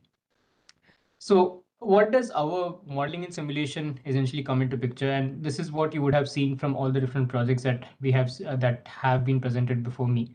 The firstly is essentially dynamism. Again, as I mentioned, traditional plans are snapshots. They are hardly updated every few years. But what a simulation-based MSP gives is a living system. So it ingests real-time data, and it basically takes the stakeholder inputs in real times and performs a scientific update. Second is the impact modeling. So because we are simulating, because we are identifying the impact, so instead of drawing boundaries based upon the current data, what we have currently, a simulation lets you essentially forecast what is supposed to happen if you take a specific action. So for example, what does a shipping lane would look like? Or if you change the shipping lane to a different, if you adjust the shipping lane slightly, then how does that impact the overall underwater noise in the region? If there is a port expansion that has happening, then how does it impact the sediment flow in the nearby sediment flow in the region? How are the coral reefs impacted?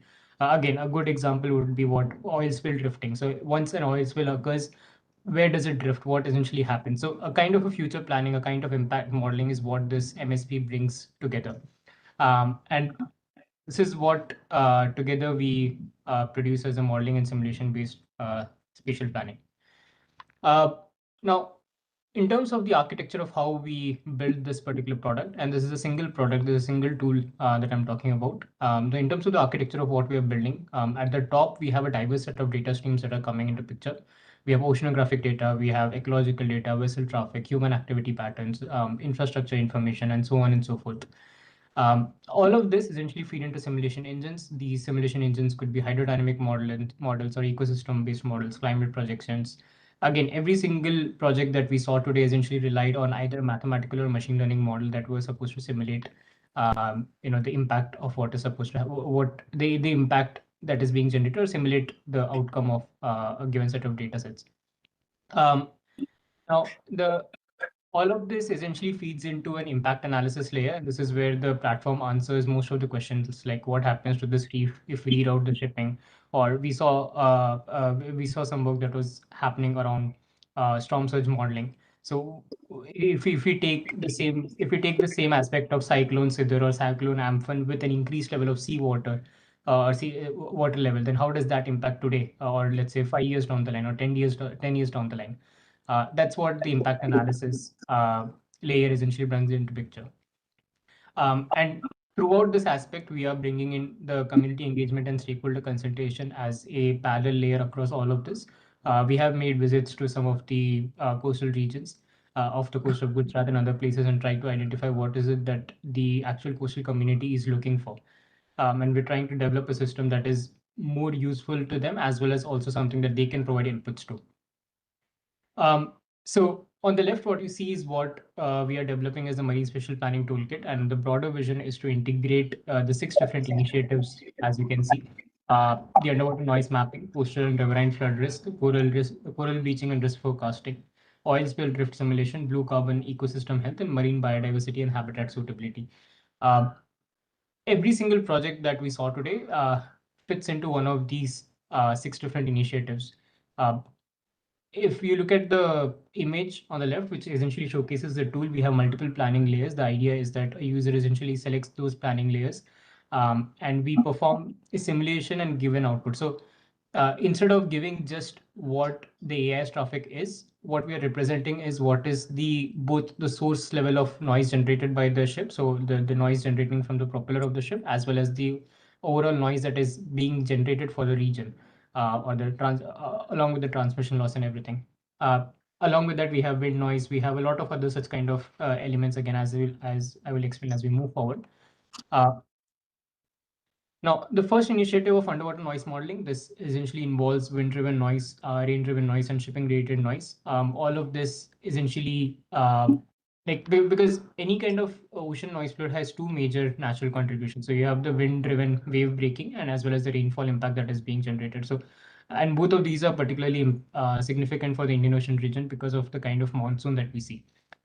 So again, taking that into account along with shipping related noise is what the first initiative of forming the cumulative acoustic stress map is all about. The second initiative for coastal and riverine flood. Now, we have a compound flood problem that dominates the deltaic region in the IOR. So there are two distinct flooding mechanisms. We have rivers that are overflowing from upstream rainfall, as well as the storm surge that is pushing seawater inland during cyclones and other such kind of extreme weather events. So what we want to build are two separate modules for riverine and coastal surge. So they combine and we perform joint probability analysis to essentially identify what, as I mentioned, if in case of a scenario of sea level rise or in case of a scenario of any kind of compound flood movement happening, how is that going to impact our waters 10 years down the line, 20 years down the line with our riverine flood module and storm surge module that we are generating? The idea is to validate this against the documented historical events. So if we are able to reconstruct the same cyclone Amphan or same cyclone Sidr or other such kind of things that we have observed, the observed flood events that we have had, if our model is able to validate against that essentially means that our model is performing well. The third one on the coral bleaching and risk forecasting, again, the bleaching occurs when essentially sea surface temperature exceeds the local historical maximum. But temperature alone is not the only factor. Like if we consider temperature as the only factor alone, it essentially over predicts where coral bleaching has occurred. So we have other stresses, like apart from thermal stresses, we have acidification, we have turbidity, we have nutrient loading, we have other such kind of stresses that come into picture.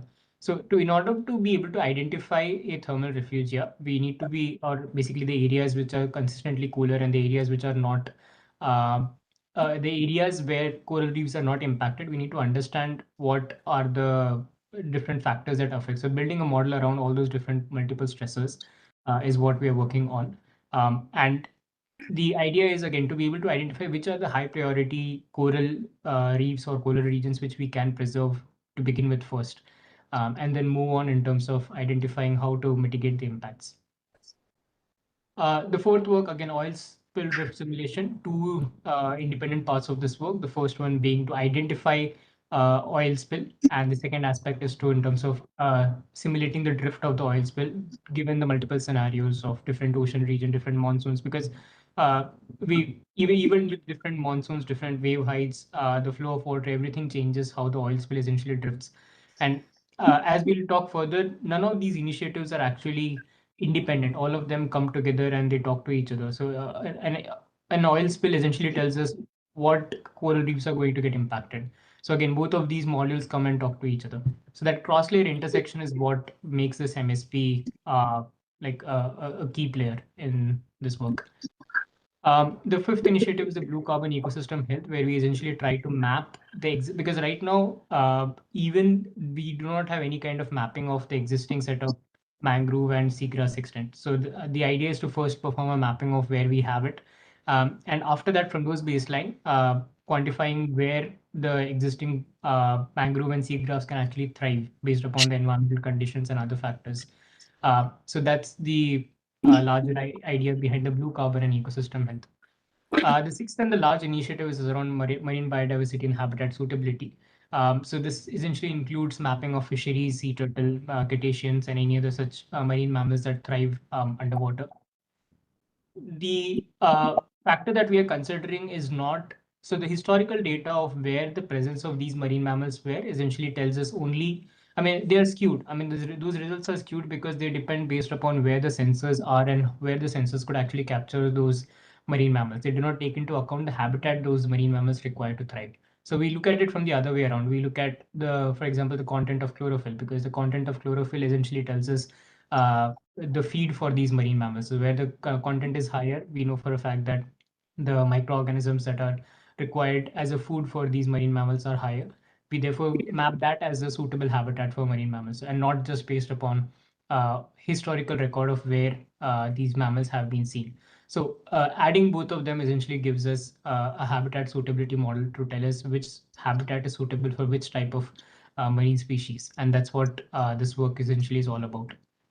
So among these 6 layers, we have 4 modules that we have live today. So this MSP toolkit is live with SRN mapping. We have performed both cumulative and instantaneous noise map across the India's EZ. So today, a user can essentially select a region and identify what is the overall noise that is being generated in the region. As well as I mentioned, we wanted to provide more than just static information. So it's not just about all of this is coming from live AIS feed data. And we basically grabbed the data from Spire. We have an API, we make an API call to Spire to fetch this live AIS data and then calculate the overall noise in the region. The acoustic habitat mapping we have done for blue whales and green turtles. We have done some work on snapping shrimp habitat mapping as well. So identifying the indicators for snapping shrimps. And the potential fishing zone mapping is also almost complete now, where we identify what are the high probability fishing zones in the region. So these are some of the images from the models that we have generated. The background, what you can see, and again, as I mentioned, all of these essentially come together and intersect with each other. So to be able to identify the background noise and to be able to place a habitat map on top of the background noise effectively tells us which of the habitat is actually right now populated by huge amount of shipping noise or wind plus shipping and rainfall noise. So this gives us a much more clear picture in terms of planning. This one's for the potential fishing zone. Again, the darker layers represent the higher probability, and the lighter layers essentially represent lower probability.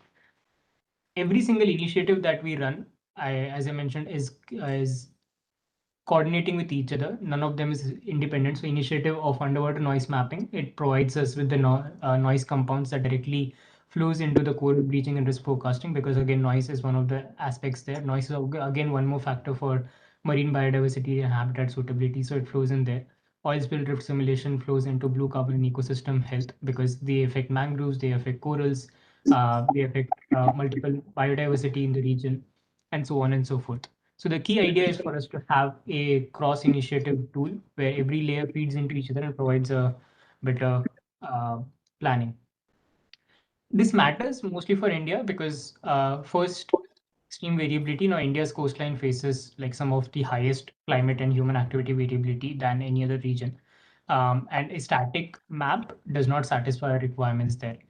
Second is essentially resource constraints. So even if we wanted to do things with a proper set of even if we wanted to perform a blanket deployment of sensors to actually really record all of these kind of data and we basically derive these data and work on top of it, it is not economically feasible for growing countries to actually invest in such kind of blanket deployment of sensors.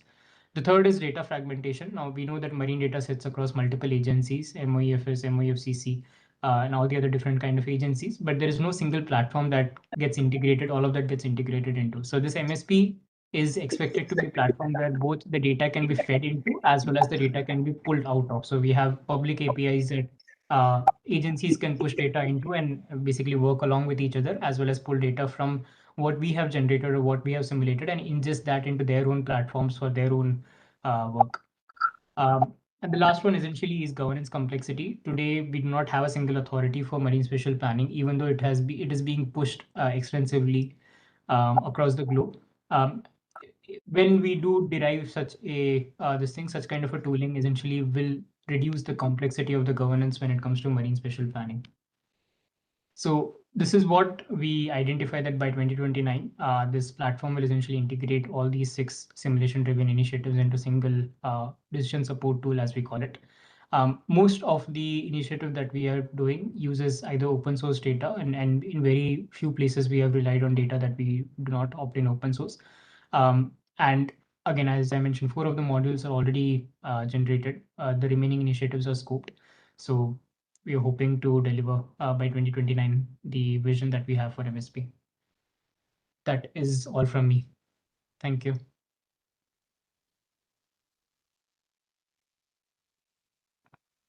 Right. So.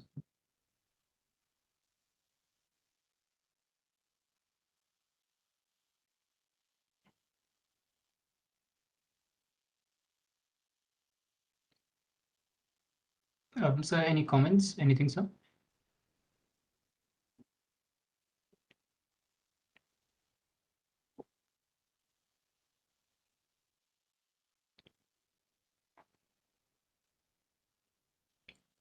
So I think ma'am is speaking, but I can't hear her. Okay. Jay, would you like to have a check? I think.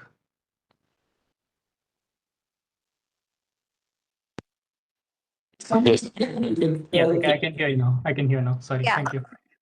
Yeah, sorry. So what I got a glimpse today about that the different technologies that you're working into. So I got to know that, yeah, all these students over here, they are working in integrity. They are not working in silos. So yeah, I wanted to know what about the integrated platform? Like what is the, I mean, have you already started with it, or like Yes, how? ma'am. Yeah, exactly, exactly. So what is it like? So just Yes, ma'am. We have already started with it. We have packaged the SRN as well as the acoustic habitat map and other layers. I believe if requested, Jay could also give a quick demo or glimpse of what we have right now. But yes, we have already started building it. The idea is to keep it cloud operational to the maximum extent possible. Of course, some of these modules cannot be operated in cloud because of the heavy computation required, but a light version of it, something that can be operated within the cloud as well, will be provided. So yes, we are packaging it as a single tool, a platform, a solution where which multiple stakeholders can integrate into. So, and it will be open in the sense that you can both push data to be able to share with other agencies or other stakeholders, as well as pull data from our platform and integrate into the respective platform of the stakeholders. So for example, if someone needs shipping noise map, so they essentially push, so they make an API call, they just push the AIS data that they have, they fetch the shipping noise map that we derive, and then they use it in their own platform. That is also feasible. So both way we are trying to allow it. okay. Yeah, that's really nice. Like, but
handles all the specific traffic.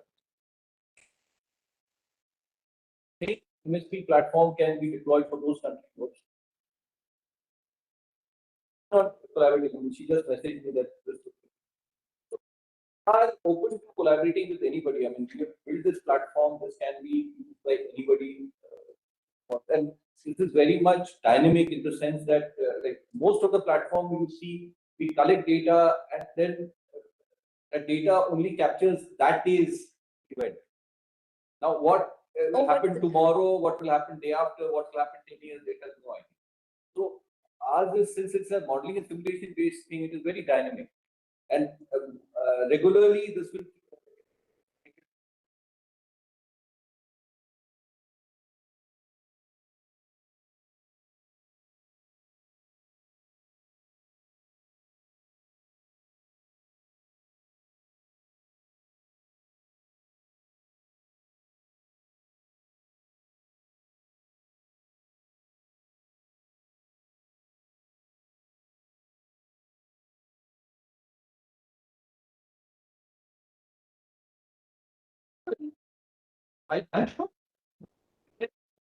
but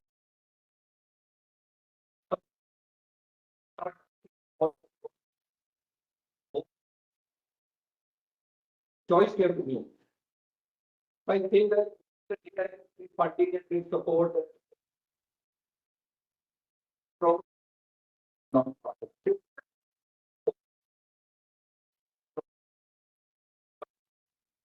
Non-profit. So,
you said we are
Thank you, sir. Thank you, everyone.